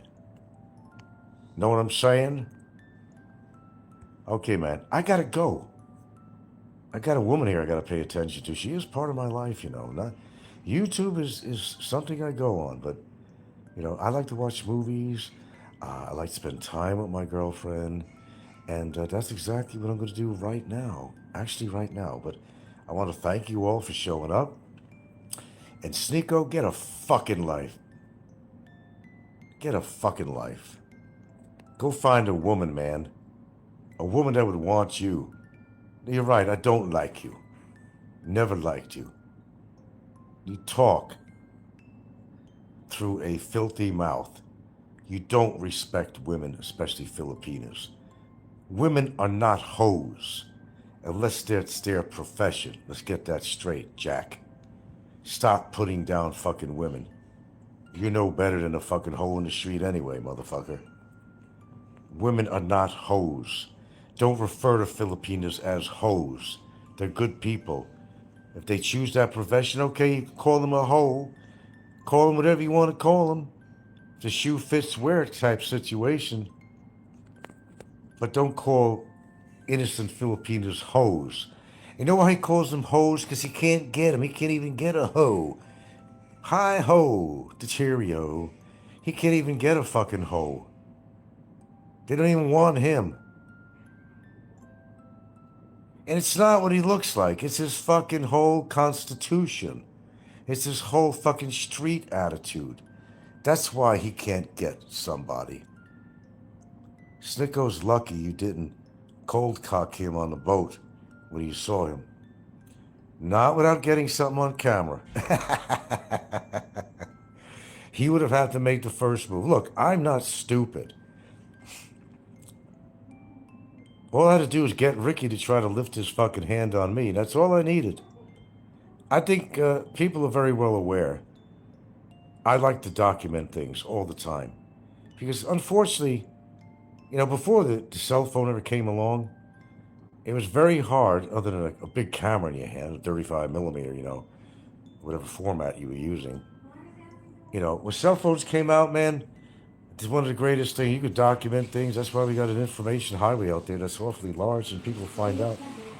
Are you eating now? Okay. And it's great. Nico and Ricky have too many similarities. You're probably right. It's my famous 13 on here. You know, I'll give respect to anybody. I don't care who it is on here that shows respect. And I'll tell you something about Aloe. Aloe's did a lot of shitty things to me. But, you know, as long as he's respected me, I'm willing to put things on the side. He comes on my show, and he's welcome. He's been a gentleman on my show. And as I said, there's nothing wrong with my memory. There's nothing wrong with my memory at all. Actually, me and Aloe are quite alike in some ways. We are very, very, very, very, very, very, very, very determined people when we set our mind to it. And you know Aloe. If Aloe don't like you, believe me, set him off. All you got to do is set this guy off. And you're going to wish you never did. Even though you never met him, this guy has people that he knows that are state of the fucking art. Researchers, man. Nerds, we call them. Computer nerds. Information systems that work for the fucking government and shit. He wants to find information on somebody. Bam! Just like that. Bam! Bam, bam, bam, bam. And more than that, he has a determination like me. When he says he's going to do something, he does it. I respect him for that.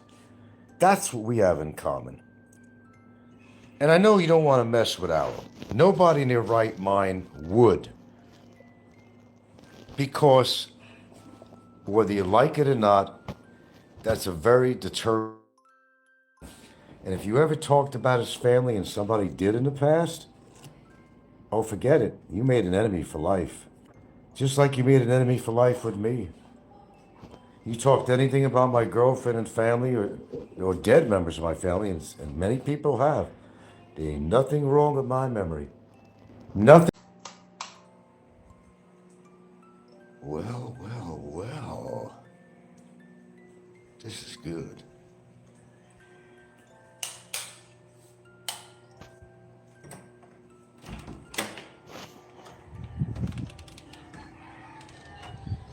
Good morning. Oh, I'm up. Roosters are up. It's all good.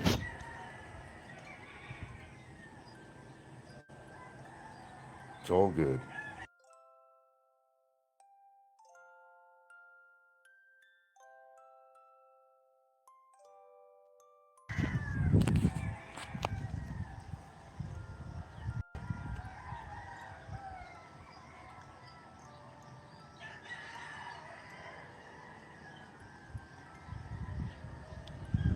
While I'm waiting for my tea water to heat up here.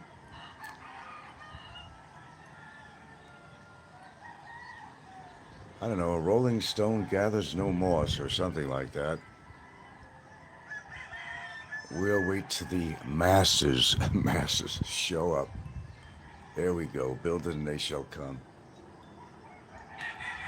Oh, got a lot to say this morning. Here they come. Come on, boys.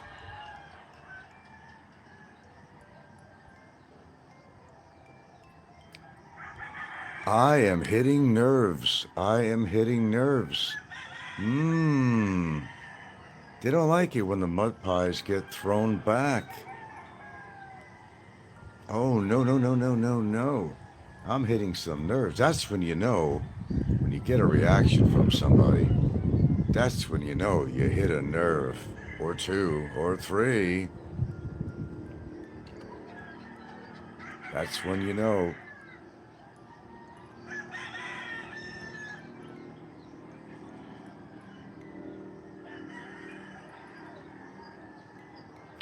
That's when you know you hit a nerve. Well, let's see now. Oh, of course, the copycat channel. A little guilty because they have an idea I know who they are, but we won't get into that for now. However, of course, some of the key players were making comments on there. Of course, Nico. I took out both barrels on Nico. Why? Not because I'm trying to be mean or cruel or an antagonist or anything like that. Because what I said was true. It's funny about that. You know, when you're telling the truth, you're really getting those nerves fired up. Get out the Novacaine. Get out the Novacaine. And boy, I hit some nerves lately. And I told you they can dish it out, but they just can't take it when it's dished out back to them. Oh, no, no, no, no, no. No, no, no. You gotta love it.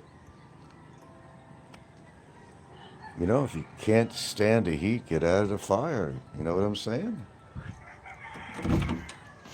I think you do. So,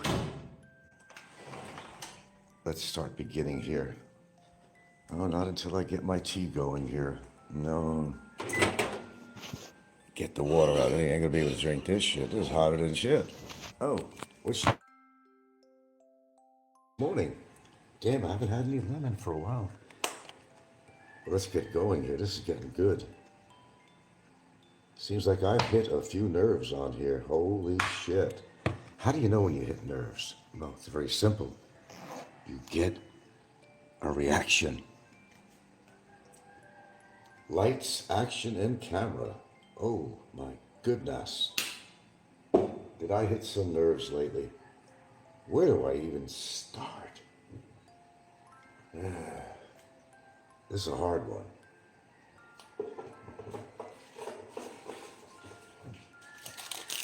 I guess I gotta start somewhere. Okay, in review.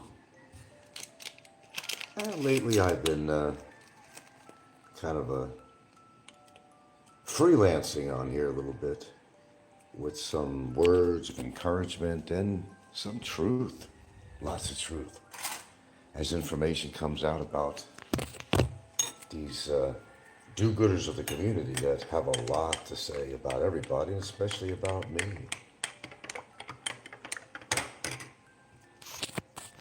Oh, lots to say. Nothing they can back up, of course, but what do you expect? Yeah, you know you hit a nerve. When you get reaction, when a copycat channel puts on something, and then all the players show up on it. You had Big Kevin, and of course Don C, and of course Nico had to go right in there. Because, you don't hear too much from Nico on the comment section of other people's channels lately. But, I had decided to hurt enough with Nico. We call him by many names. Snikkos, Nico, lots of names. But did I lie about anything I said? No. That's when you got their attention. Exactly where I got them. And of course, Nico was very reactory, to the things I said. Did I leave out anything? Did I not tell the truth about Nico's so-called greater life than mine? Oh, yeah. Oh, there's a little bit of aloe showing up in me here, is there? Is there?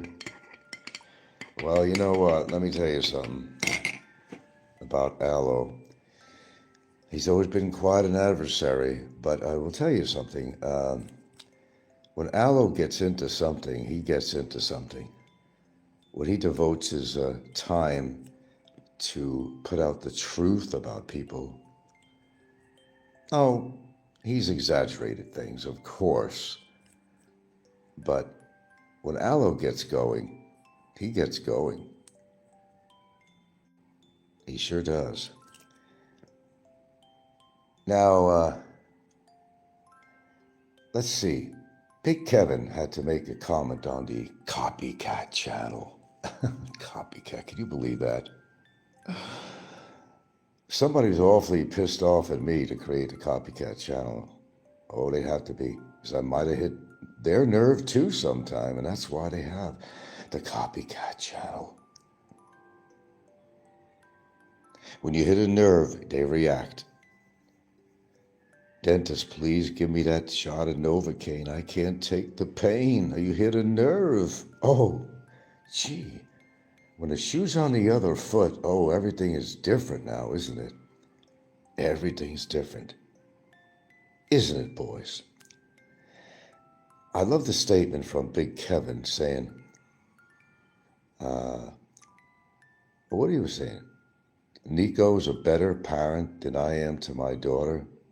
Kevin, he opened up a big, I'm not going to go into a huge speech about you there, Kevin, but that's called hypocrisy. Sorry. Parenting. Kevin, what do you know about parenting? You chose to make trips. You chose to buy toys and gadgets, things that light up, things that make sound like a little child.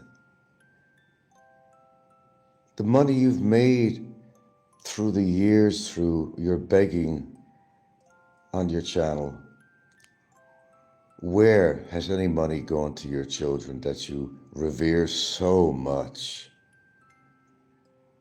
Talk about parenting?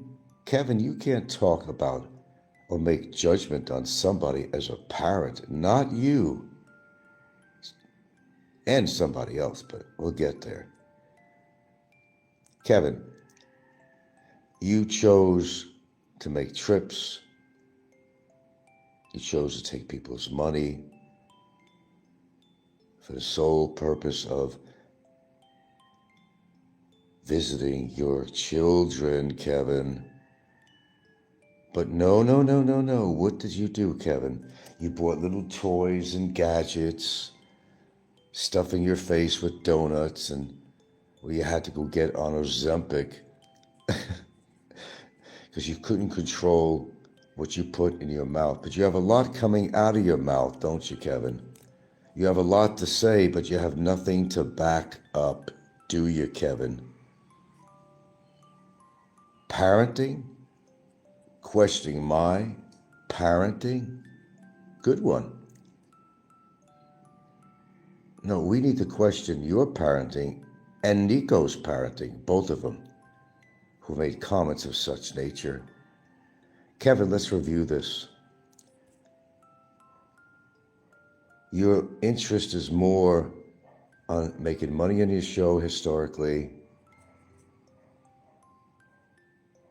You have not even made an effort to see your own children, but you sure like to occasionally show a picture and say, what a great parent I am. Oh, what a great parent he is. I love my children. Kevin, do you realize what a hypocrite you are? It's embarrassing. How many years since you've seen your children? The girls.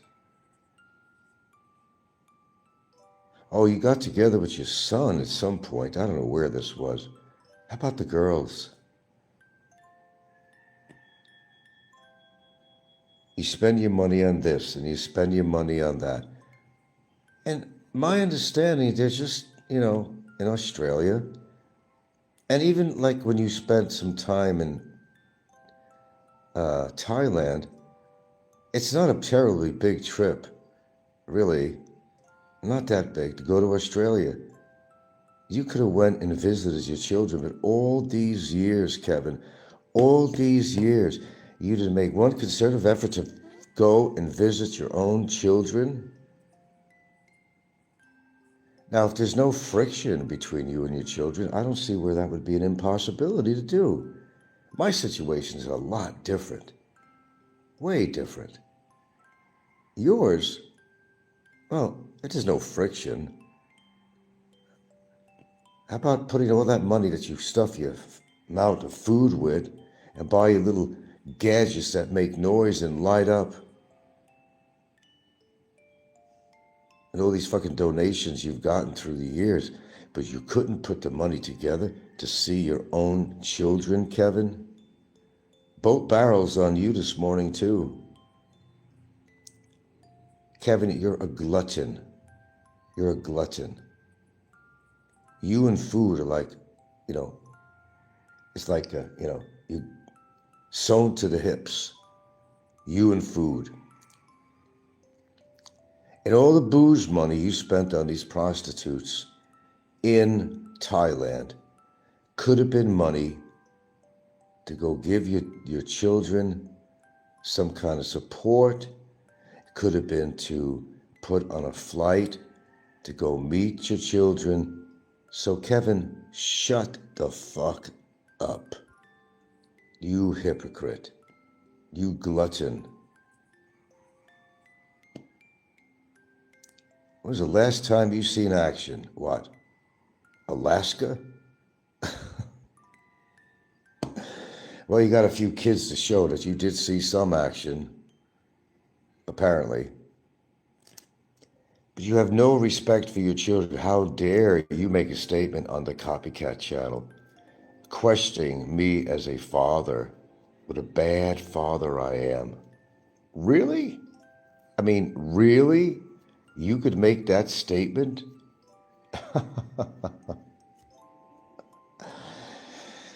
Oh, boy, Kevin, you're not thinking. You're a lousy father, Kevin. Both barrels on you, sir. You are a lousy father. You're not a respectable father at all to make even a statement. Dude, I was there. Don't matter what my relationship modern day is with my daughter. I was there for her since the day she was born, Kevin. I raised her. I certainly did. You were too busy cavorting around with women and getting drunk and getting women pregnant and avoiding the responsibility of such. That's what you did. That's right. I was there, Kevin, to change her shitty diapers. Middle of the night, Kevin. To warm up her formula. To hold her in my arms until she fell asleep again. Kevin, you've never done anything like that in your life. Not only was I there for her, Kevin, since day one. This so-called terrible parent that you call me was able to gain custody of his own daughter, which is an amazing feat if you consider a male getting custody of his female child, which is nearly an impossibility in the past century anyway. Try that on for size. Kevin, and what a bad father I am, I raised my daughter on my own after I got divorced. You wouldn't have been able to do that, Kevin. You're too busy getting out there getting drunk, cavorting around. I've been in my daughter's life physically until she was 19 or so years old. Housed her, fed her, loved her, was there for her through thick or thin. Gave her clothing, made sure every birthday, every holiday was a good occasion for her.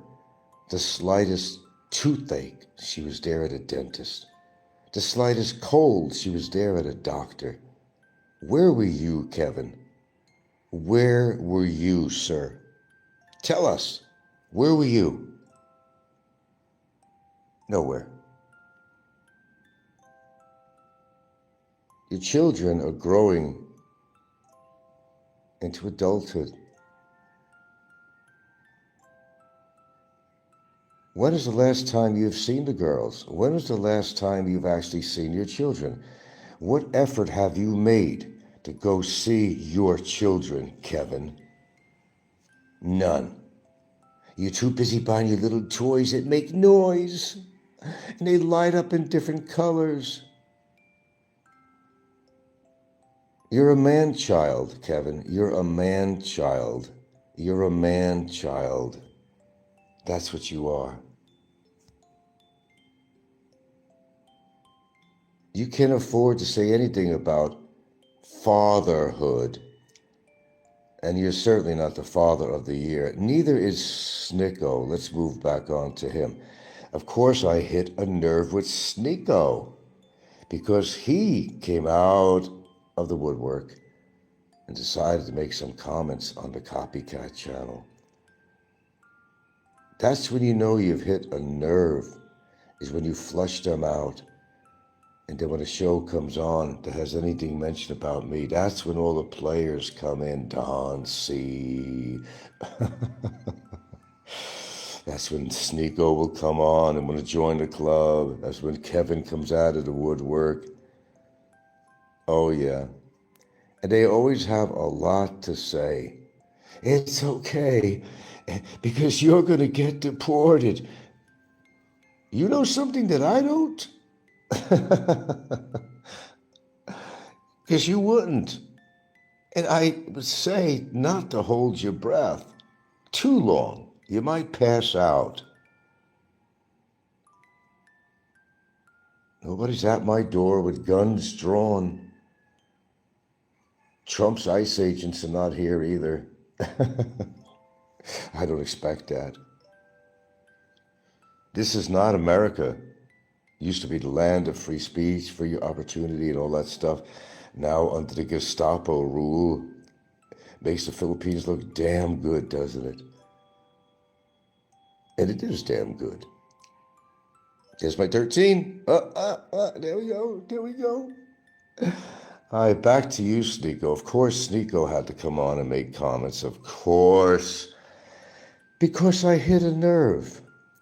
Snikkos always saying, oh, Frank ain't living a life of anything. Who are you to judge that? See, I see what you're doing. You don't see what I'm doing here. But it's like this, Snikkos. By your own admittance, you were a drug addict, an alcoholic, and you still are. Only alcoholics are going to pour booze into their coffee in the morning to get their hit. You know, just like a cigarette addict, which I am. And after I take that piss in the morning, yes, you can betcha I go out and have a smoke, Nico. It's called addiction from these chemicals, as well as your body is addicted to alcohol, sir. At least I admit it. Nothing to hide. Go away, folks. Back to your homes. Nothing to see. Nothing to hide. There you go. Snikkos questions me. Oh, at least he's living a good life. I can't see staying home and, not out on a motorcycle exploring the Philippines. I come all the way from Florida, the Sunshine State. Come to the Philippines to what? Ride a motorcycle that you bought for 75,000 pesos that was once underwater, and he had to do repairs on it, boasting what a great deal. This thing sells for at least 150,000 pesos. Oh, did I get a deal on it? Did I get a deal? No, you didn't. The damn thing was submerged in fucking floodwater, you fool. Bailey's Irish cream in the coffee is good. There you go. Whatever works, That's the sign of an alcoholic. It is. If you have to have your morning coffee, you can't have a straight up coffee. And you have to put booze in it. That's like that's an alcoholic. There's no other words. That's not here. I'm not putting no booze in my fucking tea. Slime ball. I'm not putting no booze in my tea. I'm putting good things in the tea. I put some turmeric in there. Know what I'm saying? Put some honey in there. This is green tea. Yeah, I had other ingredients in there too. That's it. No booze. I have to put a shot of Bailey in there or some shit like that. You, sir, are an alcoholic. Yeah. Some things just don't change, huh, Snikkos, does it? Remember, Snikkos the one that admitted, no disclaimer needed here, that he was into drugs. Okay, where were you for your children? Where were you? You were out getting fucking high. Weren't you, Snikkos? You were out getting high. Don't ever make judgment on me. But most of all, for him to make judgment on my life, what do I have that you don't have? I'm going to tell you what I have that you don't have, Nico. I got a solid foundation as a life. I got a home that don't belong to my mother. It's our home here. Not her mom, my mom. It's our home. That's right. I got a family here that doesn't act like gangsters. I've heard his daughter in the background talk some smack talk sometimes.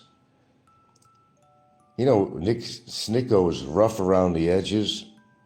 I've heard his daughter sound just like him in the background. Chip off the old block, I guess. He's as low class as you could possibly get. He's talking about me. This guy's talking about me. Can't afford to talk. He just can't.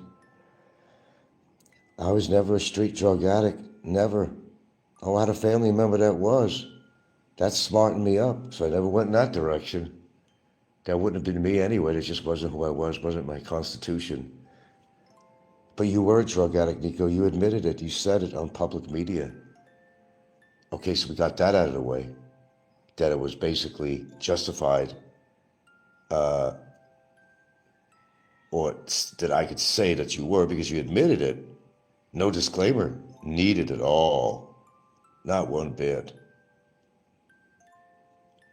Oh, you're leading a better life because you're making trips here and there to the Philippines. I live in the fucking Philippines. I don't have to make a trip to the Philippines, Snicko. I live in the Philippines. I don't have to spend money on airfare to come here. I've been living here almost 10 years, motherfucker. 10 years. You can just make trips because you're afraid to leave mommy. Another one like Jay. Can't leave mommy. It's her house. He says it's his. It's her house. Another lie, Snicko. And you're leading a better life than me. Let's see. I've managed to find a fine woman. She's not just a friend. She's everything. Lover, friend, caretaker. She's my rock. She's my confidant. You can just hang around a woman and pretend that you have a girlfriend because you just can't get one. You don't want to be seen without a woman. I've never, unless you were posing in a picture with a woman that maybe Big E supplied or something. I've never seen you with a girlfriend in the 10 years I have been on YouTube, sir. Never. Have you, Whistler? Anybody else? I've never seen him with a bona fide girlfriend. So how could you afford to talk about me? Even in your lame, unfounded comments on copycat shows. Or whenever some troll puts on a show. There's Nico. Nico boasts about what a wonderful life he lives, but I'm not seeing it. Maybe I'm not only deaf, or maybe I'm also blind on top of that. Maybe. I do have an astigmatism in one eye, but not that bad vision that I can't see. I'll tell you what I've seen. I've seen a lonely guy who's very cocky, trying to pretend he's living the life, D-A, living, L-I-V-I-N, the life. I haven't seen it, Snicko. I haven't seen it. If you've shown it, that I wasn't there to see it. Maybe I missed it. My apologies if so, but I have not seen it. All I see is a man who unwillingly was blown up. Blown up in the States in training. Unfortunately. And I don't make fun of that. I'm sure it hurt. You got messed up from it, but I think your fucking brain got messed up from it too. It wasn't your face and nerve damage and you can't smile and you're blind in one eye. I'm sorry that happened to you. That sucks. I wouldn't want that to happen to anybody. Not even you. But it happened, right? It happened, right? Am I right? It happened. But you see, like I said, it's not the superficial shit that we talk about on here. At the outside or what a bomb did you. Because even if even if you're as grotesque as you are, and the snaggly teeth of yours, if you were a genuine person inside, it would show out. You'd be able to find women. Look, there are women that are with little midgets, 3 feet tall. There are, women with disfigured men, whether it happened from birth or whether they had an accident. There's a guy out there that literally is cut in half on his body. Cut in half, he survived. Of course, he has to have colostomy bags and everything else, and they survive. But his woman is still with him because she saw substance in him. She didn't leave him because he was disfigured from this horrible injury with a forklift in Washington State. Okay? She's still with him because she loves him. Because she sees something in him besides his grotesque physical condition right now. See what I mean? Because the guy had substance. I wish she would have left him. You, sir, do not have any substance whatsoever. Comprende? You know that word. En el rancho hay muchos animales. Can you understand that? In my farm, there are many animals. In your life, there are many animals. Comprende? You are one of the animals on your own farm of mind. Animales.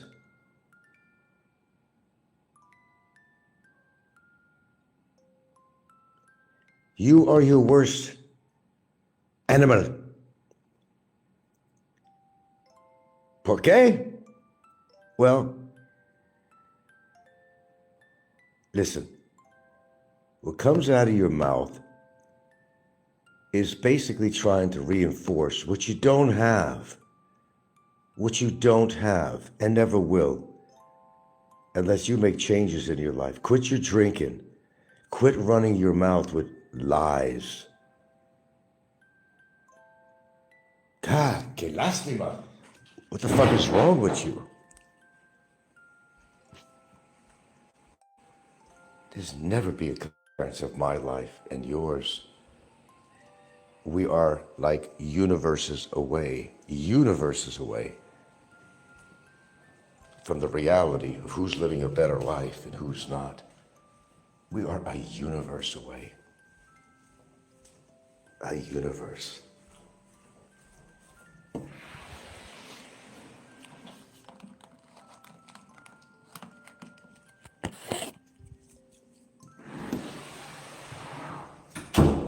I beg to differ. The comments you make are basically, you're freelancing with these comments. It's not coming from reality. You're throwing a ball, hoping to get that ball inside that hoop and score a couple of points. But your ball just fucking goes off in a whole different direction. 20 feet from that hoop. As all your comments. If you were living a great life, I'd be the first to say, man, wow, this guy's living a great life. I don't see it, sir. I'm sorry, I don't see it. It'd be nice if you were.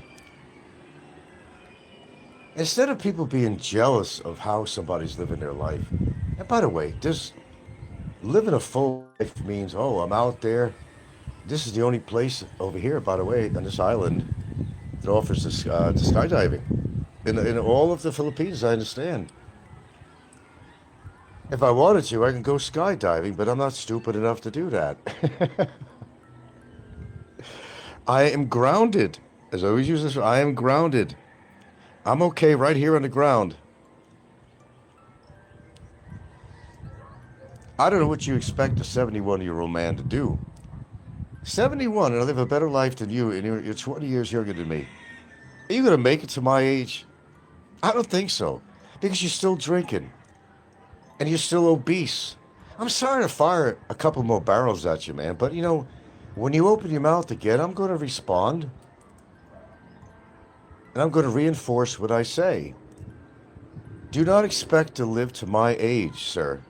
It's not going to happen. You've already done damage to your body. Mr. Doctor here, I'm not. But I know about a lot of things like that. Because I've seen what it did to my brother's body, bozo. I know from a family member who was into drugs like you were. I know what it did to his body eventually as he got older. And that's what's going to happen to you, sir. To you, sir. I had to witness the horrible medical problems my brother had from his lifestyle choices, who's now gone. His continued drinking. I've seen it firsthand, you piece of shit. I've seen it firsthand. People who make bad choices in life. Oh, you could give them all the speeches you want. You could talk medical things around people like that. You could give people like that good advice, but they don't listen. Neither do you. Come on, the fact that you have to get up in the morning, you have to spike your coffee with fucking booze. There's a sign right there. You are still an alcoholic, mofo. You are an alcoholic. Admit it. How are you living a better life to me? I'm no fucking alcoholic. Yeah, I may smoke, that's a bad. But alcohol directly affects you more than any cigarette, any vape, any marijuana, you name it, a cigar, pipe. Alcohol is direct to your fucking liver. And every time you have a fucking drink, your liver reacts to that. Your kidneys react to that. You think that your liver is in good shape? I tell you what, all this money you got to travel and all the money you spend on your fucking lawn, go spend it on a good MRI, sir. Come on, humor me. Humor me. Everybody humor me. Go and spend that money on a good CT scan, and why don't you show us the results of your drug use in the past? And I don't know what you do now. I can't say, and I won't say, because it's illegal to say that. Because I don't know. I don't know. But I know you've been into heavy drugs the best part of your life. And I can tell you here unequivocally that you are not in good shape. Go get that fucking CT scan and give us the results on here. Show us it. You're going to find that your liver's like fucking jello. You're going to find that your liver has a bunch of nodules all over the place. It don't look like a real liver. It looks like something out of a fucking horror story. You cannot afford to talk about me, motherfucker. You can't afford to talk about me in any respect at all. You want to show respect to yourself. Take care of your fucking body. Get rid of the fucking booze. Get rid of your fucking infantile attitude. You're not living a good life, Snicko. You're not living a good life at all. So you go carry around your friend Maria. Nice girl. I met her. Nothing bad to say about Maria. I wrote a letter to Maria. Nothing wrong with Maria. Sounds like a good gal. It's nice that she's keeping you company. That's very nice of her. Because she's a nice girl. I think she is. I don't know. My first judgment, my girlfriend's first judgment. Nice girl, but, you know, the fact is you can't get a woman. And it's not because you got your ass blown up by an IED. No, it's not that, sir. That's an unfortunate event that happened to you. I'm sorry that happened to you. I'm sorry that would happen to anybody. Anybody, not just you. It's not your exterior. It's not. Well, your snaggly teeth might be one thing, but, you know, spend a little money on that. Put your money, get it? Put your money where your mouth is. It's the first thing that shows out on you. Your snaggly teeth, oh, you're spending all that money on your lawn. Fuck your lawn. Fuck your lawn. You call everything she. She. Oh, is that because you're lacking a female in your life? Everything is she. Oh, she's good. That piece of wood is a she. Your grass is a she. You got like she on your mind. She. Like female. Because you don't have one. And you haven't had one in fucking decades probably. Because if you did, you'd be showing it off. Like anybody else would have. Here's my woman. Here's my woman. Yeah, she's my woman. See, I get women. Women like me. Well, you know what? They would like you. Despite your outside appearance, let's put that to the side. You couldn't help that. You couldn't help that. And I'm not going to knock you for that because it's not your fault. It did happen, but, you know, the outside appearances don't look good to a woman, but, you know, it's deeper than that. It's not an outside appearance, Snicko. It's not. It's what you have inside, and you just don't have it, sir. Both barrels today again. You don't have what it takes to be in a relationship with a woman because, as I said on my last show, which we have heard you countless times, calling women as hoes. They're all hoes to you. I don't see a Filipina that would want to be with you when you have an attitude like that. That they're all hoes. They're not all hoes, you piece of shit. They're women. They're females.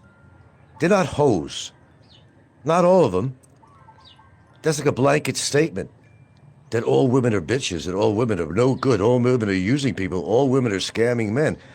That's a blanket statement, which is not true, Snicko. They're not all like that.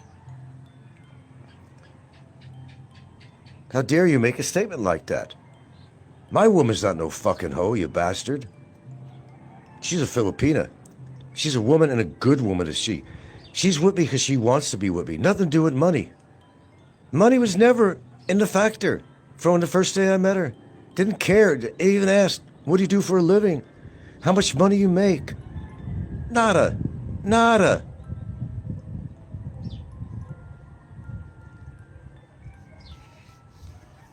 Nothing to do with it. And I'm with her for 10 years now. If I was with that much fault, believe me, she wouldn't be with me.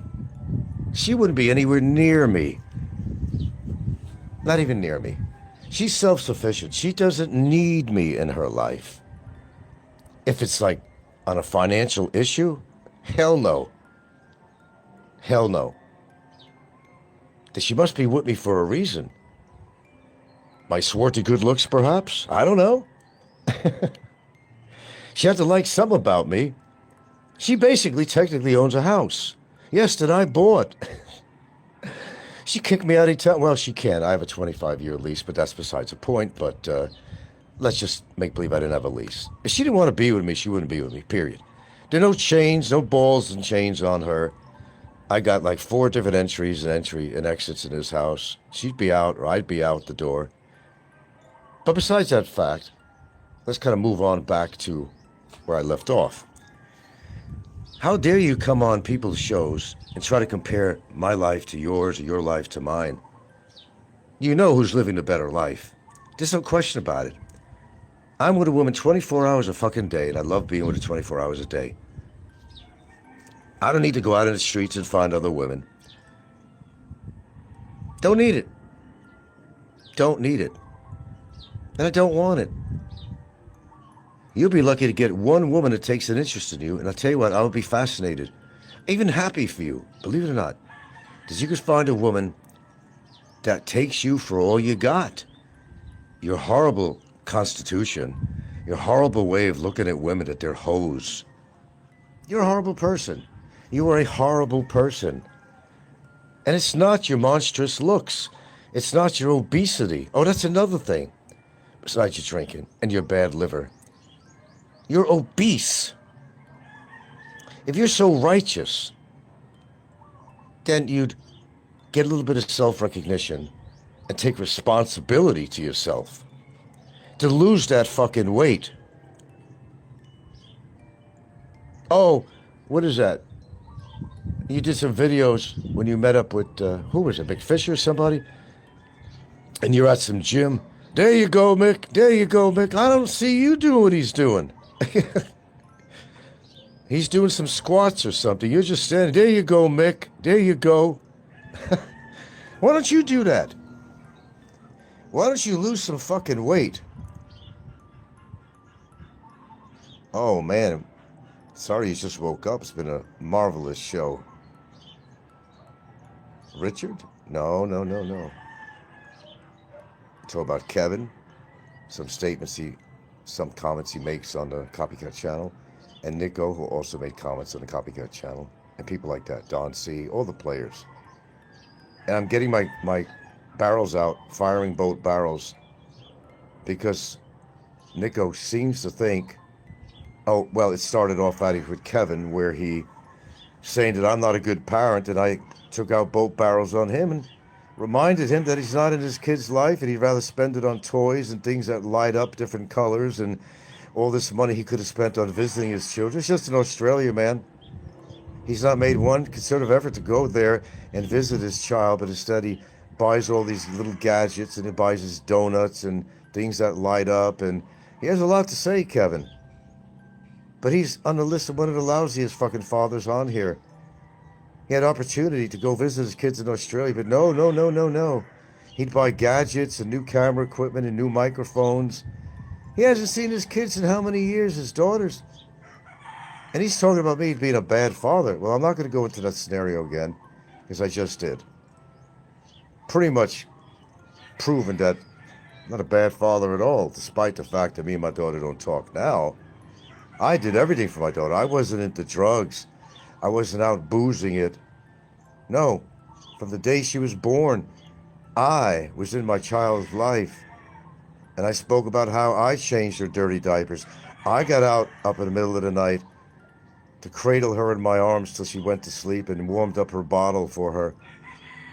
I was in her life till she was over 19 years old or so, and she fled the coop, spread her wings.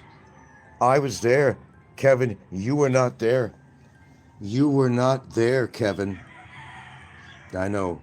Yeah, you're right. Kevin has no room to make judge anyone. And neither does fucking Snikkos. He has no room to make judgment on me at all.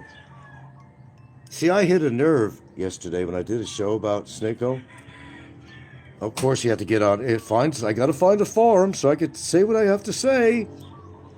That's when you know you got to somebody, when you hit a nerve. Get out the Novacaine. Get out the Novacaine. That nerve is just throbbing. Even right now, it's throbbing. It's throbbing. You know, people on here have a lot to say about everybody else, but we have exposed a lot of people on here what their life is really about, and I've done a damn good job on that too. Aloe did a pretty damn good job on it. Other people have. You know, the truth hurts people. As I said, they can dish it out night and day. They can dish it out, but they can't take it when the mud gets slung back in their own face. You know how it works. When you spit in the wind, it comes back in your face, but they can't handle it. Oh, they can't handle it. Kenny, they can't handle it. But it's fun listening to this or reading what I read on here. I get joy out of reading because their life is nothing like mine. I mean, look at the characters on YouTube. You got Scotty that's just wandering around aimlessly in the streets. Doesn't know what he's doing from one minute to the other. He admits that he's lonely, but he's not doing anything about it. Instead, he's groping. He's groping women's breasts. He's living in saddle tramp accommodations. Only eats one meal a day. Skinnier than a fucking rail. Looks like he's an Auschwitz fucking victim. Is he living the good life? Apparently not. Apparently not. There you go. Oh, sure, they have a lot to say about everybody on here. Every single one of the players that we know very well on here. We got some people with big wallets, with big mouths. Look at their life. It's out of control. Some people can't return to another country because they did some shit there and they don't dare to return because there might be legal avenues that they don't want to face. So, all of a sudden they hate the country now. I like it where I'm living now. Much better beaches, much better this and that, but they're not going to tell the truth. Oh, no, no, no, no, no. What's really going on? Legal things, financial things. They're not going to tell you that, are they? But we already know that. Like, we don't know anything going on. Like, we don't really know what's going on. Of course we do. Of course we do. There you go. Every now and then I like to get fired up a little bit. But the thing is, I get fired up with truth. I got nothing to hide in my life. I'm no fucking felon. I'm not running away from the law. I'm not running away from anything. I'm right here at my home. Doing what I do day after day. I'm not looking over my shoulders for any reason. And never will. And don't have to. I'm not guilt-ridden with anything. Guilt and me don't go together. My life is pretty much, to a certain point, an open book. Not the most exciting life, but Coney, what are you looking for? I've lived my life. I've experienced things in my life that many people haven't. When I set out to do something, I did. Whether it was moving from New York to Washington to Hawaii to here. And one of these guys, when he makes up his mind about something, he actually does it. Imagine that.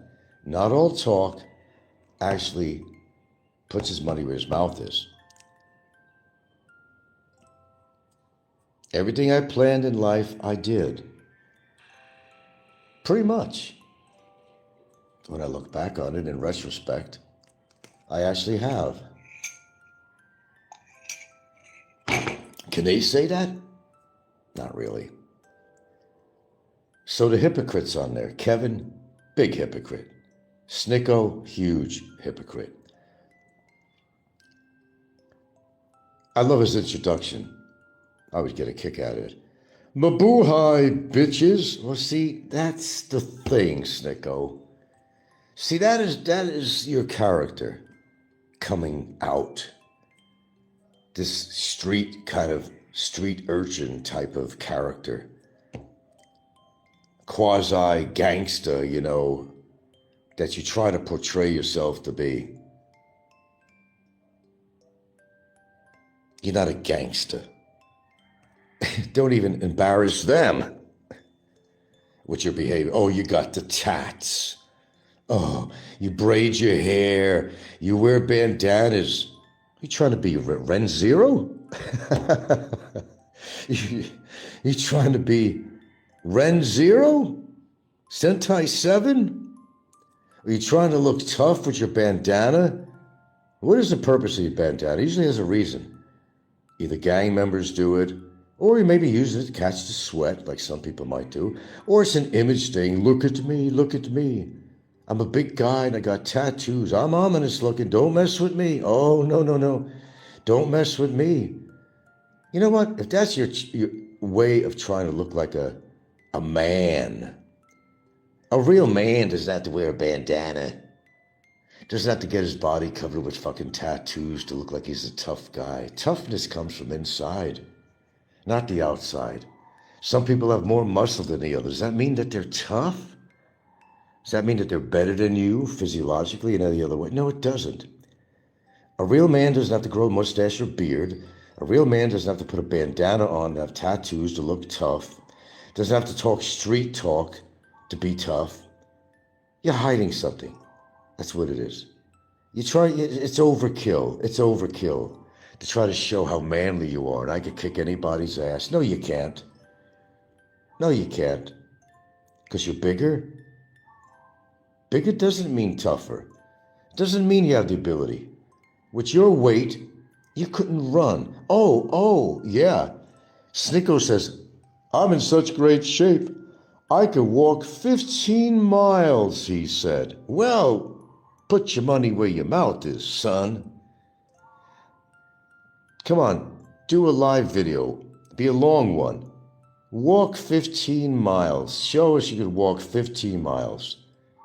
And you could part the Red Sea too, can you, Snicko? You could part the Red Sea. Well, maybe you could find the nearest body of water and show us how you can part that sea. Come on, do it. We're having fun this morning. It's early morning too. I'm just starting. Oh my goodness. This is what I love. And without even effort, and I don't have to prove anything to anybody, but, I have pretty much pointed out what, not only I have seen and experienced with people on here, but what everybody else has done too. Because they know what I'm saying is true. It's a really good characterization of these people on here. I think it's excellent, actually. Judging me as a father, as a person, as a human. Judgment on my relationship, whether it's good or not. Who are you to say that if you don't live with me? We got a great relationship and everybody knows that.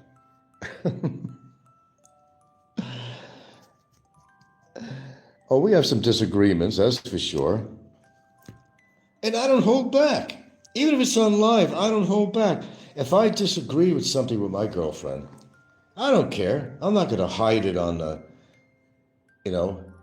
mute him. No, I'll let it ride sometimes. Because even in my relationship, if I feel I'm right about something, I'm going to say something, even in my relationship. It carries on into that too. That's on YouTube, disagreeing with somebody's opinion. If I disagree with something she says, I will let her know about it.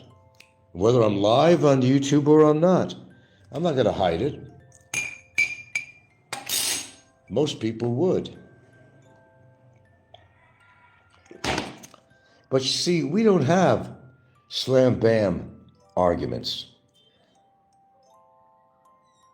And it's not atypical in our relationship. I don't know about yours, anybody out there. It's not atypical for our relationship. Never been.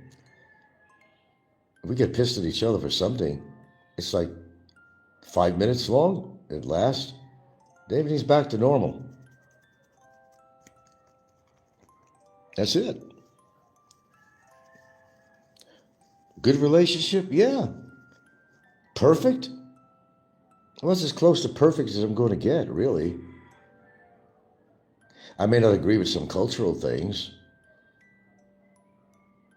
And yes, our level of education is night and day, to be honest with you. But I'm not making judgment on her on that.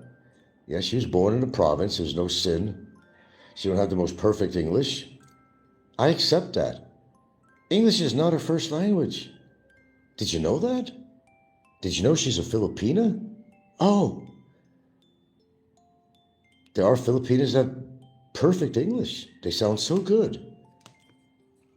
Maybe a lot of them that were grown up in a city. But don't knock province women. There's province women that have wonderful English too. But everybody's making judgment on everybody. Always making judgment. Judge yourself.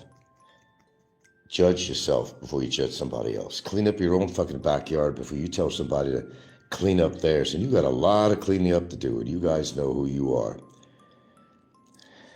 I did a fantastic job this week, I think, of exposing some people on here. It's not my job to expose people. I come on here to do a show, and I talk about a lot of different things.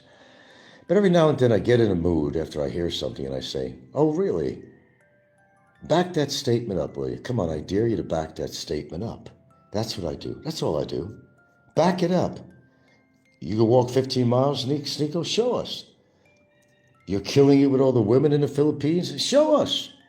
No, Maria don't count, Snikkos. Maria doesn't count. You're hanging with her because you know you can't get any woman, and you don't want to be alone on your trip in the Philippines. I understand that.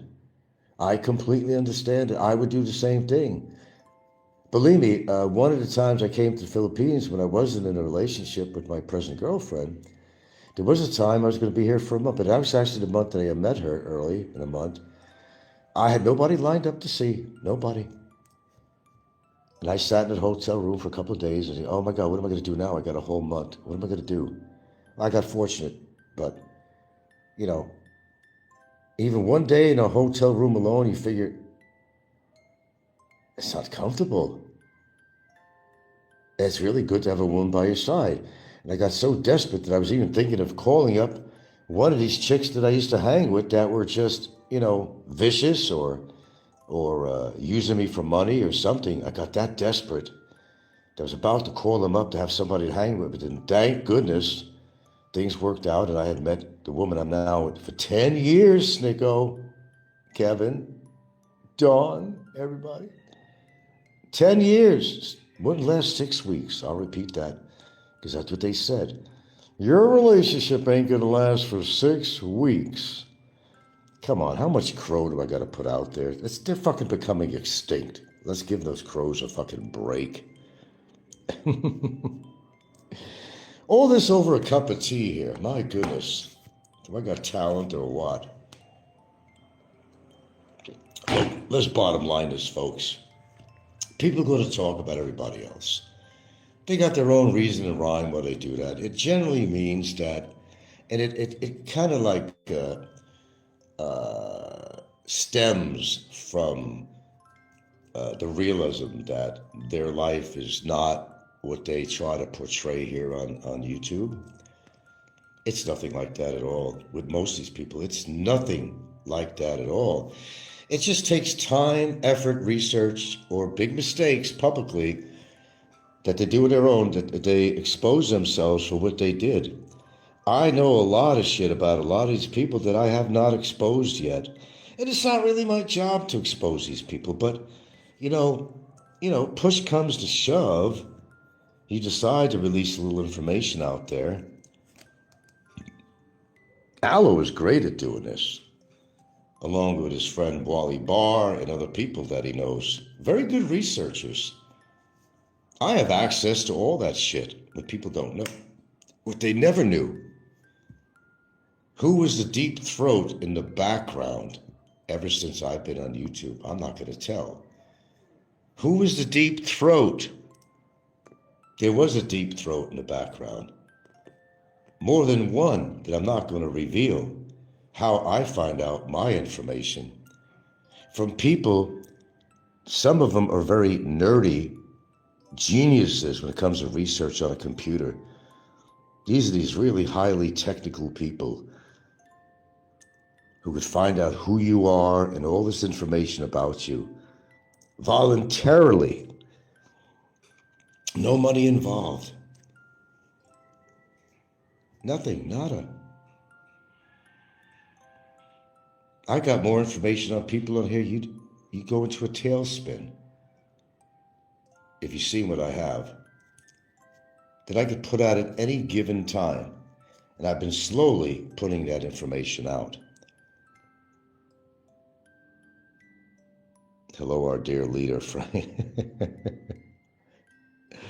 So you're right, Kenny. No, Kevin has no room to judge anyone, especially Kevin. And certainly, and listen, Nico, let me tell you something. I'm sure you could be a nice guy in ways. And you'd probably be a fun guy for somebody to hang around with. But here's the thing. You know, your effort to try to, make yourself like you have so much testosterone going. Well, I don't know, your balls could have been blown off in that IED for all I know. Maybe that's the reason you can't get a woman. Of course, I don't wish that on anybody, not even you, sir. Not even you. I want to be fair and compassionate, even to you. Even to you, you scumbag. Oh, yeah, Nico goes on, oh, yeah, well, people don't try to get physical with anybody because they all have cameras. You're right. As I said yesterday, you're right. And they should have cameras so they can record the moment that somebody fucks up. Because I said, sticks and stones can break people's bones, but guess what? They heal. Their cuts heal, their wounds and bruises heal, their bones heal. That's right, they do. But if you have a camera, that's more damage than any bone that's broken, or any bloody lip, or anything like that. It's called evidence. And even Nico admits that. That I would never get in any physical confrontation with anybody, although I could kick everybody's ass because I'm big and bad. No, you're fat and bad. That's right. Carry a camera. This is 2026. Whether it's a button camera on your shirt, I don't care what it is, a concealed camera. If you know you're going to have a confrontation with somebody, by all means, that's right, record it. For future reference, for legal purposes, you have to. I think even Nico agrees with that. That's why he's not going to get into physical confrontation with anybody, because he's really not in shape. Oh, he's a big guy by girth and weight and all that shit. Oh yeah, I'm sure he could sit on anybody and incapacitate somebody. Sit on their sternum, they can't breathe. You got it made in the shade there, buddy. You'll have people squirming. That's for damn sure, but you ain't got no stamina to run after somebody. You're not quick because of your weight and girth. That's something that somebody might have over you. If you're not fast, you don't get the job done. If you don't rub your pecker enough, you're not going to fucking ejaculate. You know? Put a little friction on that motherfucker. That's what you got to do, Nico.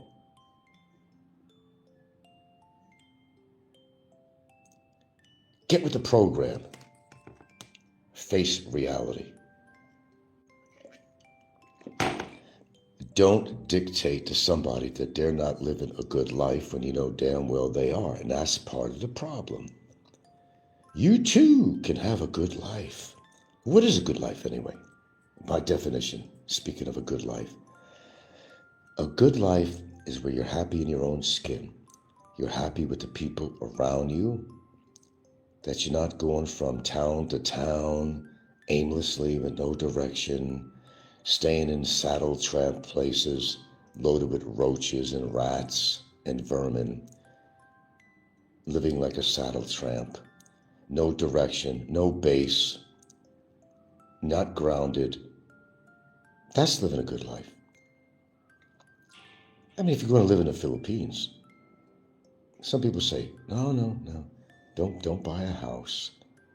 Don't buy a house. Let's say something terrible happened. You're paying rent. Your money source runs out or something. You wind up on the street. But if you own a house, you got no rent payments. You're always going to have a shelter. Not helter-skelter. Because they're living a life of helter-skelter when they can't ground themselves. You got to be grounded. Whatever it is means to you, you may have your own definition of being grounded. But people can be happy with what they have. Some people are very happy with having nothing. But the difference is that they're not trying to pretend to be somebody they're not. If they're impoverished, they accept it.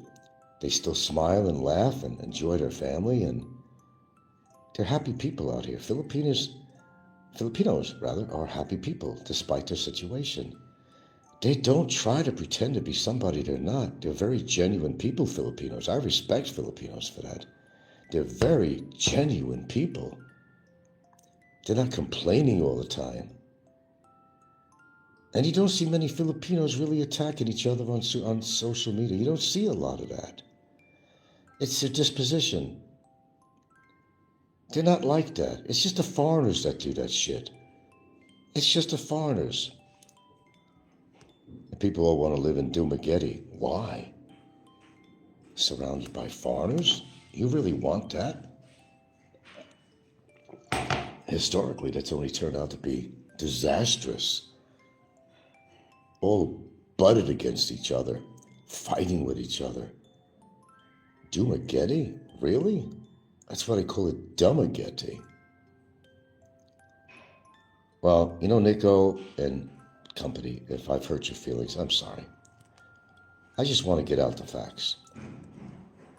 I'm sure, Snikkos would be a fun guy to hang around with. Probably would.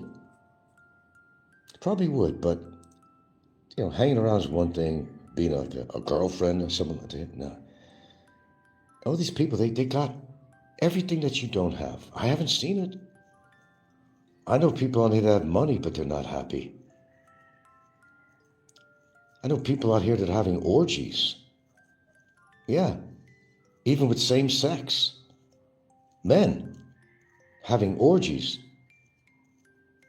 Polygamy, polygamous lifestyle. Anything goes. Men, women, anything goes. If it moves, they'll fuck it. We know people on here like that. Well, that's a choice of lifestyle, of course. Nobody has to approve of it, but the point being, what's normal out here for anybody? What might be normal for somebody might be abnormal to somebody else. You're living some pretty sick lives. And don't talk about me or somebody else on here. No. You're not in a position to do so. Not even close. Not even remotely close. People are jealous and envious of what you have. Let's say you have a successful show.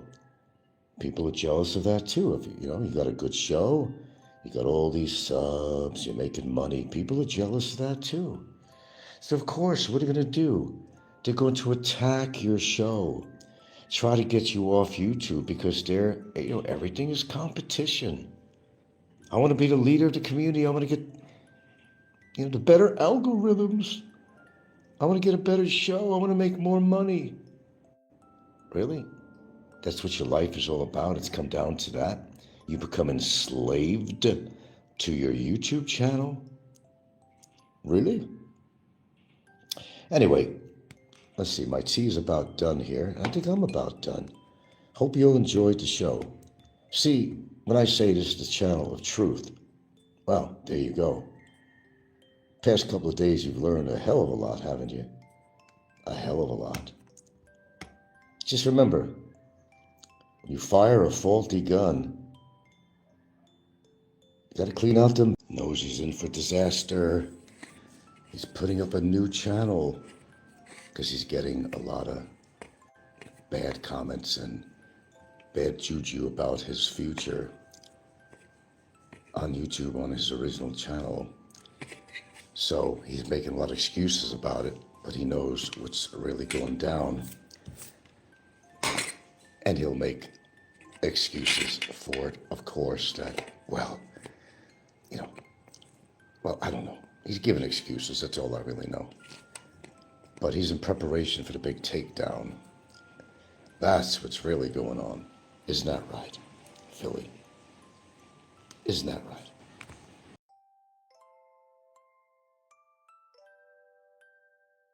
Wow. A resort? Good or bad? Got to think about that one.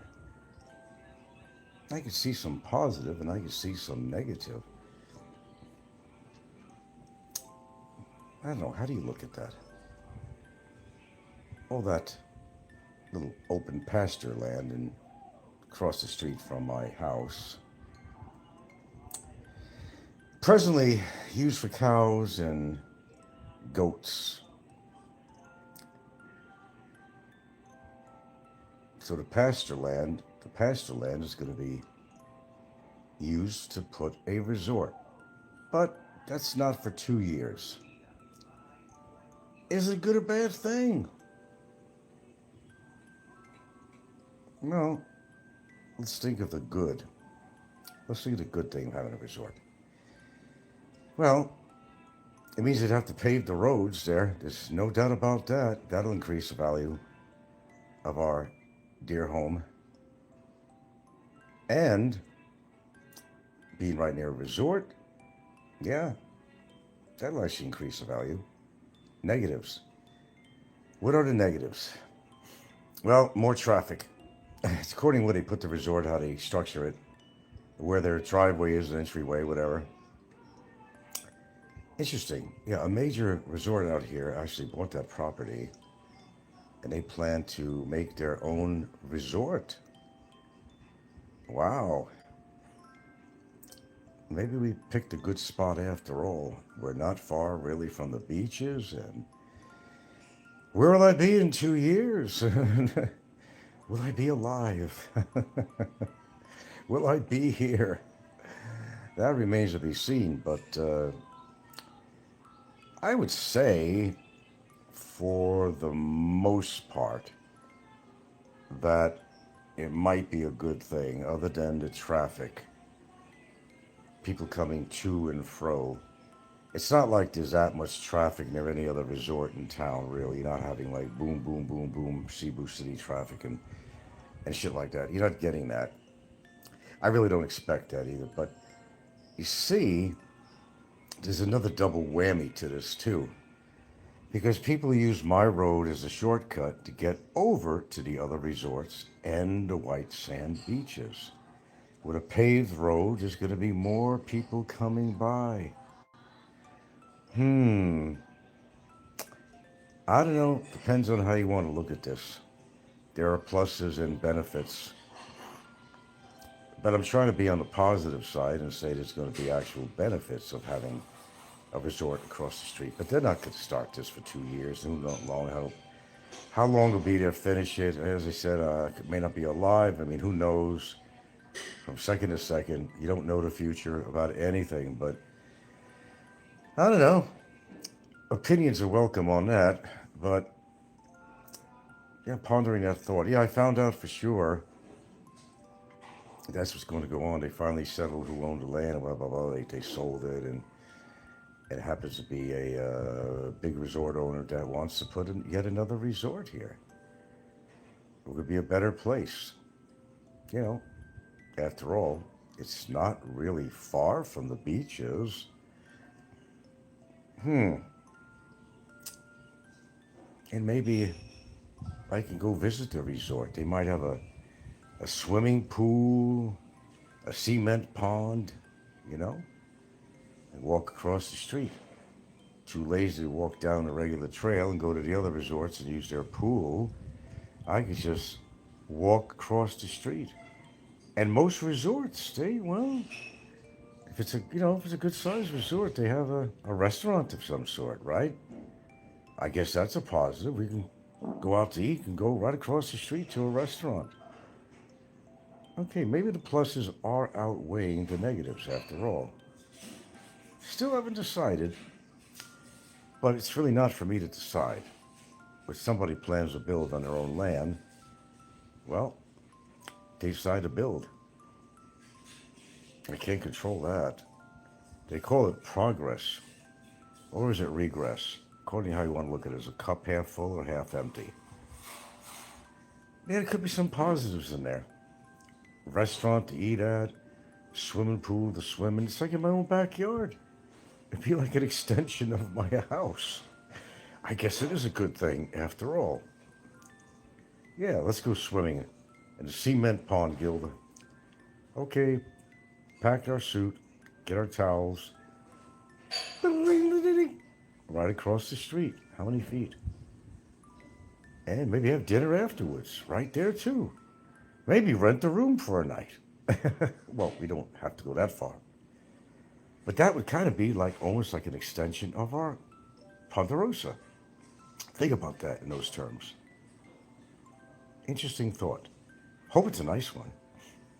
Not just a little dinky little shit, you know. Oh, that'll make the value go up for sure. Even just doing the road out here. Even just, getting this road paved. Add value to this home. I mean, it's not like we're trying to sell her or anything. But it's for my sweetie's future. I want to see she has a good future. And meanwhile, I get to live in this house, rent-free, and nobody living rent-free in my head either. Oh, there's so many positives. This block will come alive. Maybe too much life. I kind of like it in a way with the field across the street. But it's not my say. Not my say at all. Might clean things up around here a little bit,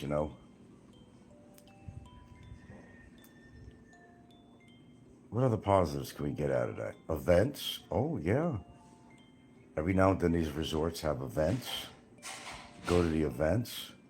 It's like one-stop shopping, Walk across the street. Right across the road. Go to a restaurant. Use a cement pond. Events. Sounds good to me. Although I really don't like a lot of people being around the block here. It's been pretty quiet. I don't know. Some people might be adverse to it, but I don't see who. There's not that many houses on this block.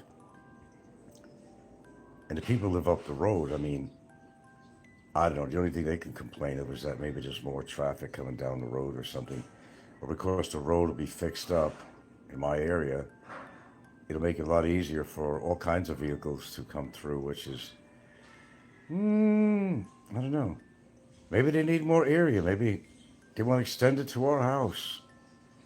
Maybe they'll give us money for something. I don't know. Who knows? I don't know. Thanks for the hearts and thumbs up and thank you. No, I think they would have to widen the road. No, they'd have to pay us a lot of money to do that. You're going to widen the road. It's going to infringe on our property here. That's why nothing's been done the rest of the road. They were talking years ago about, of course, it's all talk out here. You know how that works. Of, just really making this a prime road, really nice. But that would mean that they would have to widen the road. And that would be infringing on people's property. And guess what? Guess what? They don't have to give you a dime. Hello. That's different. That's not mixed. This is mixed. Okay. Hello. No, they don't have. They could actually overtake your property. I don't know if you knew that here. If they need to widen the road, and your wall or fence or whatever is in the way, guess what? They could tear that shit down, and you can't fight it. Nope. They may help, because they have to extend the road out, right? They may actually build you a tiny wall where it ends. They may do that for you, but yeah. I'll tell you what they charged me was shit. Both trees only cost us 1,000 pesos. That's not even $18. You know what a tree service would charge in America for that? Holy cow. Did have to, like Asplund, I think Asplund is a big service in America. Asplanud. Asplund is a big, Oh, fucking yeah, it's reasonable. Hell yeah. Hell yeah. They didn't need no fancy machinery, although they borrowed kind of a chargeable battery-powered chainsaw from my neighbor. Came in handy. Wasn't real powerful, but, they were able to use it. Now, 2 problems are solved. Now we're going to have less of those pesky red ants. For sure, they have to find another home. And, don't have to worry about a big old hurricane knocking these trees. Actually, there's 3 good points. Second being, I don't have to worry about a hurricane knocking these trees into the house and the roof. Third, I'm not going to get so much leaves in my gutters. Speaking of, we're going to have to clean them out. So it's a triple win on the trees. Sorry, I just had lunch. It's like a chicken curry with rice and actually potatoes in there too, and carrots, and like chicken legs, really. Chicken legs, carrots, potatoes, and a bowl of rice if you care to, and a really delicious curry sauce. What did I have for breakfast? Because I ran out of frickin' oatmeal. What did I have? Shit, I don't even remember what I had for breakfast. Oh, okay. I had some potatoes and eggs. Potatoes and eggs. It's okay. I don't mind having potatoes and eggs. I used to make that a lot, but I couldn't think of what to do for breakfast or something. Potatoes and eggs. You got your protein, you got your carbs, and blah, blah, blah, blah. Mick says, with the typhoons, you can never be too careful with overlying trees. No, you can't, man. No, you just never know. And then, do you really want damage to your roof? What that's going to cost you? Well, better than in America, yeah. You can always get the cheap labor out here, but you don't want to go through that. The fortunate thing with this house, it extends out a bit, so if one part of a roof and one part of the house gets destroyed and it's leaking, and, well, we got all the other rooms in the house we could live in and retreat to, and, so we got that. It's not like it's a one-room house like some people have, and their whole livelihood and everything is in one room. It's like, stuff a bunch of people in one room, and how many beds and bunk beds and everything else, and kitchen and everything in one area. No, this house is spread out. There's a separate living room, separate dining room, separate little bedrooms, exercise room, things like that. So that works out good. If you remember Michael's tree in Bohol, nearly came down on his cabin. Yeah, I do recall. well, it would have been no loss, you know. Might have forced him to actually build something. You know, he's supposed to have all these carpentry skills. And remember, a real man has tools, but I never really seen him use them very much or accurately. It would have forced him to maybe stay at the nearby hotel that didn't really like him being there. Stanley House, he could have forced him to get one of them little studio apartments. He'd have to put out some money. I mean, he'd be on there begging a lot more. Don't kid yourself, though. I think his girlfriend made a lot of money, and good for her, don't get me wrong. He did not part with his money. I'm sure he had still money from the mortgage company or something that he, he fucked over. You know, he had to stash it somewhere, man. Well, I would imagine he had it in his bank account, but did Daisy have his bank account number? Was she on the account as the rightful heir to whatever he had in there? I don't know. Well, from what I understand, you know, it's an eyesore even today. I mean, the Stanley House was a dump anyway. It was basically like a backpacker's hotel. There was nothing fancy about the Stanley House. However, any business that's next to a rat trap like what Pazio lived on is not good for business. I'm sure they're very happy that the owner, well, I don't know what the owner plans to do with that land, but probably sell it. Or if the owner's Stanley House is smart, they'd buy that land and extend the place out. Figuring that more, you know, it might be less people moving to the Philippines with all the hoopla going on. It might be actually less people. I don't know if it would be advantageous for someone to get that land and build something on it. Mick says, don't forget, Michael wasted a lot of his money in unsuccessful litigation in states, so maybe he hadn't had that much. It's hard to say. I mean, he had all the shit shipped out there, and I think there's this guy from Florida had a lot of money that I think actually paid for the shipping containers with all his rotted, termite-infested furniture and useless rusted tools. And man, I would have just, you know, I know me for sure. You know, I had a friend named Larry that died in Mount Vernon, New York, right? I've talked about him many times. He had a storage unit with all his father's shit in it. Now, his father was a kind of like Fazio, tight with the money, and he was a collector, you know, a hoarder type, you know, collector. Oh, he was cheap as they came because, you know, he lived during the Depression, his father, right? Good story here. And, you know, he still lived that thought of mine when Larry grew up with him. I mean, forget about them ever buying new furniture 50, 60 years. Never. They had the same kind of, you know, those typical tables in the 50s, you know? They just had like a laminate on it, very lightweight. They had 4 metal legs, hollow metal legs. They were using that table till the time both of them died. Same couch, same TV.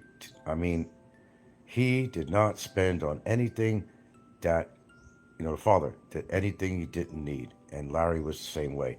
So the guy worked as a maintenance guy for a hotel in Bronxville. It's not the Bronx, but it's Bronxville, right next to Mount Vernon. And he was always saving for a rainy day. And I don't know how much money he had in the bank, but it accrued interest. In those days, they had good interest rates and all that shit, and through the years.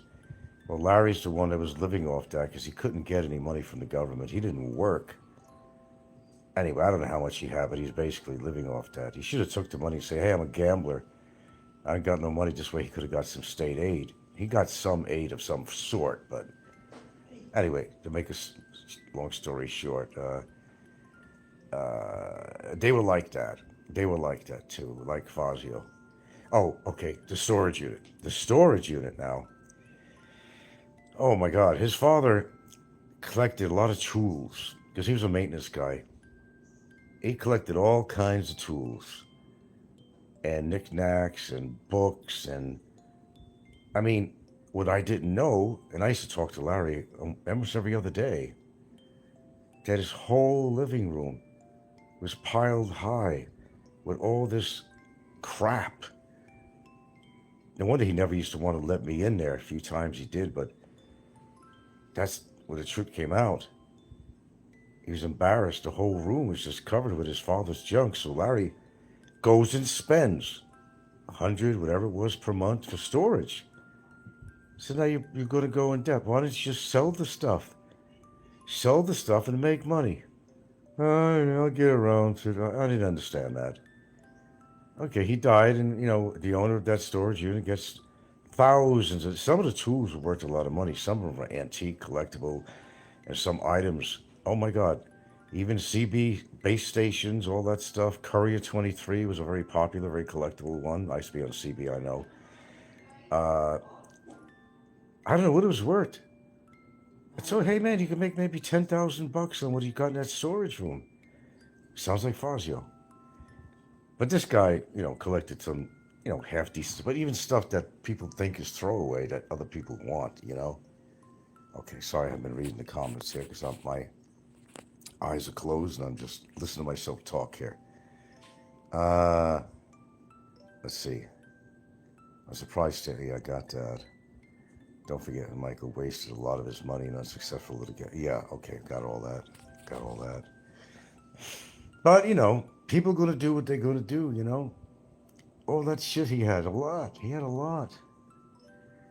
And you know what? He lived in a unit that if he wanted to get out of there, it was rent controlled. Another case, a friend in New York that's still living that way in an old brownstone. That guy could make a mint if he just moves out and just moves into his girlfriend's place. He's like 80-something years old now. Or go to his place in Vermont. He's not rich. Nothing. He's poor as shit. But he inherited a house from his father in Vermont. And through the years, he fixed it up. It's a rather nice place. He always said I could go up there. Just come and get the keys. Come to East 23rd in New York and get the keys and find your way up there and give you directions. I never took advantage of that. Beautiful Vermont. Vermont's a beautiful place. So, especially in the fall, that's when I would like to go. Man, I'm not alone though, not alone. Bring somebody to enjoy the ambiance. He lives in a brownstone, man. And let me tell you, his landlord would give him at least $100,000 to move out of that place because that guy will sell it for $5 million. Yeah, that's these brownstones are going for. Well, it is. His room, it's one big room, high ceilings like they used to build back then with a tin ceiling with decorations, it's ornamental. They're made of tin. The ceilings are about 18 foot high. The front windows go from ceiling to ground. And as you walk at his door from the hall, I remember everything exactly. My mind is perfected. Go up the stairs, the second floor. Go in his door. And there's an open room. It's a very good size. Got his couple of couches and all that stuff. Got all his photography equipment everywhere. He's got pictures on the wall. He's got another small room. There's 2 steps you walk up. It's a very narrow room that he started to use as a bedroom. It used to be his dark room. That's where he's developed all his pictures and stuff. Then he turned it into another room. And that's all it is. I don't know how many square footage, but the high ceilings. Had a tiny little kitchen. Just had a little hole in the wall, really. That has a gas stove and a little sink. That's it. There was a tiny little bathroom. And that sucker can sell for $5 million or can be rented out for at least, $5,000 minimum. That's minimum per month. Just for that. You doubt if Daisy came into... I don't know, man. He was a tightwad, okay? He was a tightwad. And I don't even think he trusted the banks. He was always having trouble with the banks. He might have had a secret spot there that he buried his money in or had a special place to put it. I would not be surprised. Now, I'm not saying that there would be a big fortune. But I would say there'd be a sizable amount of money. Maybe, I don't know, 20,000, 30,000, whatever. He would be the type to do that, actually, if you think about it. Oh, he would. I know those types. I've seen them, believe me. I've seen people in the parks with a shopping cart in New York City. And they looked very disheveled, they just really looked like they were poor people. It was just to find out on one occasion, one was retired, a doctor, one used to be a lawyer, and I don't know what happened. They lost everything, or they actually, one of them actually still had a lot of money, excuse me. One of them still had a lot of money, but didn't acknowledge they did. They run around collecting cans and things to recycle, get food from different sources, and they wouldn't spend that money. That's mental illness right there. I enjoy the streams from the prawn farm. The only one I enjoy is a prawn farm. We know he used to take a plastic bag and bring the prawns home, but I guess they caught on to that. Not to mention the fact that I probably wrote them, talked to them on the phone and said that this guy is stealing your prawns. That might have had something to do with it. I know I'm sneaky. Might have had something to do with it. I'm pretty sure it did. But they probably seen them anyway, You can't mess with their profit, In a buffet type place, if that's what you're going to go to, you just got to be reasonable on what you take, And the owners have every right to say, hey, come on, man.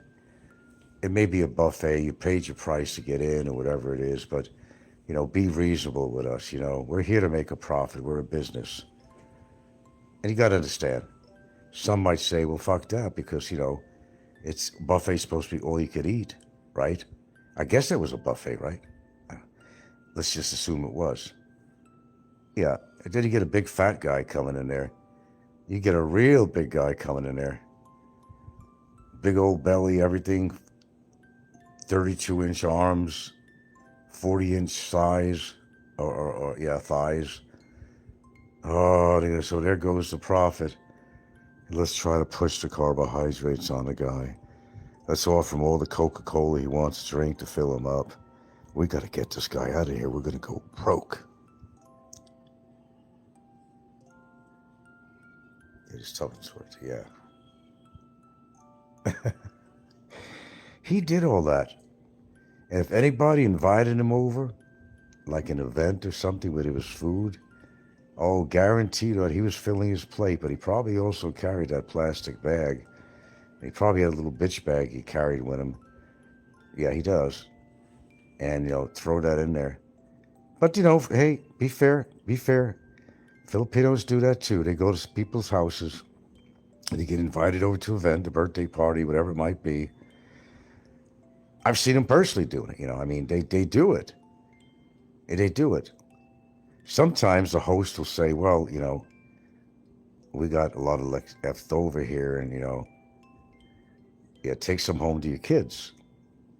But when everybody starts coming over and you see they're not eating too much, or they're eating, or it seems like their plate seemed to be empty right away. They couldn't have eaten that quick.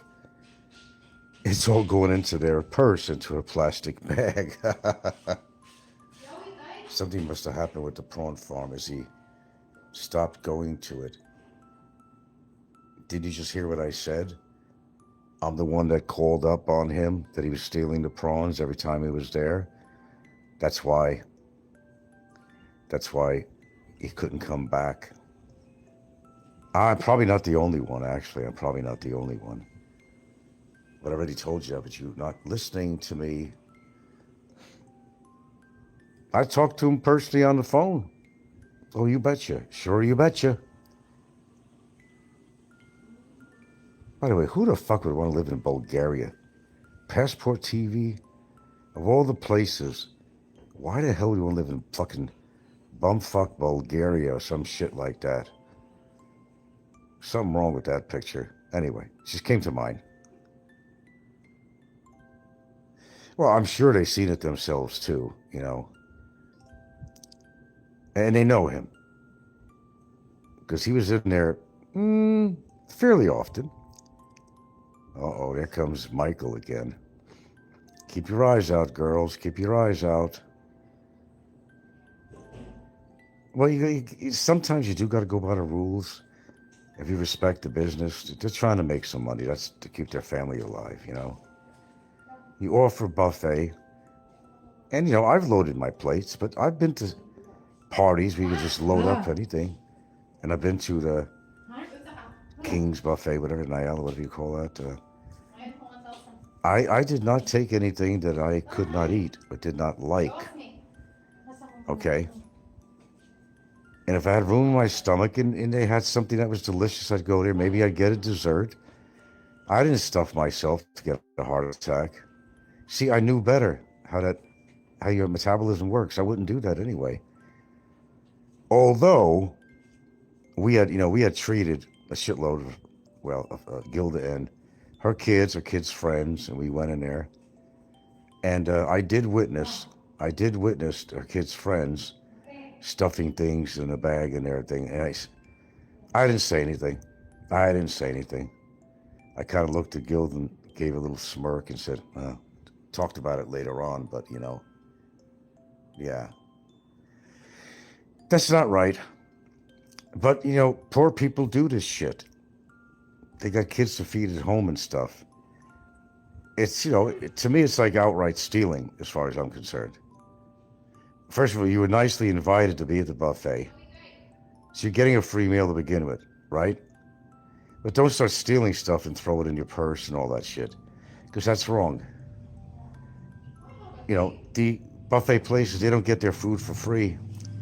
They probably don't even give their fucking workers free food, for all I know. Here, have a hamburger or something. It costs them money to buy this shit. And unfortunately, sometimes they have to buy it retail instead of wholesale, which their profit margin is a lot less. A lot of places have to do that. They have to buy it retail. There goes your profit margin. That's why they have to charge you so much for the food in the restaurants. They're not always getting it kind of at a wholesale.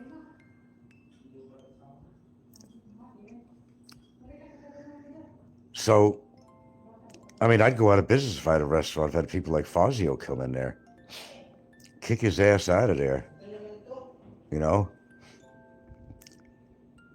But it's just not a healthy thing anyway. I don't, I'd like to have some choices of food. Sure, let me have a little bit of this. I put that on my plate. Let me have a little bit of this. Let me have a little bit of that. Make it a full plate, an absolutely full plate. Okay? All right, and I'll see how much I could eat.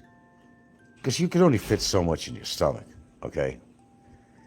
And if I really want to take advantage of it, drink a little water, wait a little while, and say, oh, I remember that piece of food was actually delectable. Maybe I'll try another piece. Or maybe I'll just say, hey, what else do they have for dessert? You don't always want all the food on there. They might have it some kind of, they never had great desserts, but go for dessert. Sure, why not?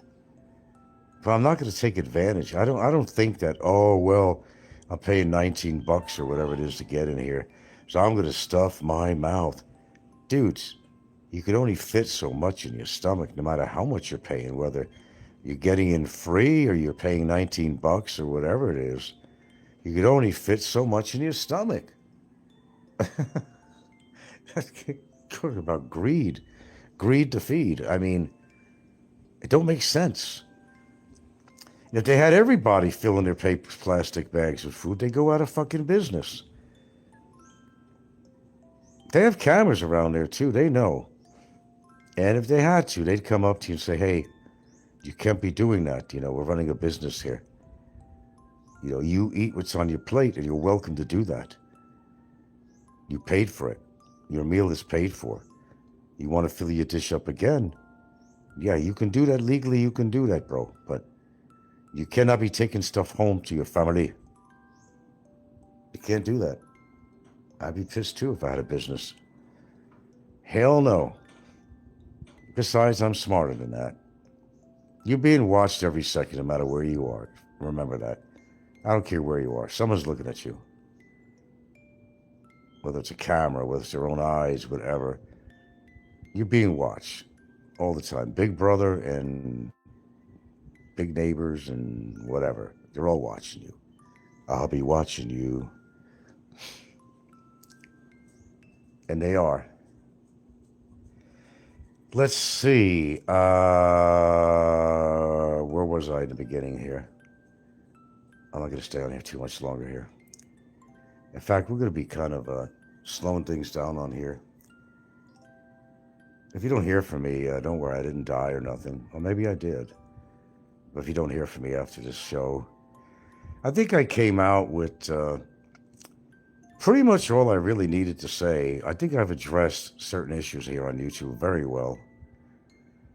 And like I said, both barrels, locked and loaded, all that shit.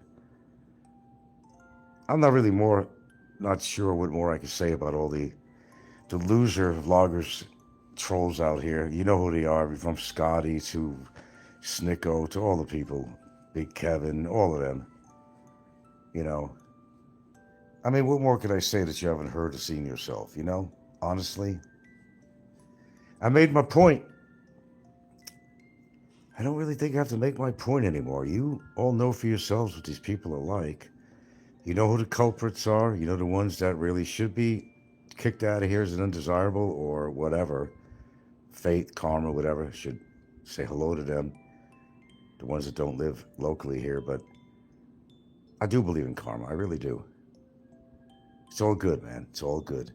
Let's see. You needn't worry if the high roaders came at you, as you have ample evidence to jail most. I actually do. All kidding aside. All kidding aside.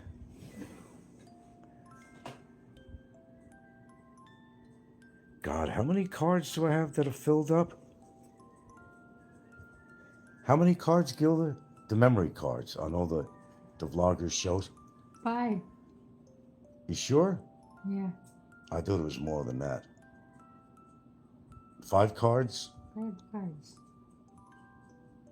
Fuck it, I just took out those 2 I was showing people the other day. 5 cards. 5 cards. Oh, yeah. I got bases covered, let's put it that way. You know why, folks? Because I've been on here a long time. I've seen every angle that they played, every game that they played, every horrible word that they said, every allegation they made. And I said to myself, yes, I said to myself, not that I'm talking to myself and going crazy, but I talk to myself and I say, you know what? You need to back up the program here. You need to, gain some momentum on what you're doing here.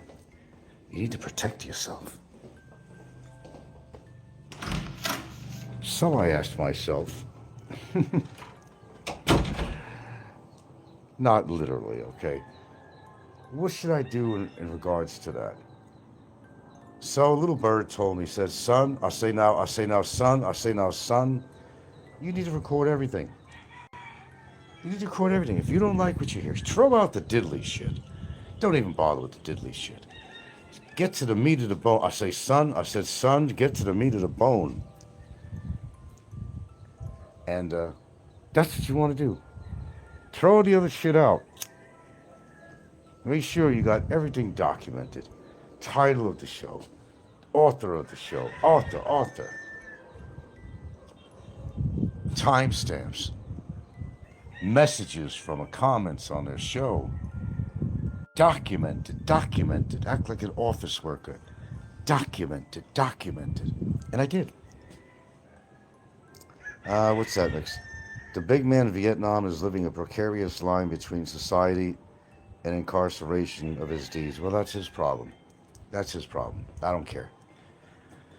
If he wants to make his problems mine, I'll deal with that too. But I know more than he thinks I know. A lot more. And it's juicy. Juicy Lucy. But we won't go there because at the moment we don't. But in case I do, like Brevis said, I'm locked and loaded. The breadstick said that. I'm locked and loaded. Yeah, Mick came by, you pissed your fucking pants. Breadstick. I never seen a man as thorough as you with evidence. Well, that's not true. No, there's really good people out there.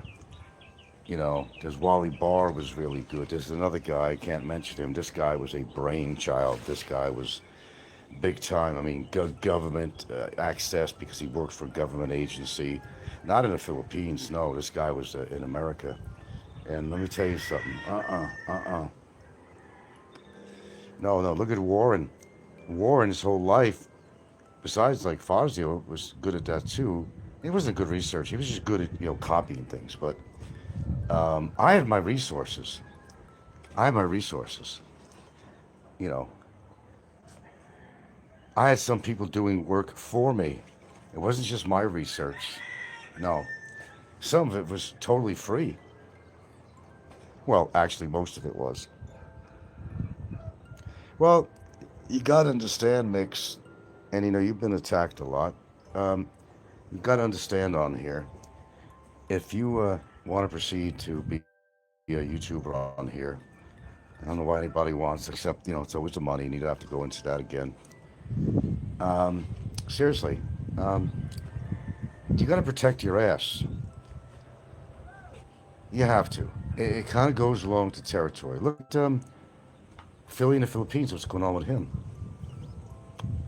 Philly knows he's done wrong.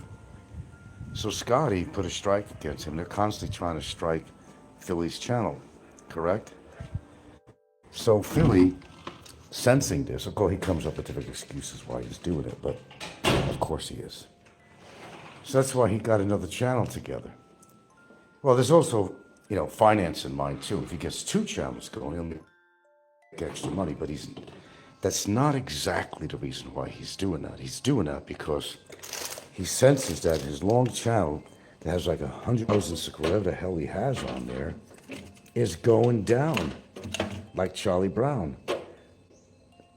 And he does not want to lose out on the opportunity of continuing to make money. Of course he put a notice show. He knows there's my famous 13. Welcome back, 13. I should name the show 13. Vic says exactly. That's what he's doing. Now Scotty is a dumb shit. He's an absolute dumb shit. I don't know whether he's coming or going, poor guy. I could almost feel sorry for him. I think they should do a cartoon with I don't know, he's a combination of Scooby-Doo, the other character only this guy has a beard. The one that's the owner of Scooby, the dog. Reminds you of a combination of Scooby-Doo and George Jetson. He looks like George Jetson. Remember the Jetsons? He looks just like George Jetson. Combination of Scooby-Doo guy and George Jetson. Perfect.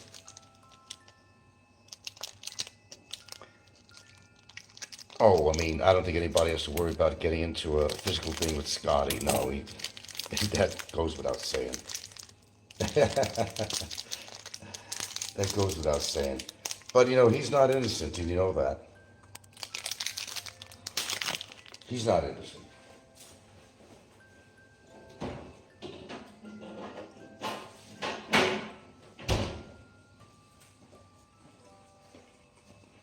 But you know what? After a while, these things will catch up with you. We see it all the time. How many times did Vicky have to change his channel, right?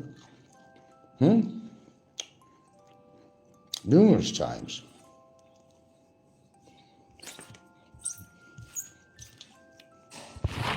Yeah, hold on a sec.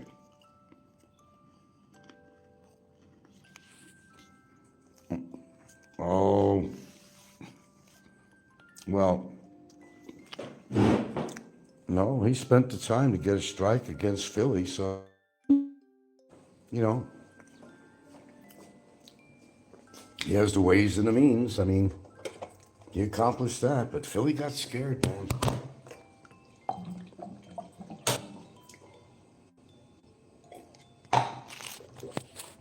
That's why he got another show together. And Philly, he's not innocent at all, and I think you all know that. He's far from being innocent. We know he spent his time in Angeles City, all the shit he did. But something made him leave. I think it was getting too hot. The territory was getting a little too hot for him, and I'm not talking about the temperature.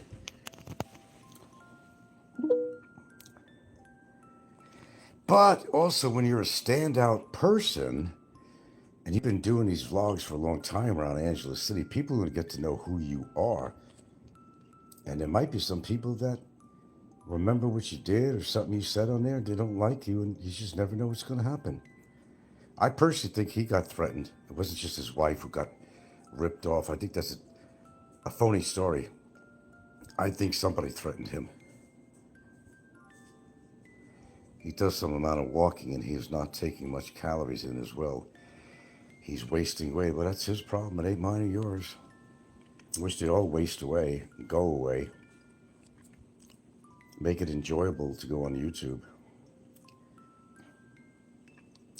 Yeah, he don't look well. Kind of pale looking and odd looking hair, and I don't know. But, I mean, he's like, his desperation kind of just sticks out there, you know. Anyone that'll smile at him, probably no matter what they look like, anyone who'll smile at him, you know, he's going to take to it. I mean, that's what happens when you're desperate. You look at even one person, even like Kevin, you know, if he could find one person in Thailand that's willing to talk to him, oh, that's his girlfriend now. He's never had one in Thailand or in Kentucky. Nope. Well, Scotty gets his exercise in. That's burning off calories. But here's the funny thing about Scotty, I gotta say. This is so elementary that how could he not see it?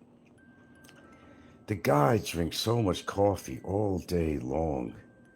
Something in the coffee called caffeine. He has problems sleeping at night. Well, duh. I mean, like, duh.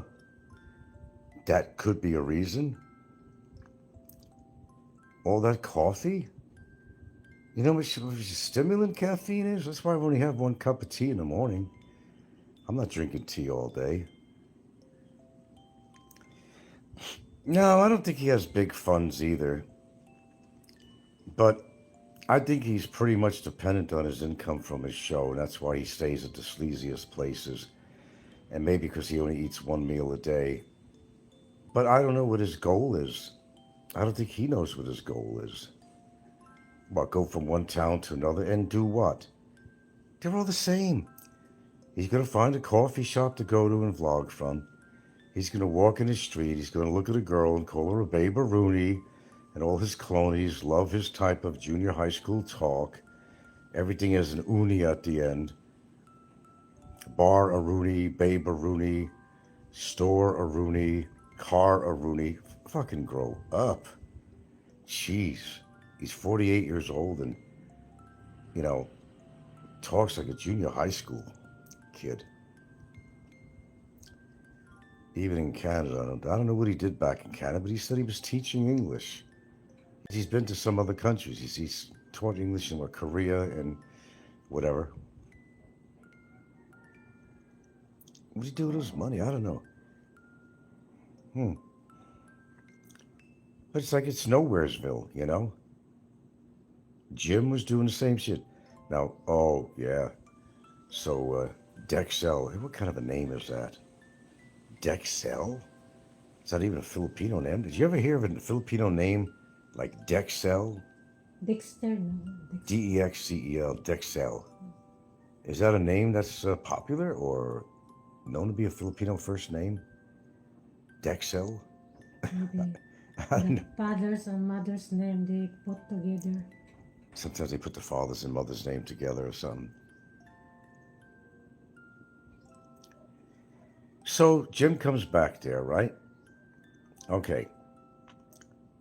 You know, she's hurting. I mean, she's eating banana blossoms, believe it or not. I didn't know you could eat banana blossoms. Gilda don't know anything about that. I said, can you eat the blossoms of a banana as a meal, Gilda? She's looking at me with a face like, what the fuck? It got that bad. And she was washing neighbors' clothes to make a couple of pesos to get rice. So Jim comes back, Jim Dandy to the rescue. Jim Dandy to the rescue. Comes down there, and all of a sudden they're lovebirds. Oh.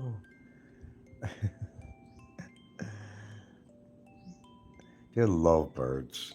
She goes everywhere he goes. Well, she's following the money trail. What kind of lovebirds? The lovers, yeah. African. Lover of his money. And then he plans to leave. I ain't going to stay in the Philippines. Well, first of all, right now he can't go anywhere. He's got a case. He can't go anywhere.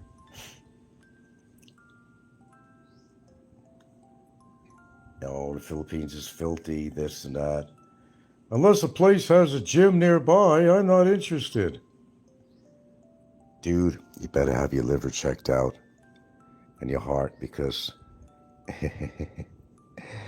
All right, I'm not going to say no more on that, Jimbo. As if you were listening to me, but I don't know if you do or not. It would be interesting. What fucking steroids will do to you after 20 years, man. 20 years, count them, 20 years. Whew. Holy shit on a shingle.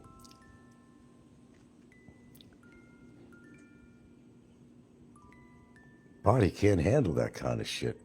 Wrestlers and other athletes have been on steroids for a long time. They all drop dead of heart attacks. They're all dead. All dead. Football players, dead. When do they learn? Well, they don't. They got to find out for themselves, and it's too late. So he comes back there, walking together. She's so proud to be. He's my husband. But honey child, the horrible things you say about him and what he's done to you, all of a sudden he's your hero again? Oh, I see. Because now you could eat again. How things change when money gets involved. That's another thing. Gilda is with you for proper reasons, not money. Unlike the high roaders, Gilda is comfortable without foreign money. She is. I wasn't rich then, I'm not rich now. So she's still here. Okay. A lot of doors in this place, Gotta be something about me she likes. Nevertheless, so you got the lovebirds. But he's talking about leaving again. Well, he's got to go back home to get more money from his mommy, first of all. He's going to have to make a trip back to Michigan. But he has to wait for this legal shit that's going on with him there. He walked right into a trap, and everyone told him that. If you've been following this show, everyone, in the comment section you see it, everyone told him, don't go back. Don't go back. But the idiot, Mr. Braun with no brain, goes back and gets arrested right away, pays bail, released on his own recognizance, whatever you want to call that. Now he has to face the fire. That means he's going to have to hang around, whether he likes it or not, for as long as it takes for him to get a court date. What a fool. That's why I do understand why you people watch some of this stuff, because I don't know how all y'all's lives are like, but, some people don't have much of any life. And they go by this drama. They want to follow it every day. They set their notice buttons on there. The minute somebody comes on that they're interested in, they're on there, like Don C. with me, Popeye, Big E. They're all listening. Every single one of them is on here right now. I guarantee you 300%. They're all on here right now. They're amongst the 14 that are listening right now. I guarantee it. I bet the farm on it. Okay? If I owned a farm. They got to know what's going on. They got to know what I say. They got to catch me in a catchphrase that they could use against me or something. Or give them material to put on their copycat channel. How sad is that, by the way? But anywho, all right, so Jimbo, this, that. Of course, Kevin was coming on with comments on the Copycat channel the other night, and I blasted him with both barrels yesterday and today, especially today. I blasted Nico with extra firepower, different cartridges, and he didn't like it. You could tell because, Nico ain't been doing a lot of shows. Now he comes on. Now he's going into this whole soliloquy about people, old people, that don't have a life and blah, blah, blah, blah, blah. Well, unfortunately, he said that. And unfortunately, I had a return on what he said. And boy, I did that this morning. I was in my best form. My best form. Even one of the biggest trolls on here that's known for it had to tell me on the slide that, man, you've learned a lot, haven't you? Boy, you made them wake up and you hit a nerve, brother. Yeah, I was commended by the biggest successful troll on YouTube, and that's a lot to say on that. Said he couldn't do better himself. I said, I'm proud of you, boy. I said, don't be proud of me, just proud of me for telling the truth, that's all it was.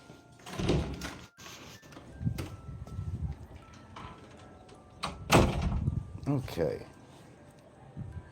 Mick says, if you look at Big Eagle and Mick Fish Sandwich, extremely wealthy, well, supposedly, extremely wealthy people, supposedly, oh, I'm glad you said supposedly.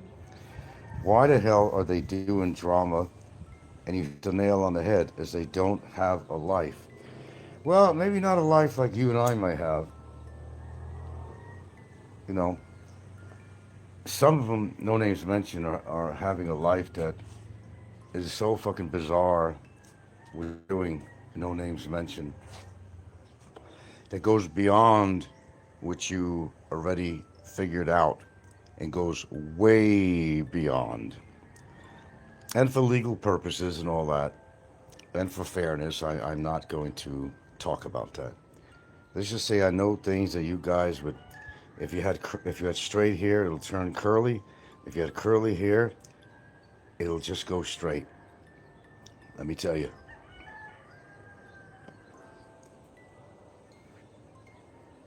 Well, they're doing drama and stuff because they think they're in the know, and they think they got something on everybody, and they don't have as much as they think. They got to worry about is, what does somebody have on them? What if they let loose this information? Oh my God, their employment, their family, their livelihood could be gone. Boom, like that. Boom. It's like a girl yelling rape. It's gone. You're over with. That's right. Like in America. A girl yells rape, whether you rape the person or not, you're still going to go to trial. And all the people that you love, or neighbors and family and everything else, employers and everything else, all going to turn their heads on you because, right away people believe shit like that. Even though a person may not have raped someone. No, I'm not saying this person raped anybody, just to make that clear. I'm just giving an example of something. Okay. So, go with that. Just to correct myself here. But it has that kind of effect. I knew a lawyer in Seattle. My God, he was doing very well. He was worth $1 million. Not millions, but he was worth $1 million, had a nice house. Big guy, look, with the handlebar mustache, a big burly guy. He used to wear a brown, casual, very kind of expensive brown leather jacket. I always remember him with that on. Big handlebar mustache, big guy. Had office workers. He had a beautiful view from his office in downtown Seattle of the waterfront. He had a good business going, but he got set up by the state, or by the city actually. He knew information about them that would have cost them a lot of money in a class action suit that he was putting against him. And by the way, he was representing me for something, and I got fucked on the situation. I would have made a lot of money. I'm not telling you what happened. Why? It did involve the city, and I would have made a lot of money, but I got fucked over inadvertently because he lost his license. He had to go to jail for a little bit. They set him up on something. They set him up. And that's the city, the legal department's their way of getting even. They set him up.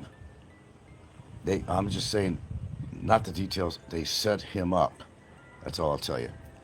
To make him look bad. And he had to go to jail for a couple of years for that. You know what he's doing? He was probably retired now. But he went back to carpentry. Before he went into law, he was in carpentry work. That's what he did. His family left him. His kids don't talk to him. He lost the house, the dog, the whole bit. Lost his license, his legal fucking license to practice. For real. For real. I'm not making this shit up. I could have done very well with this guy. We were in the middle of something at the time. That was the sad part of this. We were in the middle of something at the time. It was going very well, too. Oh, yeah. It actually was. Oh, my God. Oh, my God. But, oh, well, that's past history now. What'd you say? Okay. I think the best way to describe how the big man of Vietnam leads his life is bizarre. I don't want to concentrate on him. He's not significant to me. Unless he's trying to pull some shit on me in the background. It'll be very significant to me, I guarantee you. I don't care how much money he has. Money doesn't accomplish everything. I think it does. Sure, to get you good lawyers and all that shit. That's for sure. There's no question about that. But it's either you're abiding by the law or you're not. What are the things that these people have done that might be considered to be against the law in many avenues? Whether it's, I don't have to go through all the details. There's so many things that, a video would tell, and things beyond the video. Just takes a lot of good research, that's all. Well, I make it sound very matter-of-factly when I say that's all, but there's a lot involved. I can assure you, a lot involved. It's not easy. That's how he does it, Frank. He pulls the stuff in the background. Yeah, there's a lot going on in the background that you don't know about. It's either through private parties or through Discord or whatever. There's always something going on in the background. There's telephone calls being made to other vloggers that may not like me or somebody else. I know exactly how it works. I've been around for a while, boys. I know exactly how it goes down because I use the same tactics. The same thing. I use the same thing. The same thing. I do the same thing. That's how I know. Where do you think I get all my information from? It doesn't come in midair, I gotta take a leak, so hold on.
And another thing is, remember that suggestion that I made to somebody?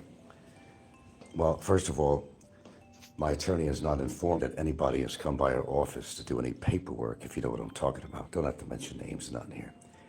So I guess it's going to be business as usual. I guess it's going to be out of my hands now, Yeah, nobody's coming by the office to sign any paperwork or anything like that. So I guess it's going to have to go as planned, I guess. Oh, well, it's not like I didn't fire the warning shots. It was just suggestive. That's all it was. Just suggestive. That would be for the person's own benefit. But, oh, well, can't say I didn't try. And you can't say that, send up the flares. But some people think they're awfully lucky. I don't know if they're betting people or not, but I wouldn't be down to go to the casino. Lucky 7 or Snake Eye, which is it going to be? Well, I guess they have to find out. No, so I haven't heard nothing on that. That much I could tell you. No, nobody has visited his office. Oh, absolutely. Let it be known publicly. It was a suggestion, that's all it was. Just a suggestion. Not trying to bend somebody over with a gun at their head or a knife at their throat. It was just a suggestion. A suggestion that could save them a lot of time, toil, money, stress, and drinking.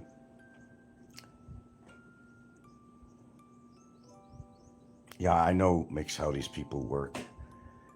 Yeah, I know exactly how they work behind the scenes. That's how it's done. It's all done behind the scenes. There's personal phone calls being made all the time, trading, exchanging ideas and plans, and I know exactly how it works. I know because I've done it all the time. And with people you wouldn't even believe. And with people that are really not even associated with YouTube. Man's got to do what a man's got to do. It's called survival. You don't want to go into battle and have your weapon uncleaned and oiled and all that stuff, right? Could explode on you. You got to keep it oiled. You got to shine them up. You got to shine them up. Or else your weapon is going to go, titter-tatter on you and bang.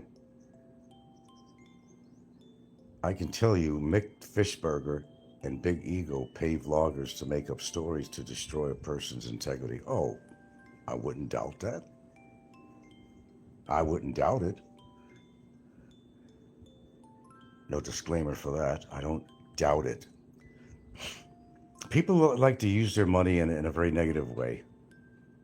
I'm better than you because I got more money. I could get a lot more accomplished. Sure, you could pay off people. You could do all kinds of stuff. Oh, of course. It's done every single day, but it does not mean that they come out the winner. It just means that they spent a lot of money. I mean, look what happened with Don C. Spent a couple of thousand, not a lot of money, but a couple of thousand on the Snikkos situation. Didn't work out for him very well. That's why he's pissed at me. Oh, my. Got my famous 13 in there. That famous number, man. I should name the channel 13. The 13 channel. It's an unlucky number to some people who are superstitious, but it seems to be my number on here. I feel, it seems like you'd like to talk about Big E. I feel Big E is part of them channels used to trash you. He is funding it. That's my belief, as I know how he operates. I know how he operates too. You're not telling me anything I don't know. I never knew already. I know exactly how he operates with the wallet. I know exactly. Not telling me anything I don't already know.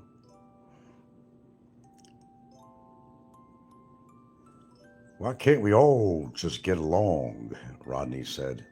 I don't think that's a possibility on here. Just some kids walking by, dog.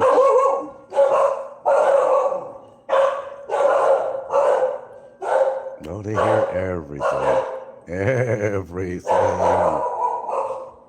But they're country dogs. They like to bark at anything they hear. They're bored. Even the dogs get bored, too.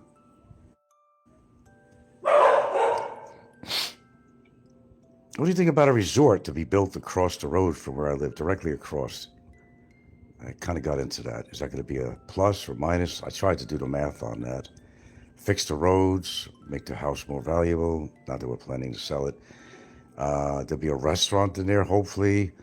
We want to go out to eat. We just walk across the street. They may have a pool. Instead of walking down the other direction to the other resorts, walk across the street. Let's go to the pool. Grab your towel, honey. Come on, kids. Right? They have events there, stuff like that. What do you think about that? What do you think about that? That's not for a couple of years, though. Anything could happen in the next couple of years. but that's their plan. Well, I live in Santa Fe. I just live in a barangay of Santa Fe. You're talking about downtown.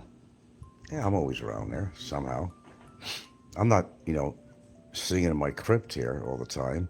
Sometimes I'm sitting in my crypt, but not all the time. I do get out. I actually do leave the door, believe it or not.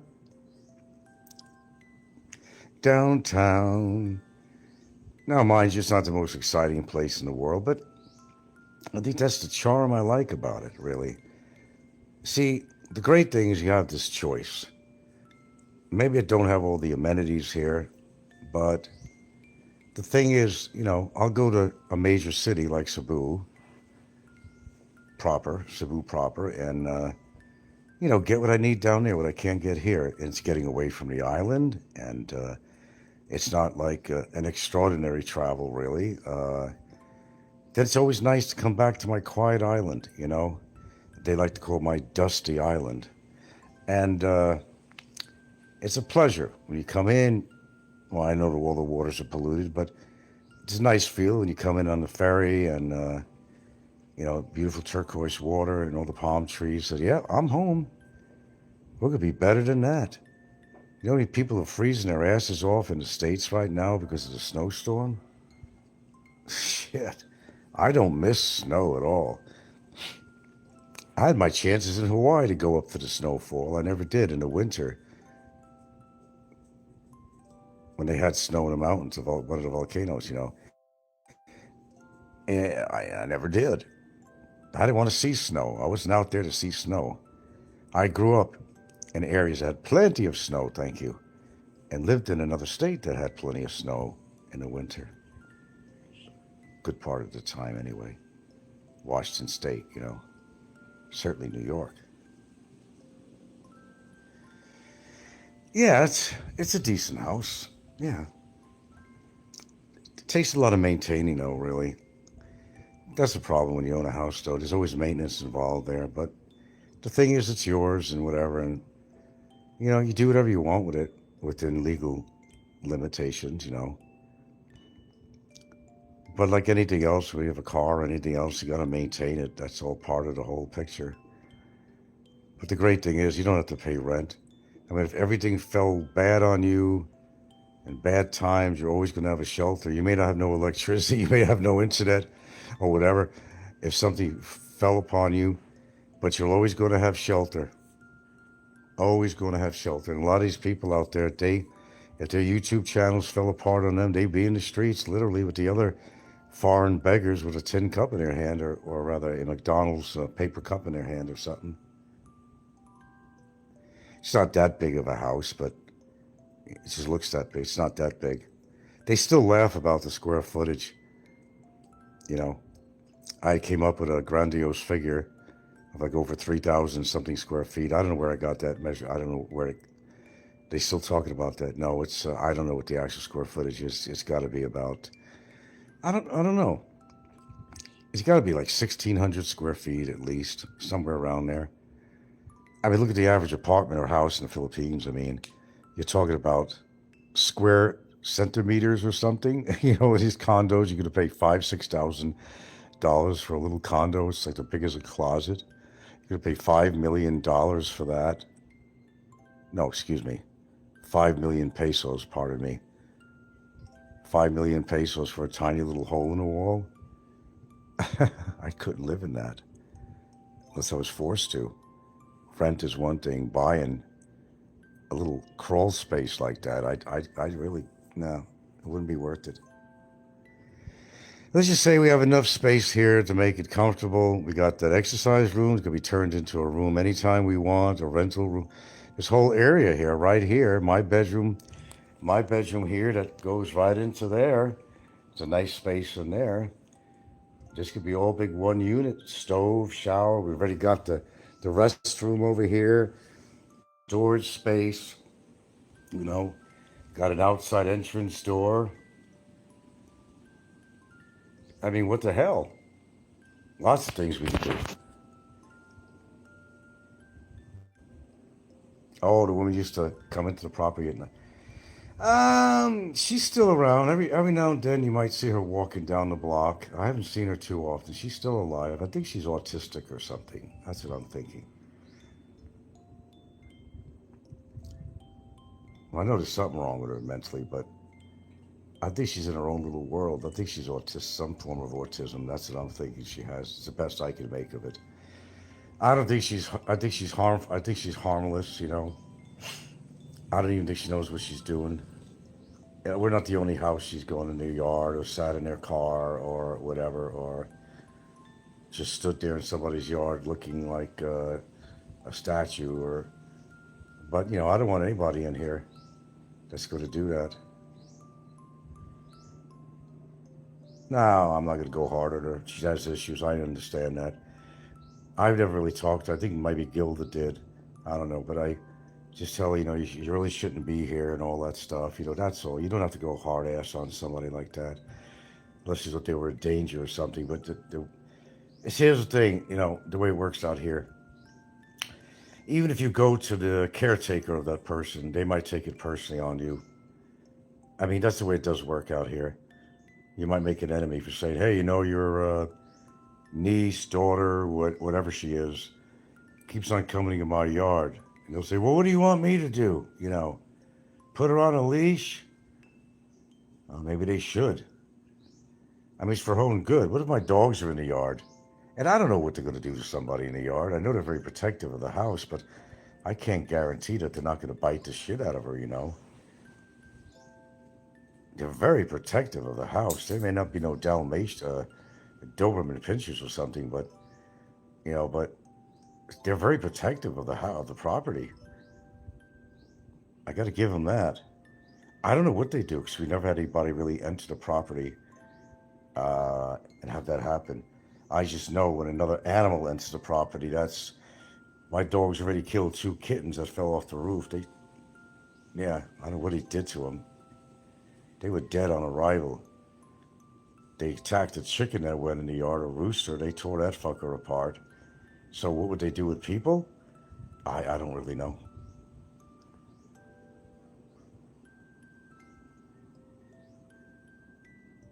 Oh yeah, got that right, Bix. Here's the thing. You just got to mind your business out here and you'll live a good life. Be friendly to the people. They invite you to an event. You decide to go or not. If you know you're not going to eat their food, you just make an excuse. Oh, I just ate dinner. I wasn't planning to come because I wasn't feeling too good. You don't want to hurt their feelings. You'll find a way to get out of it. But, you show up, show your face. They like that. Say your greetings, happy birthday, or happy whatever it is. Congratulations to your daughter for graduating, cum laude, whatever, whatever the event is. Show up if you could and you feel like, and then just, ghost them. Get out of there. Yeah. It's a polite way of doing it. Yeah, never shout, right? Never shout at them, as that is a no-no. Oh, yeah, out here. Oh, yeah, I know. Gilda don't even like me to talk loud. If I got something on my mind, I'm downtown. She'll tell me, don't be quiet, You don't want to exhibit any kind of animosity out here. You don't want to, because people talk, and believe me, they talk. Oh, I saw Gilda's partner out there. He seemed mad, they gives them something to talk about. And believe me, it's no different than Hawaii. We call it the coconut wireless in Hawaii, Same thing out here. Oh, never shout at them. Oh my, don't do that. You better hold that sucker in. Hit your head against the wall in your house, but don't shout at anybody in the street. I'll tell you something later. You tell me something later? Okay, I'll be off here soon. I'll be honest with you, they have very brittle temperaments. Hey, let me tell you, they are good people, no doubt about it. I could go anywhere, you smile at somebody, they'll smile back, you say hello, to say hello back. I have no problem. Cebu City or here, it don't matter no matter where I go. But don't piss them off. As friendly as they are, And they are giving people when they have it. They'll even invite a white homeless man into their party and say, have a dish. They'll do that. They're good people. Don't piss them off. And don't take their money in some way or shortchange them or, well, the other thing is don't let them borrow money off you if you're going to have a temperament about it when they're not going to pay you back. So you automatically know. If someone wants to borrow money, it simply means, can you give me money? And that can become a habit. And then when you don't give them any money, they get mad at you. Then you might get upset at them for being mad at you because you were so generous to them and you decided to close the ATM. That's, you got to watch out for that too. So you better not shout like the way you shouted at the man in Hawaii. I love that one. That is on my other list. That'll be the third one on my list. I told him my latest and greatest, Oh, no, he deserved it, man. I came there to pick up the shit, man. Give me a break, And I wasn't, wanted to hit him with the garden spade. I'm an Italian. I talk with my hands. I got the damn thing in the air in my hand. I forgot I even had it in my hand. I went there with my brother. Went there, took a ride. It's just up the block. Decided to pick it up. That's all. And it wasn't even his property. It was part of the community association's property of Fern Acres. That's all it was. It wasn't his property. Don't poop on my property. Everybody and their grandmother had their dogs pooping on the grass. And they parked their cars when it was muddy out. I had to stretch the grass. That's it's really part of the community road. Although it's like right in front of my house. But I maintained it. Weed eater, my mower. And it looked nice for the house too. Then these trucks or cars will come there to use as a parking space. There's a big, deep gully in there. Then it dries up when the rain stops. Then you try to go over it with your lawnmower. Then your blade is hitting against shit. I went through that all the time. But you can't put big rocks there. Because then Fern Acres will get mad at you, the community. Because they don't want you to put rocks out there. And the reason for rocks out there so people don't park there, but we couldn't put rocks. Some people got away with it though. Yeah. I'll be off in a minute here, dear. You were locked and loaded that day. Well, as I said, I will confront people no matter how big they are. I don't give a shit. And maybe in the end I get my ass kicked if it's deserved. But, if I feel I'm right about something, I'm right. I said, yeah, go ahead. Go back to your fucking house. I said, go back to your fucking house. He didn't want to approach me any further than that. He didn't want to go out in front of his fence to approach me. No, he didn't. I let people know how I feel if the moment calls for it. Otherwise, I'm cool, calm, and collective with people. I hold a lot of stuff in my private life, and I always have, and I'm glad I did because there were situations in my life where I'm glad I've held things in because it could have elevated to something really horrible. I could think of a few events right here in Cebu area. I mean, where I really held it in, and I tried to hold it in, and I managed to a point, and beyond that point, I don't know what was going to happen. I always say, you never bow down. You probably have that Southern Italian Naples blood. Well, they're Nobledan. Well, there is some Nobledan. Yeah. That don't matter. It's just me. Good or bad, whatever you think I am. It don't matter. I know who I am. Where I stand in my own life. I don't really actually care what people do. I'm at the point I don't give a shit what they say because, well, they know if they have to answer to me, they're not going to want to hear it. Like the past 2 days, I got both barrels out, as I call it, and I just shot away, laid out all the info, painted a picture of them that they didn't want to hear about themselves. That's the way you do it. Avoid personal confrontations, as Snikkos himself said, because he ain't going to want to get into a physical. Nobody wants to get into that stuff. Because they know that the end results of that, win or lose, they lose their freedom or perhaps their life. You just never know. Okay, gotta go because my lovely Gilda, did I say lovely Gilda? has something to discuss with me. So I got to go.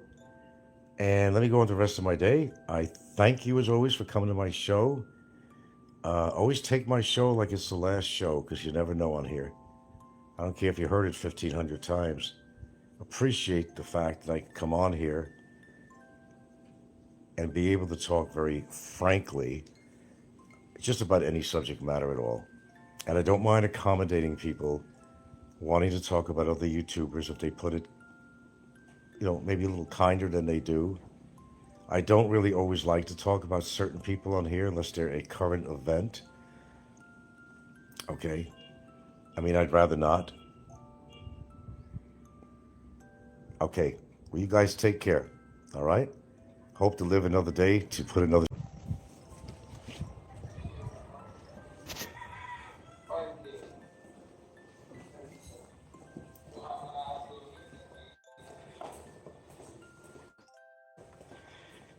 Well, this is going to be a shorty short here.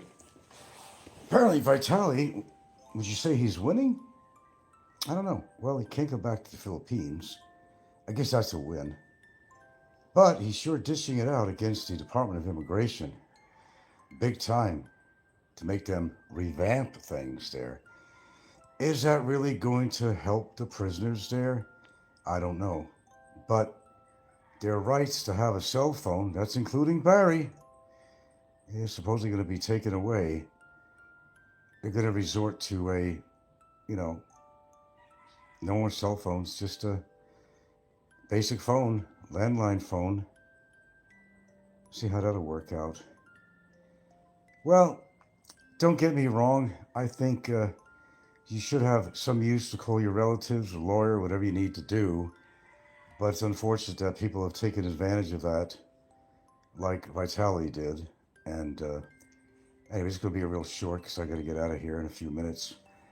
Yeah, Vitali took advantage of the cell phone. And I guess his way of getting even with the Board of Immigration. And he's better hope he doesn't wind up in the same place again and extradite him, because everybody will be aware, because he made it hard for them to use a cell phone. Now, that would be a problem for him, but it has to do with extradition. There is extradition, actually, to get him back into the Philippines, but whether it's according to how embarrassed the Board of Immigration is on this matter, he's really given them and the Filipino people a real big black eye. That's for sure. Well, he's probably the most hated Russian, but he sure made a lot of publicity out of it, and he's still getting it. And that's a plus on his side, because, well, if he decides to do a regular show, I don't know how he's doing. He's going under somebody else's channel. I don't know what he's doing. I don't know that there's actually a channel with him on it anymore, but seems to get the information through somebody else. But if he does manage to get back on his regular channel, he's going to clean up. And I said it'd be short. I got to go. And an asset acquisition of the ego. When the woman replies with, "Oh, thank you, baby, you saved us. I don't know what I'd do without you." That is the product, that rush of validation. The text actually breaks this down using behavioral psychology. He calls it intermittent reinforcement. This is the same mechanic that makes slot machines so addictive. It's identical. The man is in a dopamine loop. If the woman was nice all the time, he'd get bored. If she was asking for money every single hour, he'd burn out. Right. But the scam works on a variable schedule. You get a good morning, honey text, that's a little win. Then silence for 6 hours, that's the tension. Then a crisis, I need help. You solve it, boom, massive dopamine hit from the gratitude. So the money isn't protecting the woman. The money is the coin you put in the slot machine to keep the game running. Precisely. And the house, the woman, or increasingly the syndicate running the account. Okay.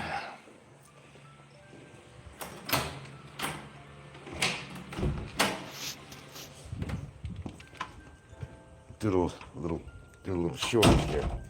I was watching a movie I already seen, and this kid Still on, actually. I didn't even bother seeing the rest of it, I know. But it has a message to it, you know. It has a message to it. It's, you know, farmland type of life, you know. Father was a belligerent alcoholic, and he used to be abusive to, well, he's basically a adopted father or something, you know, whatever. I think it's the real mother, but he was very abusive to the mother, you know, in this show. And two boys, they're brothers, and he used to beat up on them, but mostly one of them. And one of them had a great talent for baseball. The Yankees wanted to sign him up. $75,000 check to go into training. The father did not want to see him go anywhere in life at all. Didn't want him to go anywhere. He didn't want him to go anywhere. Beat the shit out of him, broke his arm after he got this offer from the Yankees. He didn't want to see him playing baseball. He didn't want to see him get anywhere. Well, it just comes to a point where he wanted to kill his father. The mother died of cancer and couldn't help with the memories, not thinking about the memories of how he was treated and ruined his career. He would have been a big baseball player, you know. I don't know if this is based on a true story or not. Brother became a policeman. Well, anyway, interesting ending on it. Well, he wanted to kill his father, man. Okay, so the deal is, you know, when you have an abusive childhood, you know, and there's a moral to this story, I guess. There usually is. When you have an abusive child, it could really affect you as abusive childhood could affect you as an adult, and the decisions you make and the things that you do in life that just kind of gets you into trouble all the time, you know. So when you come from an abusive background, like in this movie I was watching, you know, the kid could have had a big baseball career, but his drunken father was belligerent, you know. He's always drunk, always has to do with alcohol. All these people that drink. That's why I'm not around people who drink. I had a friend like that once in Seattle. If he wasn't drinking, he was a good guy. But he was one of those binge drinkers, you know. We got a few of them on here. And this guy, when he started drinking, he like totally changed. I think I gave a story about him once before, out in the bar. We were supposed to meet up and, you know, have a couple of beers. But, you know, he drinks the hard stuff. But there was some gal there. I was just coming to say hello. She's the one that was disabled. You know, good looking gal, but you know, she got mad because I didn't want to have a relationship with her. Anyway, I've told that story. And, I don't know. I just wanted to show up there and say hello to her and all that stuff, but it didn't end very well. I gave her a little kiss on the cheek. I'm going to go. She got mad and she slapped me. Yeah. Well, I tried to be as delicate as I can. She's admitted she knows that I couldn't really get into a deep relationship with somebody like that, you know. Good person and all that stuff, but, you know, I had a lot to live for at that time and had my own problems, this and that, you know. Then Gary, the belligerent drinker, you know, I wanted out of there. Gary was drinking, I knew where that was heading. She was upset because I wanted to leave. But Gary goes to me, looks at me with these staring eyes. Oh, but Gary's a big guy, by the way, just to let you know. Big guy. What, you want to leave? You invite me out to have some drinks, and now you want to leave? He's looking at me, come on, sit down and stay a while. I got out of that. Ever since then, he became a born-again Christian. You know, when you hit the bottom of the fucking barrel, that's what you do. You become a born-again. It's the same story with a lot of alcoholics that have nothing in their life, can't keep a woman. They're very abusive to people when they drink. Like, you know, Jimbo is a good example on here. Great example. You know, you're a product of your childhood. drinking never helps, you know. God, I hated drinking. I was never really into that, except going to the clubs and having a couple of beers here and there. That was about it. Oh, excuse me. When I was really adventurous, I'd have a rum and coke with it. Oh, yeah. Cheapest. Not even Bacardi. No, I did have a Bacardi now and then. But drinking wasn't for me. It just wasn't. Because I'd witnessed all the people around me, how, you know, moronic they acted and what a fool they were making themselves to the women, the people around them, slurred speech. Sometimes I couldn't even understand them, you know, talking like, right, yeah, the concert the other day, and that. Yeah, okay. I'd leave the bar, believe me. Just go back, sit at the table, you know, around other alcoholics, and always try to push a drink on me. Have another beer. Oh, they want me to loosen up. I don't need to loosen up. Just be myself. I don't need alcohol in my body to loosen me up. Although it did. But I'd rather be me. What else can I be? You know, it's not, you know, and I was raised a kid on my own anyway. Got to stay in good standards and all that as a parent. And I did. You know. Then, of course, modern times, you know. Modern times. Well, you know. All the shit that my brother did to himself. Anyway, if you want to see this movie, it's called, it's called 90 Feet from Home. 90 Feet from Home. And it is on, is this Netflix? What is this? I don't know if this was, I think it was Netflix. 90 Feet from Home. Just, I don't know. You can watch it. Just, I guess it's worth watching or something on there, you know. So, you know, in this world, you gotta have a reason to live. And you brought up an abusive household, which I wasn't. I was lucky with that. But a lot of people have. They turn out to be real creeps. They just don't change, can't change, or don't want to change.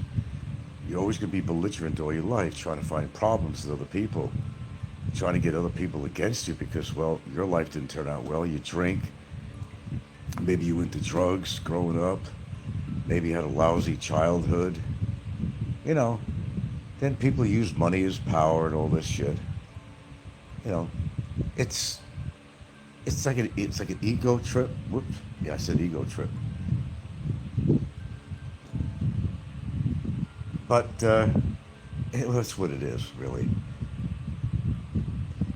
You pretty much are a product of your. You're pretty much a product of your childhood, really. Some people get over it, some people don't. You know. Some people just continue on, and they just really don't get anywhere.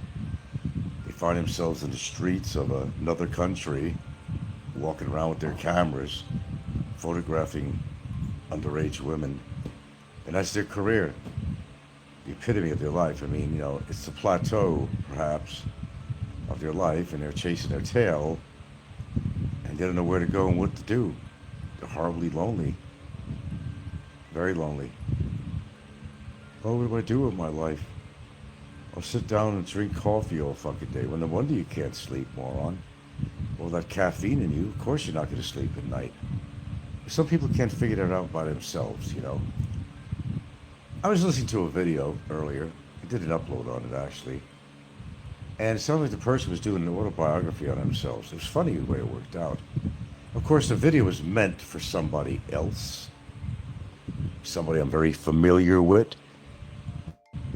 But it was an autobiography. It was a god-darn auto-fucking-biography. See, sometimes things come out on their own. Some people don't reflect on themselves. They put something on that they don't realize, hey man, this is about me. Well, most part it is, I found. But, you know, it just comes out in the wash, like I always say. It always does, inadvertently, you know. They don't realize they're doing it. But they say or write things or show things that really is a kind of projection. Or, you know, it's self-reflecting on themselves. They don't even really know what they're doing, but they're really talking about themselves. It's one of those things. I just want to wrap a little bit on here before I wind down for the night. Yeah, life is a learning experience. It's been for me. It certainly has on YouTube. I'm telling you, I learned a lot on here. I've learned a lot about people. A hell of a lot. What they are capable of doing in our little modern society that's gone to fucking hell. People need to reflect on themselves and not worry about somebody else. Some people don't even realize they have these problems. It's always somebody else's problem. It's always somebody else is doing something. It's always like that. This guy said this guy said that, this guy does this. I'm going to attack this guy, I'm going to antagonize this guy. Why? What's really going on? They're fighting with themselves. That's what they're doing. They're fighting with themselves. They can't change, don't want to change, or they feel that they have something to prove to the world, or certainly on the YouTube community. They're always trying to prove something. Sometimes, you know, you don't have to prove anything. Oh yeah, we all get defensive, I do. When I allow myself. But some people carry it on, they get defensive, but then they get offensive. That's when the trouble starts. It certainly does. Then they do things that they regret that they ever did before, because sometimes things just don't turn out the way they hope to or expected to in their life. All of a sudden something hits them in the face. I don't mean a fist necessarily, but something hits them in the face and makes them realize, I mean, like, you know, people like Vitaly, people like Slim, they figured they could get away with a whole lot of shit, but, you know, they didn't. Not really. They didn't get away with anything. One guy had to spend 9 months in fucking jail. Yeah. The other guy is still in detention. They didn't learn. Oh, but I got to think of my numbers. I got to think of viewers. I got to think about making money on YouTube. I can say and do and get away with whatever I can.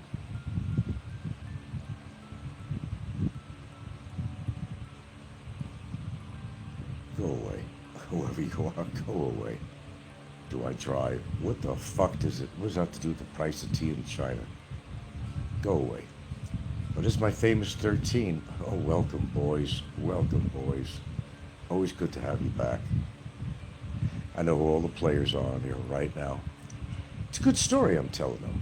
A very good story. Watch this movie. It's called, it says, you know, this movie will stay with you a long time after you watch it. It's called 90 Feet from Home. 90 Feet from Home. It kind of lags on a little bit, but it's kind of an interesting story of how this two brothers grew up, abusive stepfather, whatever, farmland and all this shit, and blah, blah, blah, blah, direction they took. And what could have happened, should have happened, but the father made sure it didn't happen, and da-da-da-da-da-da-da. You'd have to kind of see it for yourself. 90 Feet from Home. Full movie. Okay? You could watch that. Thanks for the happy faces, whatever it is on there. You know, I tend to be like the town philosopher here, but I kind of enjoy it. And I enjoy it because it's been a learning experience for me in so many ways. It's taught me a lot, actually. And about myself, actually. And how lucky I am not to be certain people on here.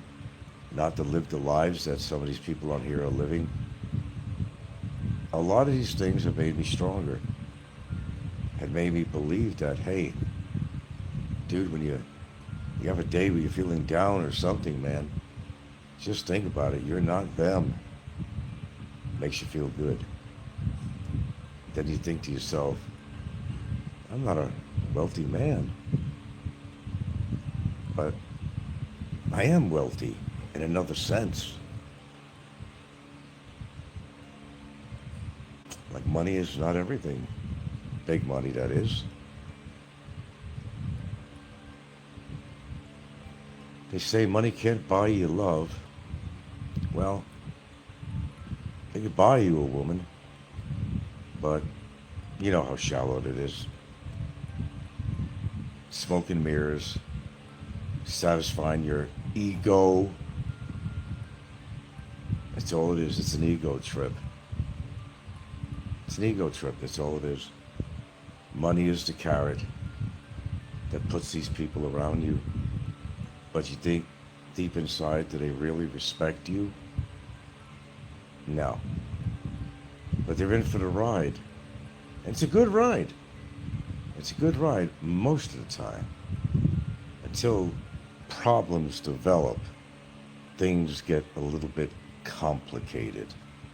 Then it goes to hell. No, that's not the way I want my life. I'll fight my own battles. But I'm not going to do it with money as a denominator. I don't like to control people. Or do I like to be controlled by people? I don't let that happen.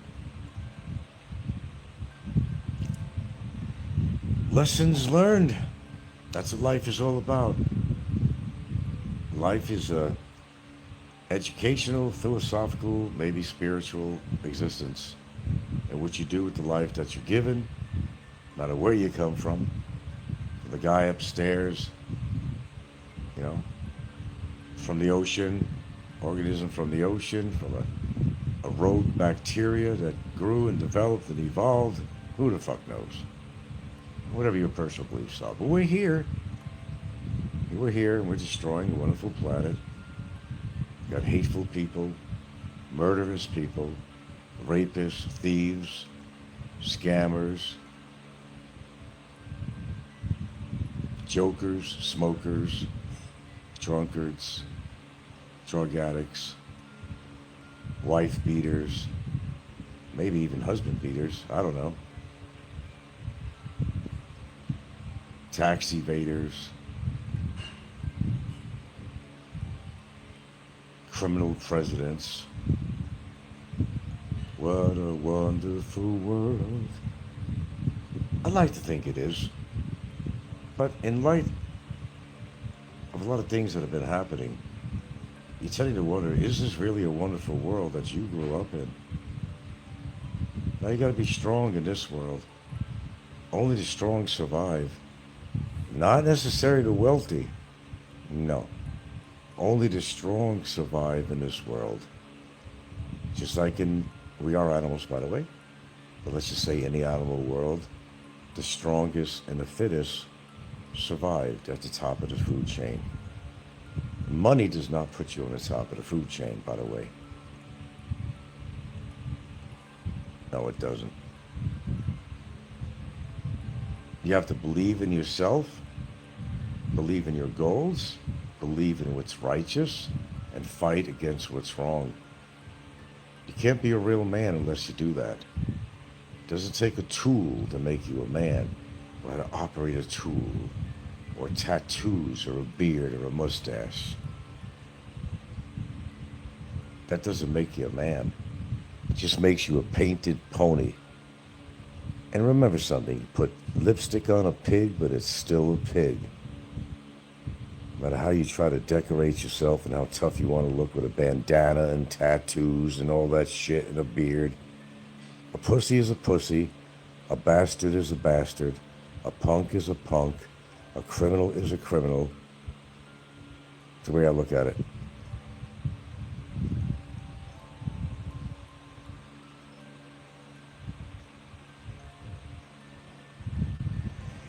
Anyway, that's what I had to say before I wind down for the night. I'm not going to bother watching the rest of the movie because I've seen the rest of it. I mean, I've seen this before. I just couldn't find anything that I wanted to watch, really. So I figured, let me watch this again. It was half decent enough to watch it. It's kind of a good story. Of course, well, I don't want to give you how it ends and what happens with what used to be the belligerent, abusive step-parent father. But if you ever went to a counselor, ever went to a shrink, ever went to an advisor, they're going to ask you, tell me about your childhood. Well, it's a good start. They know what they're doing. If you had a crazy childhood, a very abusive childhood, there's a chance that you're going to grow up probably abusing other people. You might even be defiant against your parents. Your parents wanted you to be this good little boy, and you didn't like the discipline. You're always lashing out at your parents. Perhaps, you know, you go out of control sometimes. I'm going to show them. I'm going to show them. I'm going to show my parents I have my independence. I'm going to show them I'm not going to take this from you anymore. Then they're like that the rest of your life. They're bitter. They're unhappy with their life. They do stupid things to get in trouble. And they become a YouTuber in the Philippines. It's black because the screen is broke on your camera. That's why it's black. You better check your camera. Anyway, words of wisdom from the philosopher himself. I like to, what I call, philosophize, because it really teaches me a lot about myself, about the world. Sometimes I think I've seen it all, heard it all, but I surprise myself. If somebody does something or says something or I experience something, I say, oh, I was wrong. I thought I seen and heard it all, but apparently I haven't. The more I'm on YouTube, I see more and more of it. It's an amazing place, actually, YouTube. Just be a fly on the wall sometime and just don't get involved. And just listen to the menagerie of mania on here. Oh my God, so many of them. Sometimes people come in that don't know who they are and they say, you guys, for real? You guys just acting out? Because what I'm listening to sounds just so totally fucking insane. What's going on here? You know, for a newbie that comes on. Because they don't know the history of the people, you know. They just come in at the end. It's like, what did I miss? Who are these people? Why are they fighting? Why are they calling each other names? Why are they doing shows about you? Replay shows. That'd be a good question if somebody has no idea what's going on. You just have to know the history. I guess I'd look at it that way too. I said, man, I must be missing a lot. Who is this guy that they're talking about a lot? This guy, you know, he must be living inside somebody's head rent-free. Apparently so. So much time on their hands, you know. People. When they could actually put that to better use, I would think. But, you know, people don't think like that. They get up every day. They don't rejoice to see a new morning. Don't matter what age you are. You might say that for an older guy. Hey, we made it up to another morning. Chalk it on the board, on the calendar. Yeah, I do. But it's still just another day to me. And it just replaces the day before. Hopefully you can make your days better than the day before if you can. Or you can stay in the same fucking pattern. If you've been doing things over and over again, you're just not accomplishing anything. You're out of control. You're confused. You don't have any goals. You come to a different country to come here, and then you're like befuddled. I was like, okay, what do I do now? I thought all the women were going to be jumping on me like I'm a rock star. I can't believe it. Air Supply is in the Philippines right now. They have a concert somewhere in some bumfuck place. What the hell are they doing in the Philippines? If you like Air Supply, I guess they got a concert going on somewhere in the Philippines. It was like nothing at all.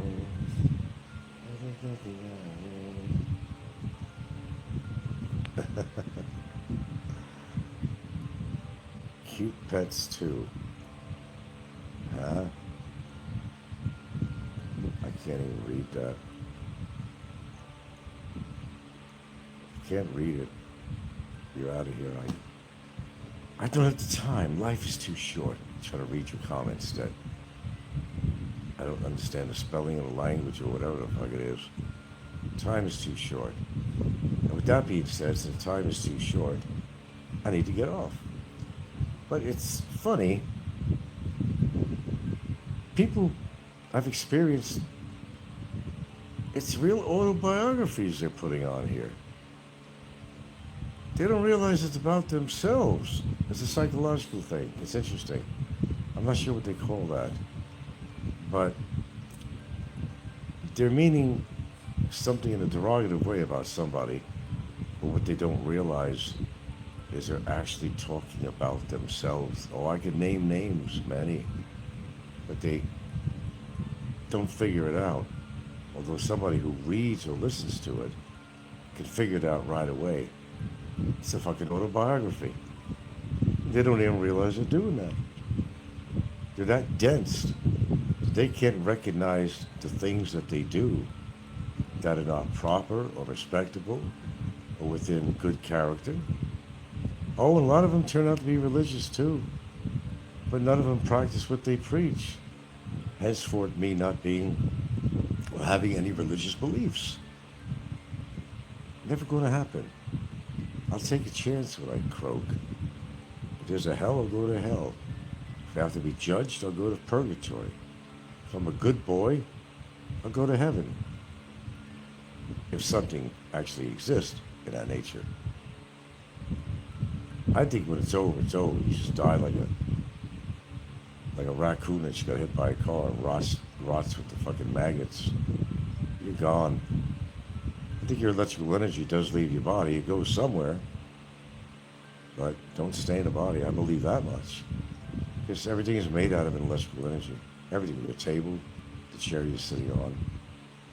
So when your body dies, it has to release it. That's what maybe people think is your soul. Maybe. Me, I'm more of a scientific method person. Energy will leave your body when you die.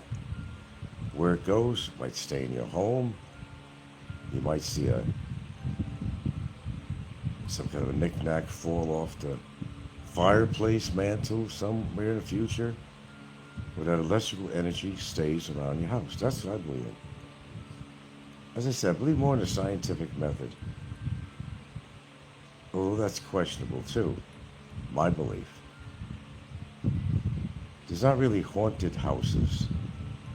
What I believe in is that people who lived in a house for a long time, there's a certain amount of their energy that's in that house.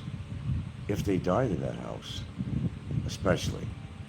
Remember, that energy, all electrical energy, leaves your body. It can't stay in there to survive anymore. It leaves your body when your body dies. I believe in that. I actually do.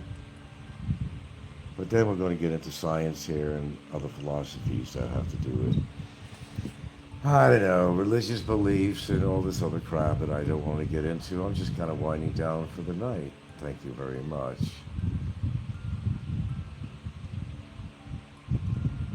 But I'd like to give my viewers something to think about. Just reflect on yourselves. When you think you're accomplishing something by attacking people on here all the time, I don't know, you get off on it, maybe even literally get off on it, but accomplishing what? Making a fool out of yourself? Showing people how hateful you could be? How misinformed you are? And to try to get the attention that you need. Because I think a lot of people on YouTube, one of the reasons they come on, because they need attention. They didn't get it growing up, abusive household, or you would get the one that was getting bullied at school. You always wanted the attention. You didn't care how you got your attention growing up. Because even negative attention is still attention. And some people try to get it any way they can. Some people feel like they don't exist. Scotty's like that, I know that. Nobody gives a fuck about Scotty. If he died in the street, you know, only people might know. There's some YouTubers, if they found out. This is a guy that walks around aimlessly with no direction in his life. And there's others like that too. That's just one example, but that's not what life's all about, man. I really don't think that's what these people want. They're lonely souls, man. They're crying, sobbing, lonely souls, hoping to find somebody that gives them a smile, gives them a little attention, that'll sit down and have a cup of coffee with them, to feel like they're worth something, that they have some value.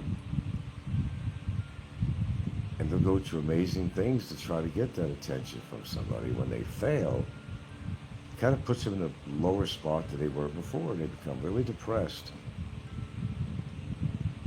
And sometimes they're afraid to try anymore. Instead, they just turn out to be bitter. Oh, I don't want a long relationship. I want to go around my backpack and travel around. That's their excuse. But like I said, there's a beginning. There's an end to something. You would hope that the end result of the effort you make will lead to you being happy in life, grounded, have a permanent place to live, have a permanent woman in your life, something to look forward to when you get up in the morning. That's what people are looking for. And some people find it very hard, and they get really, really bitter to everyone around them. And what's a perfect place to get bitter? Right here on social media, hiding behind your phone or your laptop, lashing out at people because you don't have what they have. Yes, it's sad. It's even pathetic. But if somebody doesn't want to make a positive change in your life, you can't feel sorry for them. Life can sometimes, it's like the school of hard knocks, man. You're lucky to make it from one year to another. There's so many ways, that could lead to your demise. Physically, mentally, morally, if I ever use that word. You are in control of your life and what you do. When you get out of control, that's when you get into trouble. Then you sit there and you're even more depressed than you were before. Why did I do that? I shouldn't have done that. Now I'm in trouble now. Now I'm in trouble for doing that. Or somebody forced me to do something I didn't want to do. But now I have to live with the consequences. That's life, man. You all got choices to make in your life.